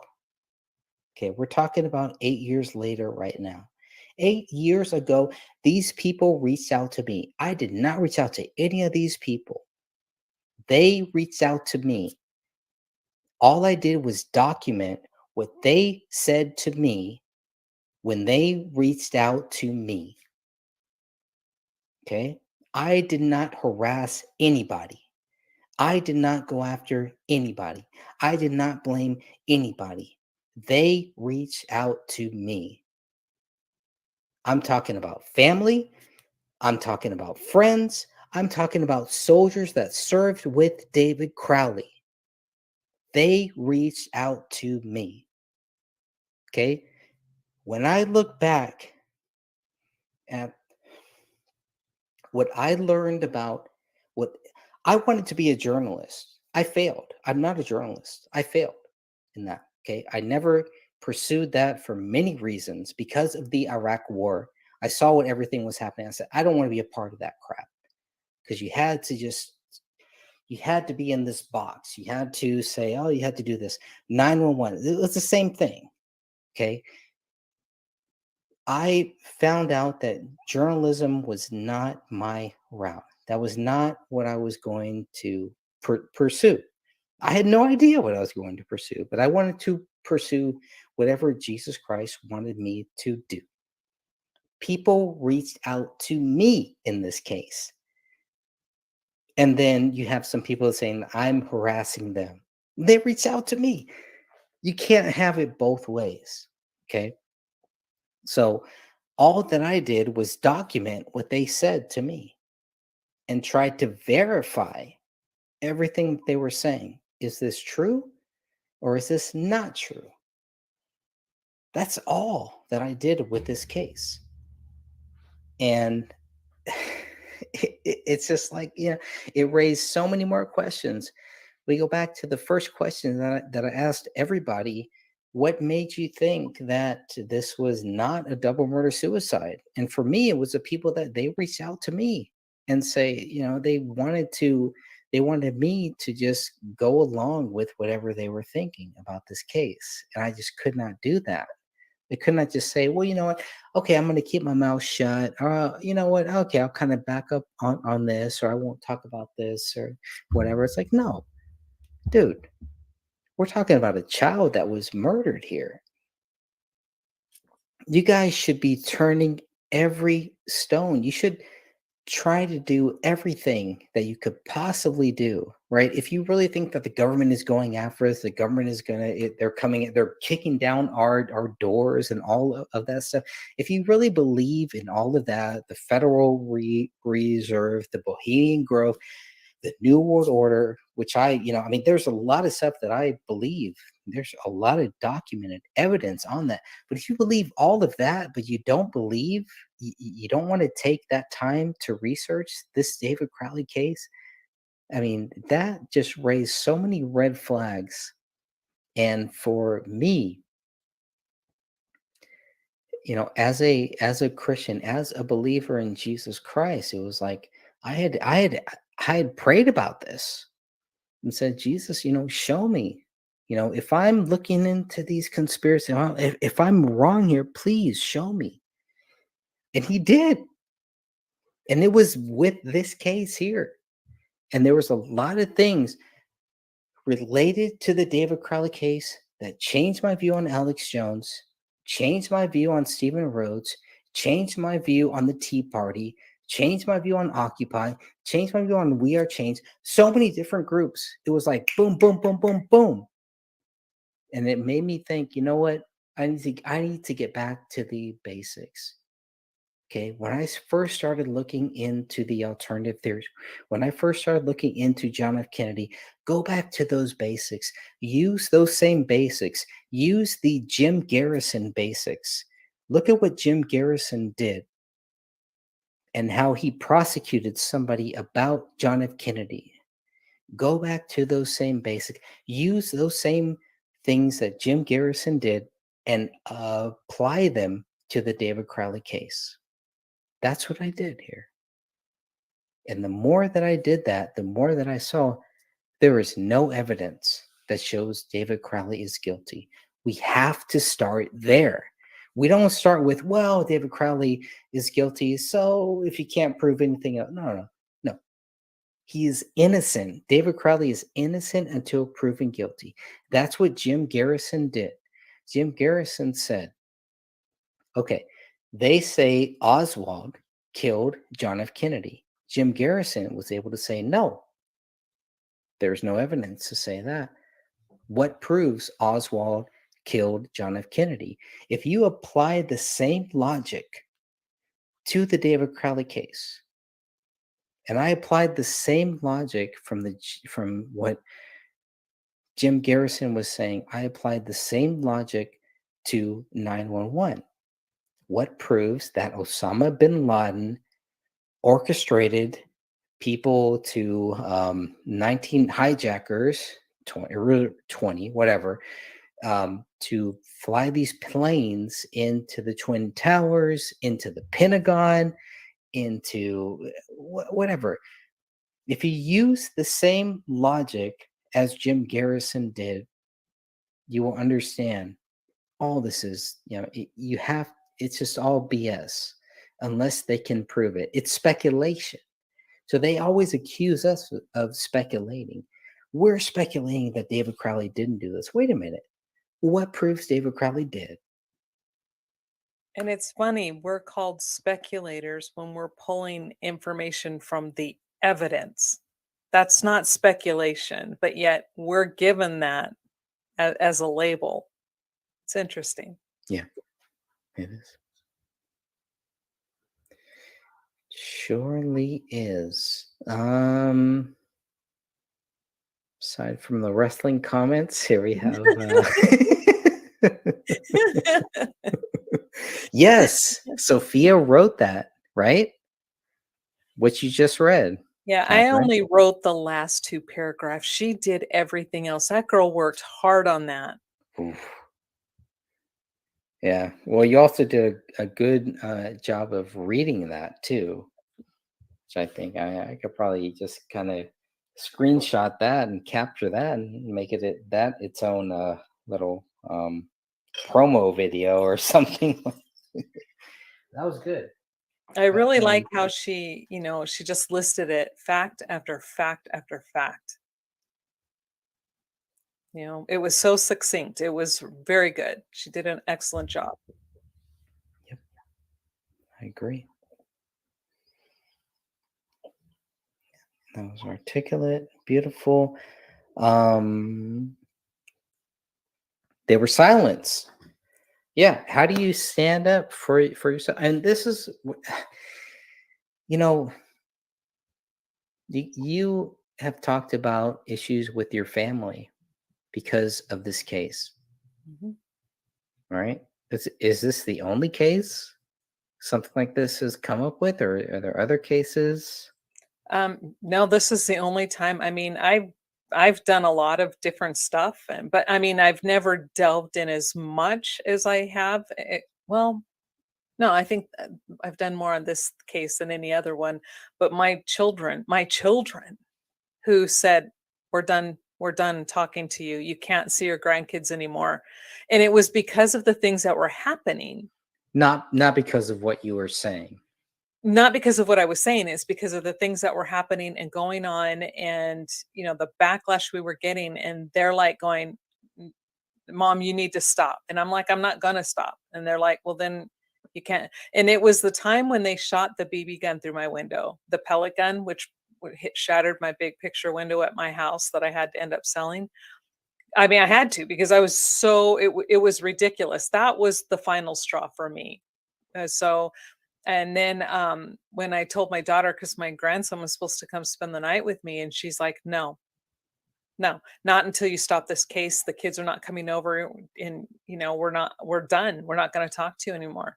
And then when I first moved up here, my son was kind of saying the same thing with my grandson here. And that's kind of why I backed off for a little bit after I first moved up here.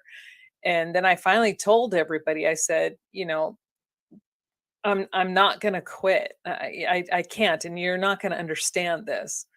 But I eased back in. We kind of came to, an agreement to where now, it's okay. But I'm not getting the harassment here that I got back where in my old house though either. So Yeah. Yeah, and they were just doing that because they cared about you. Mhm. They cared about their kids, and they cared about, the welfare, so I got it. I didn't like it, but I understood it. And if I were in their shoes, I probably would have done the same thing. They're looking out for their children, because what if they were in the house when they shot that, and what if it wasn't a pellet gun and they used an actual real gun and my grandson was there? That would have been horrible. But I mean, yeah. But at the same time, didn't stop us. We're not going to stop. Yeah.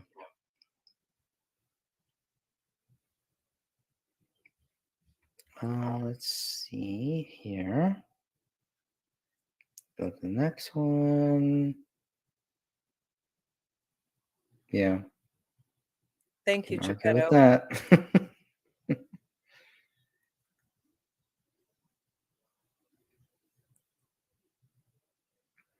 Oh, Bill I Cooper. was just watching that. It's funny you bring that up, Joanne. I was just watching a clip where Bill Cooper was, and then they showed the video, the one I guess that they took off, and it really was. It was the driver, or either the driver or the person the front seat passenger or whatever. But yeah, you see it as plain as day. I would disagree with that, but Did you see that clip? yes, which I think was altered, because I've seen other clips where it did not look the same. It did not Oh, look okay. like. Well, If you look at the Zapruder film, it does not look like, the driver turns around, but he doesn't. I don't think the driver is going to be able to drive, and also, well, that's why I don't think it was the driver. I thought it was like the passenger, because whoever was on, I saw somebody turn completely. So whoever was in that seat, they turned completely, face the back. well, I think that's why it's so clear that it comes from the grassy knoll, because boom, that shot is just so clear. It just takes Kennedy's head off. It just Yeah, Oh, I would this- have to see where if it hit him in the front of the head. I mean, I It don't hit know him how like almost in the like neck. I don't know. yeah, it's like oh, he just went back and the whole Well, head could you see just his head? yeah, right. Well, first he got shot in the kind of in the throat, in the Okay. larynx or whatever. But yeah, but that second shot Larynx. just took his whole head off, but it went back and to the left. Any Seinfeld fan, I know you're not a Seinfeld fan, but there is a great episode of Seinfeld where they basically kind of they make a mockery of it, but they really they really detail what we know happened there too. So that's a whole nother issue. So any Seinfeld fans, they know exactly what I'm talking about. There's a Keith Hernandez 2-part episode of Seinfeld where Keith Hernandez is a baseball player, and he was accused of spitting on Kramer and spitting on Newman. And it turns out that there's no way that he could have done it because of where he spit. So there had to have been a second spitter. And it all goes back to the second shooter. And he's like, it went back and to the left, back and to the left. So any Kevin Costner fans, if you have not seen JFK, you're not really a Kevin Costner fan. You have to have seen that movie to understand the Jim Garrison thing. That's where I mean, that's what changed my view on John F. Kennedy. Yeah, and that really started my road down where God wanted me to go to look at John F. Kennedy, to look at 911, and to look at all of these different things. That's my view on where God kind of led me to look at some of these different cases here. Not to focus on those, not to think that, okay, let's just only look at these things, right, Catherine? You're not only looking at all of these cases, but you can articulate these cases. You can look at these cases and you can kind of say, okay, this makes sense. This makes sense. This doesn't make sense, right? Based on what God is showing you. Mhm. And that's pretty much all that we can do, I think. But Bill Cooper is a very fascinating person. I have a lot of views on Bill Cooper. I did not realize that he was gunned down on his front porch. But we could talk about Bill Cooper. We could do a whole show on him for sure. Kathy, you are cold. She's not cold. How dare you, Geppetto? It's snowing up here. It's snowing. It's not her that's cold. It's the weather.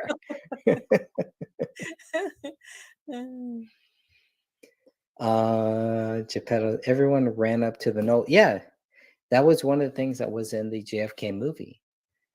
Everyone ran up to the grassy knoll because that's where they thought the shooter was coming from, right? So, I mean, it's fascinating because this happened in 1963. I didn't learn about it until 2000, maybe late 1990s, early 2000s. So when I looked at that and I look at the 911 thing and I'm like, and it gives me hope.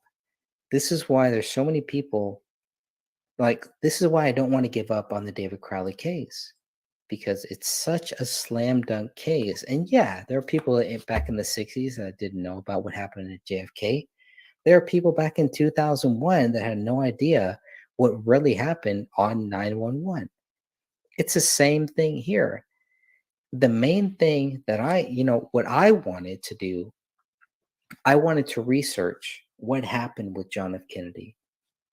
I wanted to make sure that there were places that I could go to find real information. It was very difficult. Jim Garrison, I started there because this was a court case. This was a district attorney who prosecuted somebody that gave us the documents that we now have. The only reason why we have the Zapruder film for John F. Kennedy is because of Jim Garrison.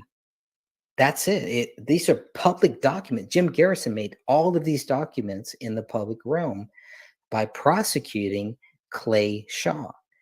He lost. Jim Garrison did not succeed in proving Clay Shaw was part of a conspiracy to kill John F. Kennedy, but the documents, everything he put into evidence is public data. It was a public data that made me really focus on. Say, okay, we have this public data. I can decide for myself. Oh, the court can say, there's no conspiracy. Yeah, they can say, Clay Shaw may not have been part of a conspiracy, even though later on it came out that Clay Shaw was part of the CIA and he was definitely part of a conspiracy. But the fact that we had those documents is what started everything. 911 was the same thing. We had the documents. They say, there's no 911 conspiracy. You know, these planes flew into these buildings and they dropped within 60 minutes and that's it.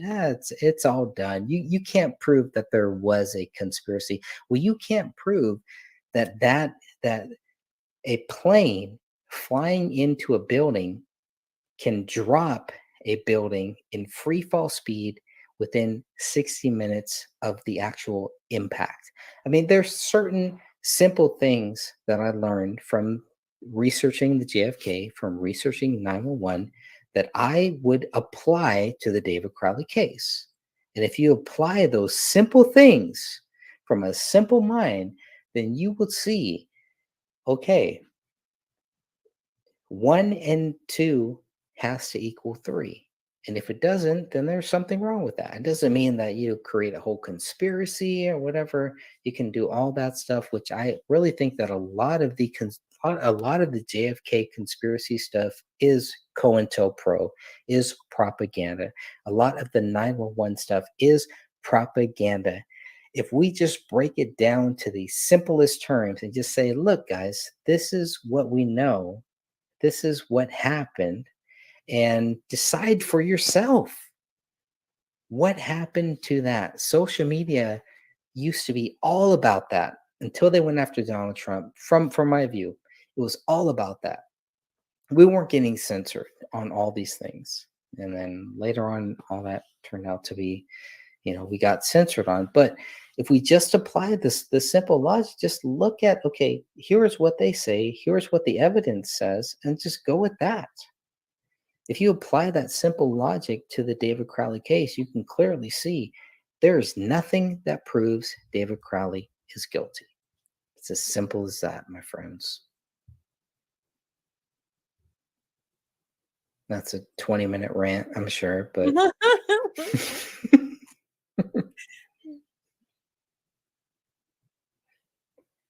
so yeah, I mean, I know I went way off topic talking about these other things, Catherine, here, but I mean, what keeps you going, Catherine? What keeps you going on this case? Why not just move on to other cases like many people do, which we both do? We're not just looking at this case here. What keeps you coming back to this case, knowing everything that you know? Why come back to it? It's like I told my sister, I can't explain it. It's like a part of me now. It eats at me day and night. It's just knowing that this family was brutalized. And to me, it seems like there aren't a lot of people who really care. I mean, we have our group, but I'm talking about like on the legal level, they don't care. And I wonder, have they lost any sleep? Why isn't the family standing up for them? Why? And it eats at me and I can't let it go. And, it's too late to walk away now. I think it's just too late. I stick to it till the end.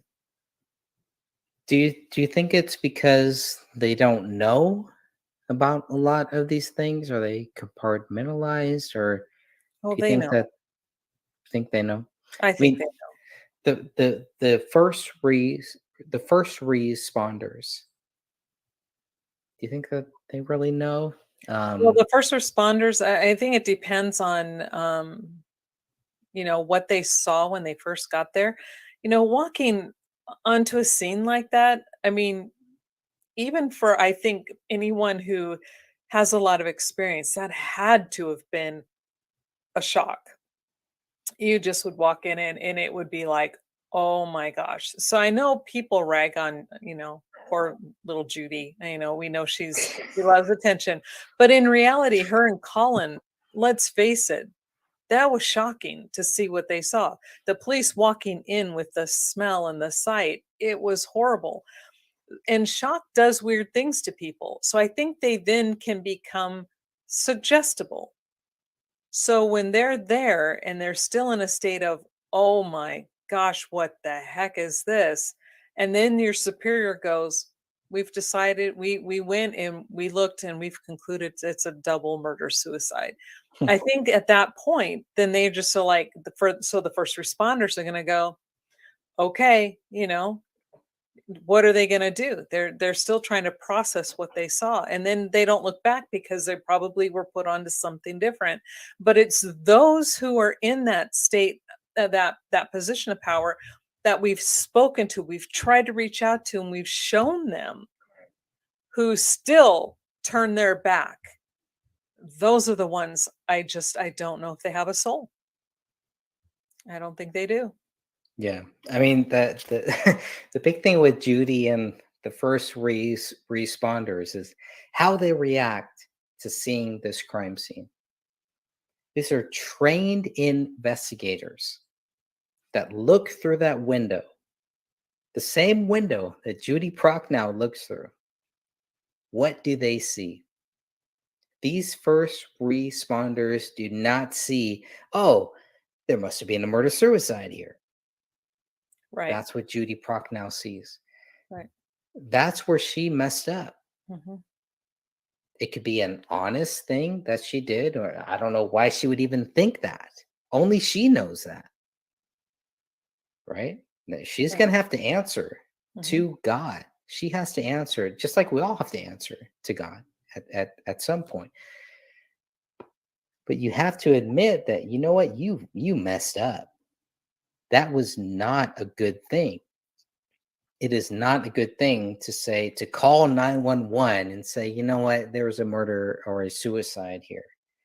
That is not something that you say, you know what, I did the right thing on that.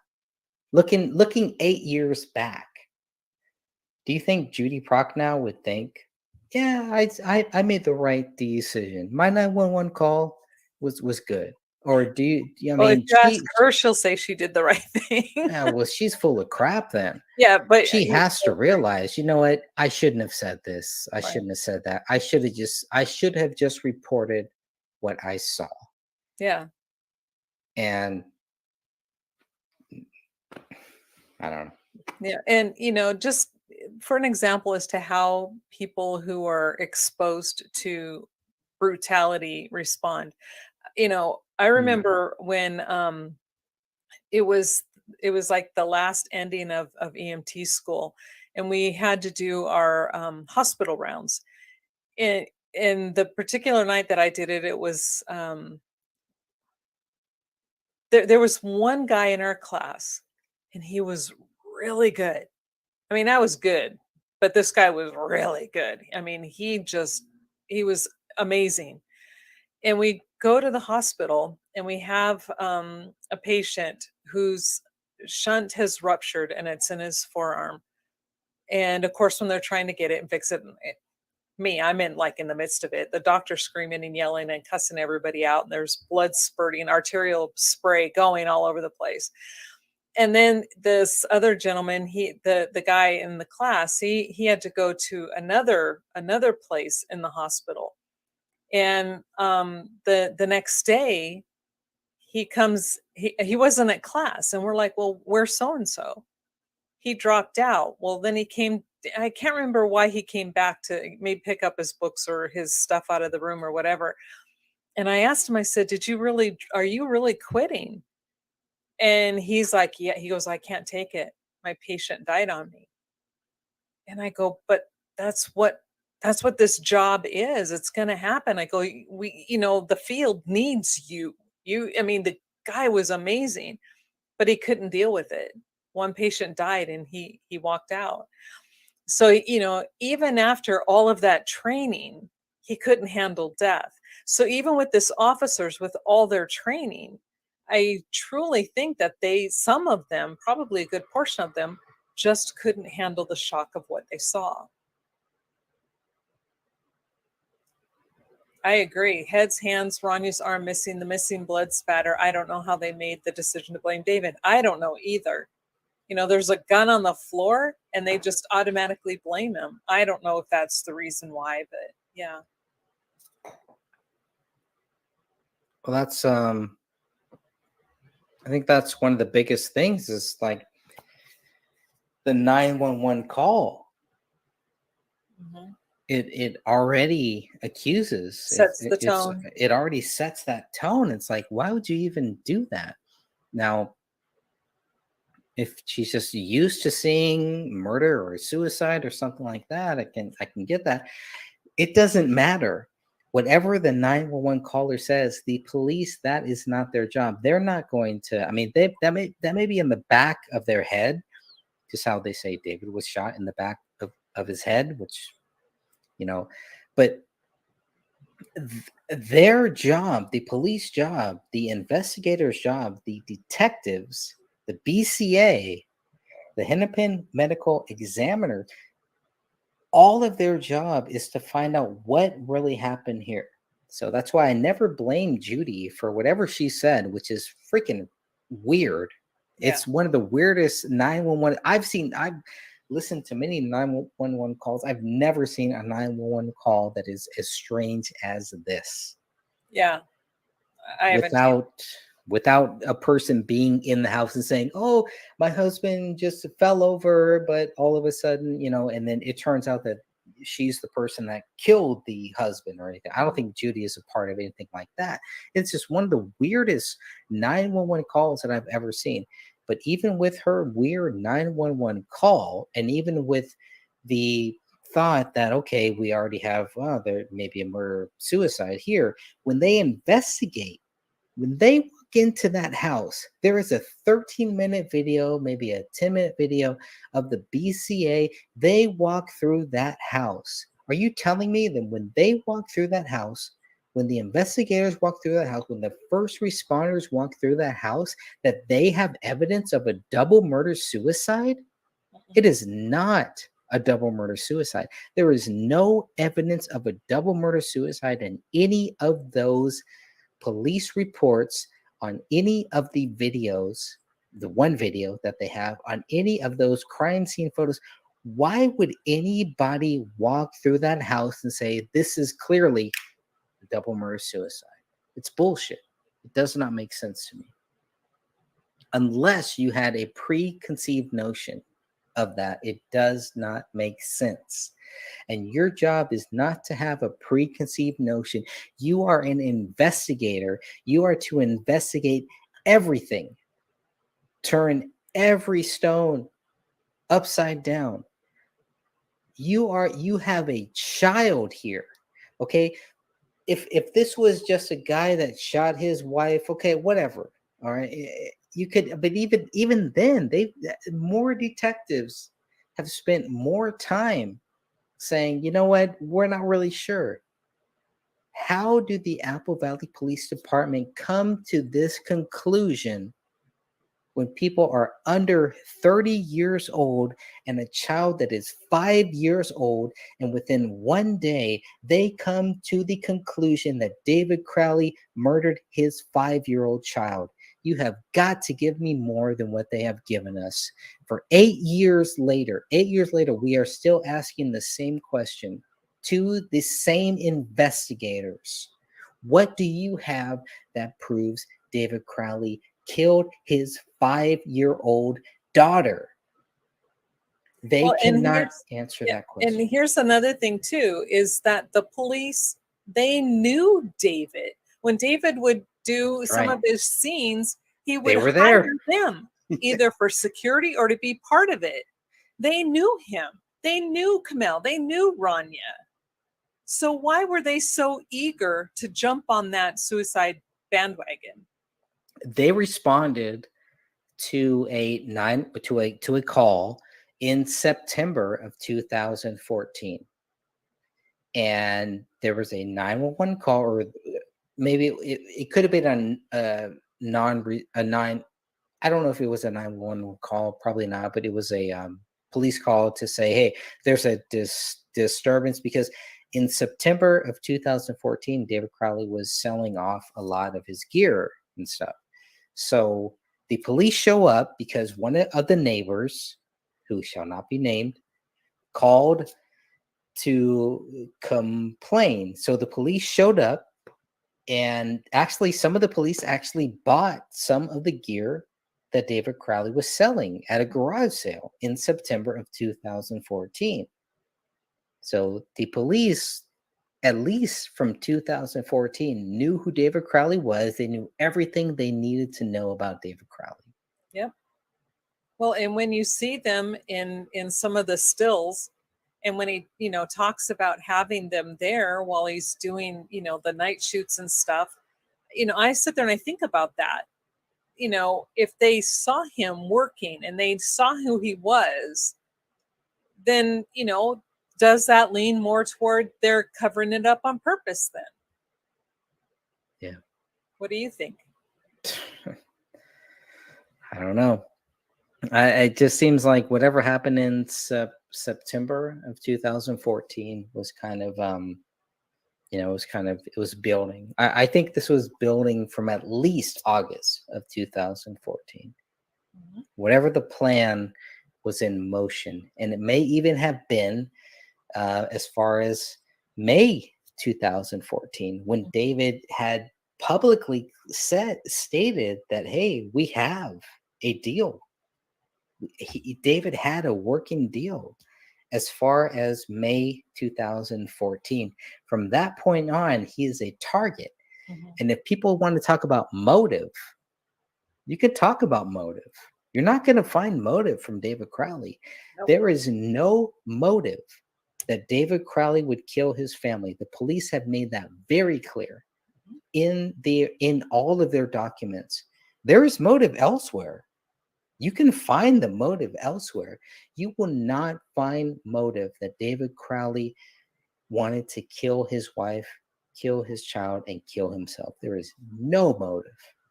There's no financial motive. There's no other motive out there. Okay, I mean, that's just, you have to start there. It doesn't get covered. They don't talk about that. So when they talk about, well, David Crowley is guilty, it's just like they just dance around these things. Mm-hmm. And it's very, very frustrating, because here we are 8 years later talking about there's no motive, guys. If we want to talk about what there has to be a motive, there's no motive for David Crowley. Is there motive for somebody else? Of course. If there's no motive for David Crowley, then the police should be looking for motive elsewhere. Why aren't they looking for motive elsewhere? What is their motive for not looking for a motive elsewhere?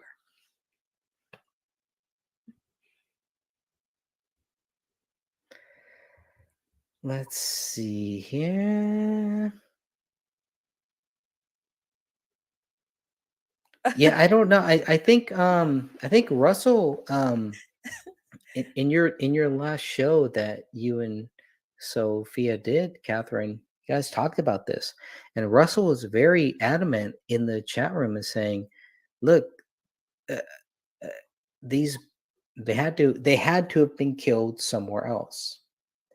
And we've heard a lot of those stories, a lot of those theories and everything, that there's no way that these 3 people could have been killed in this house. Yeah, the lack of blood for David and Rania proves they weren't killed there. It's, it is what it is. And the fact that the police don't even look at that, it's weird. Yeah.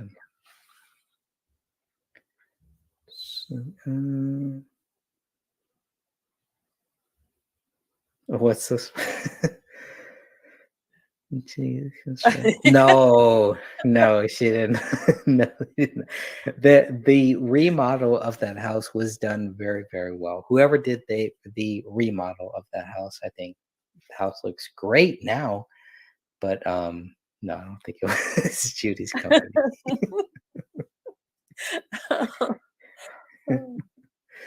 I would hope not. But anything else, Catherine? No, I Good think to we've go? covered just about everything. All right. All right, my friend. Well, we will shut this one down here, and we'll come back next time, and we'll talk about continue with our Kenneth Maines conversation and all that good stuff. But yeah, this one was just kind of focused on David Crowley, and 8 years later, 8 years later, here we are. All right, with the same things that nobody can dispute. Okay. Yeah, thank you everyone for joining though. I mean, I love the chat room. You guys are amazing. Yeah. Rick is asking how many pints of blood are in an adult? Ooh, I don't know. Yeah, roughly close to 8. Yeah. 8, okay. It depends on the person and your size. 8's probably a good round figure. So for them to take Kamel's, when you look at what is all the blood that is related to Kamel, how many pints? Do you Not a think that lot. is? I mean, there's blood spatter, like medium velocity, but if you're looking for like not a lot, not No. in that house, not what you would expect to see. What about on that, just on the living room wall? What do you think there? I don't know. I'm not really good with judging pints and stuff, but I mean, that would probably take a bit, yeah, to write Allahu Akbar. Yeah. I mean, could it come directly from the person's blood? Do you have to bleed them out? Or are we talking about a certain area? How do I transfer Kamel's blood from her body, from her dead body, onto that wall? Well, and you know what? That's an excellent question. And we've all asked that a lot of times, but not one the police have addressed because according to them, she's only shot in the head, right? Right. But clearly there's no pooling of blood from the head in order to get that blood to put it on the wall. Well, she has both of her hands missing, right? But So they're saying that happened after they were dead. So that's like post-mortem dog scavenging. They're blaming the dog for that. Not, yeah. So if you're see. looking, it was just supposedly the gunshot wound to the head, but they never address. This is what I'm saying. What they did actually is kind of brilliant. They don't fill in any gaps whatsoever. They don't even put out a theory. They leave it for the general public to fill in the blanks on their own and then create their own story. Kind of like Mad Libs. Wow. They, you kind of get a little bit of sentences and then you put in your adjectives and your adverbs and your pronouns and your nouns and you make your own story. And that's really all that's happened. But, if she had not been injured and if there was not a draining of or a collecting of blood in a vessel, then where did the blood to write on the wall come from? Didn't come from a head wound. excellent point right there. So that kind of discounts their theory that the dog ate both of her hands. Yeah, that and the fact that her hand is under her body and the imprint on her on the sweater and on her shirt, which shows and proves that because it was imprinted. So she had that was laying on it for a long period of time. So that hand was always under her body when she was placed there. So that meant the hand was missing prior to her being there. So none of this, and that's what I'm saying. It's like when you start to figure this out, you're like, wait a minute, this doesn't make any sense. So the hand had to have been removed prior to her being put down there, which means the dog didn't do it. So we know David wasn't cutting off her hand. So who did it? Right. Right. So if they want to blame the dog for Kamel's hands, Mm-hmm. then you're saying the only way that the only way that David could have written Kamel's blood, Allahu Akbar, and the only way that her blood could have be contributed to another room, to the living room, to the kitchen desktop, to the kitchen laptop on the kitchen island, to everything else. So all of her blood would have come from those two shots, not from the animal scavenging, which would be the two hands. Correct. Okay. So That's what that, I want you to think. right. So he would have had to have made sure that he shot her and then was able to collect that blood, enough blood, to write on the living room wall, to transfer that blood to the kitchen island laptop, to transfer that same blood to the hallway, Correct. to transfer the same blood to the office bedroom, to write that letter, I have loved you all. No, to write the thing, open the rise, recent version, whatever. Submit to Allah. Yeah. Submit to Allah now, open the rise, most recent version. And all of the notepad pages, all of that blood would have had to have come from her headshots, not from her hands, because those hands are attributed to animal scavenging. Wow. Yes. And There you all go. of that without leaving a puddle of blood under her head on the floor. Mm. It's a miracle. I'm telling you. It's pretty amazing. He would have had to have planned that. Have a bucket right there and say, hey, Kamel, I'm gonna shoot you here so I can take your blood and move it all around this house. Mm-hmm. Right. Yeah. If they don't want to attribute her hands to if they just want to say, well, her hands are missing because of animal scavenging, not because of anything else.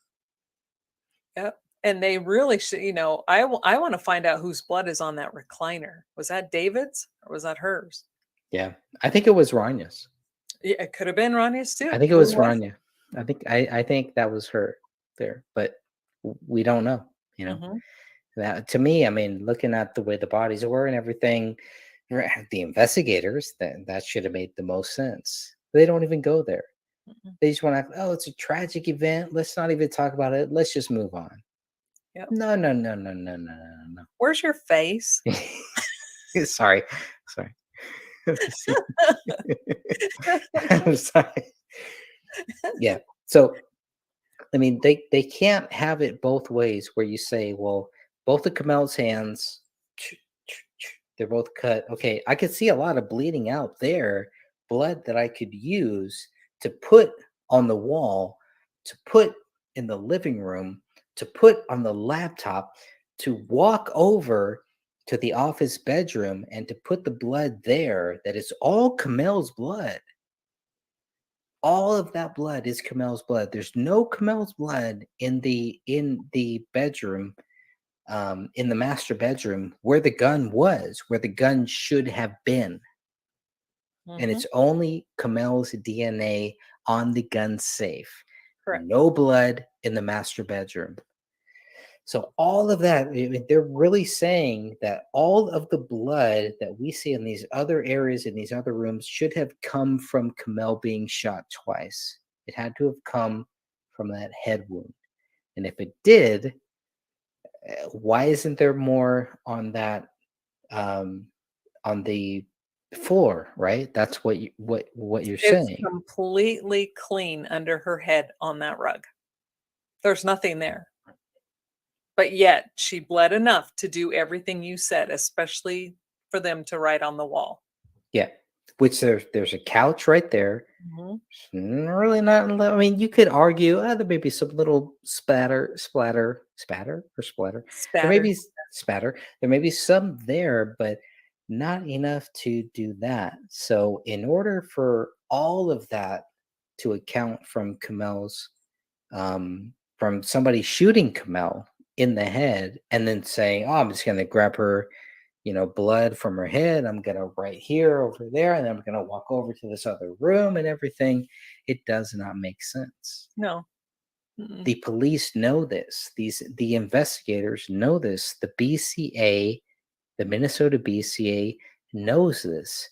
The medical examiner may not know this, but that's why another thing was like, wait a minute, these guys, the medical examiner should be the last safe house here. They should be the judge, not the jury. They should be the judge that says, wait a minute, hold on. Yeah, I'm telling you, that's why, because I really have dogged on Dr. Lewinsky because I always felt like she was a cop-out. She should have stood her ground. I've been a woman in the workforce in the 80s and in the 90s and 2000s, whatever. Yeah. And yes, it's not easy, and it was never easy. And sometimes you had to sit there and tell your male boss, no, I'm not frickin' doing that. Sorry, bud. And she should have had those cojones by 2015 to be able to say no. But because she didn't, I still think that by writing marked autolysis, that was her way of telling the world that it's not what they're saying it is. And I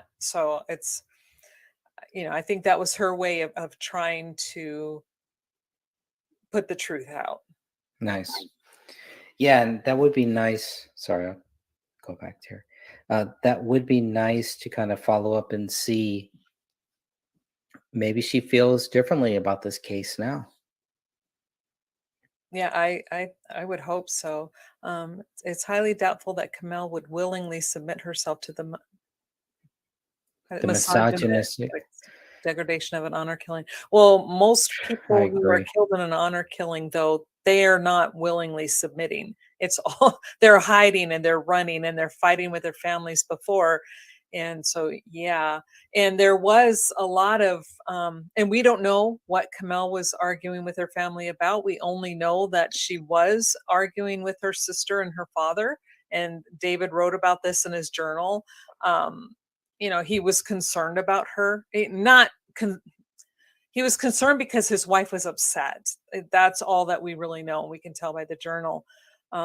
But nothing like an honor killing, right? I mean, I don't know. I'm going to discount the honor. Yeah. I would discount the honor killing thing. I think it's a valid question. We need to ask that question. So there's nothing wrong with asking that question. I don't want to act like, oh, this isn't the question that we shouldn't ask. Well, we all need to ask that. This question that Tosha Tartar is asking. Exactly. And it's great. And, I thought that the honor killing thing was a little overboard too, especially with the Allahu Akbar, until I started doing research on honor killings. Now, I am not saying her family did this. Please don't misquote me. I'm just saying that after I did extensive research on it, I no longer have taken that off the table. But to say definitely it was this or this or this and they did it, I can't say that. I don't have that information. That would be crazy. Yeah, I mean the pack theory thing obviously doesn't make sense. I agree. Yeah, and so I agree with that. It's highly doubtful that Kamel would willingly submit herself to misogyny of an honor kill. Yeah, because I mean, when you look at the honor killings, it's usually like the parents who don't agree with the daughter's marriage. And leaving the faith, the Muslim faith. That's really a lot of it. And when you start research this topic, and it's brutal. It's brutal what they do to these. Unfortunately, most of the time it's the women who leave the Muslim faith, but not the men. Right. I didn't see a lot of guys. I don't even know if I read about one. Most of them were all women, but a lot of the killings were just as brutal. Those women were brutalized. And it's the same thing. Kamel was brutalized, but we don't know, was it due to that or was it due to them using her to hurt David? We don't know. Right.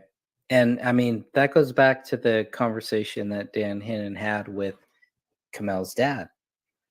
And it goes back to, okay, how devout Muslim were they? Were they Islam? Were they Muslim? I mean, what?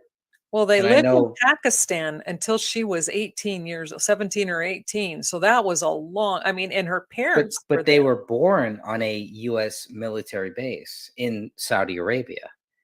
So we have to start there. So if they were born in Saudi Arabia on a U.S. military base, and well, then they because he's doing work for the military doesn't mean that does not negate, because they are Muslim. You look at Sidra and they're Muslim. but Kamel goes to a Christian college. Yes, she does. But that's what I'm saying. That's where the honor, and I'm not saying No, I know, this I know. is where it could fall into place, because once she she was going to a Christian college and she meets David, and then she leaves her faith. And they love David. The Kamel's dad, Kamel's mom, they love David from everything that we are hearing. If you look at the journals or everything, there's no thing. It's weird. Have you never had people be nice to your face and talk bad about you behind your back? And I'm not again. I probably I'm not wouldn't know it. accusing I them. wouldn't know it if they Okay, did, I guess. And but- I'm not accusing them. I'm just saying this is why I can no longer take it off the table, because it is definitely within my realm of experience where I have had people, that song, they'll smile in your face, and all the time they want to take your place, the backstabbers. And so Yeah. I have been married, and